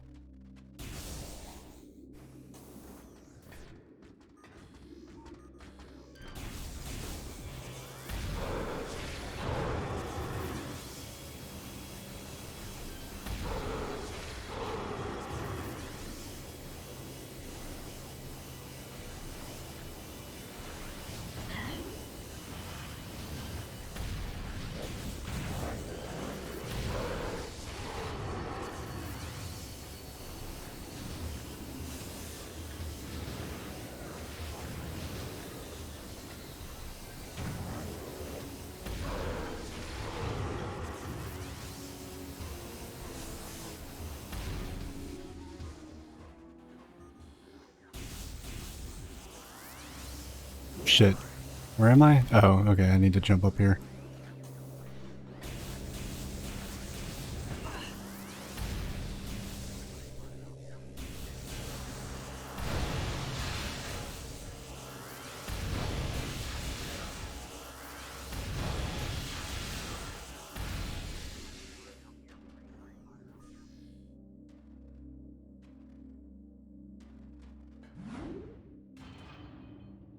Aw, thanks for the resub, dude. Thanks for gifting the sub, Tris. Yeah, this was a good stream. And, everybody, make sure you show up tonight so that you can see Dolphin Souls in all of its most horrible, horrifying, beautiful glory. I'll be streaming the most difficult and beautiful and crazy, ridiculous level in the entire game tonight, and I want people to be there to see it. So, be there to see it.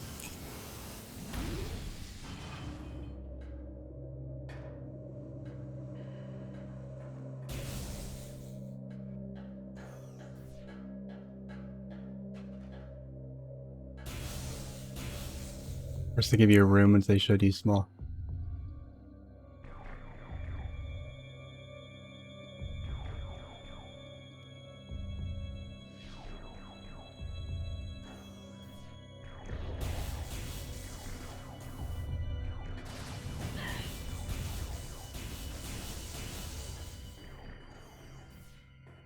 Thank God the save point still has power.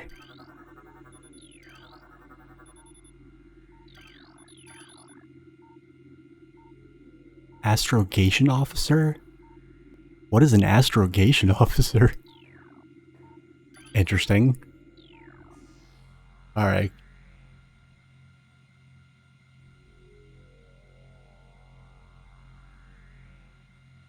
Alright. I will see you guys in, like, 18-ish hours. So yeah. And then once we beat Echo, which we probably will do, hopefully, we'll come right back to this. So yeah. Take care, comrades.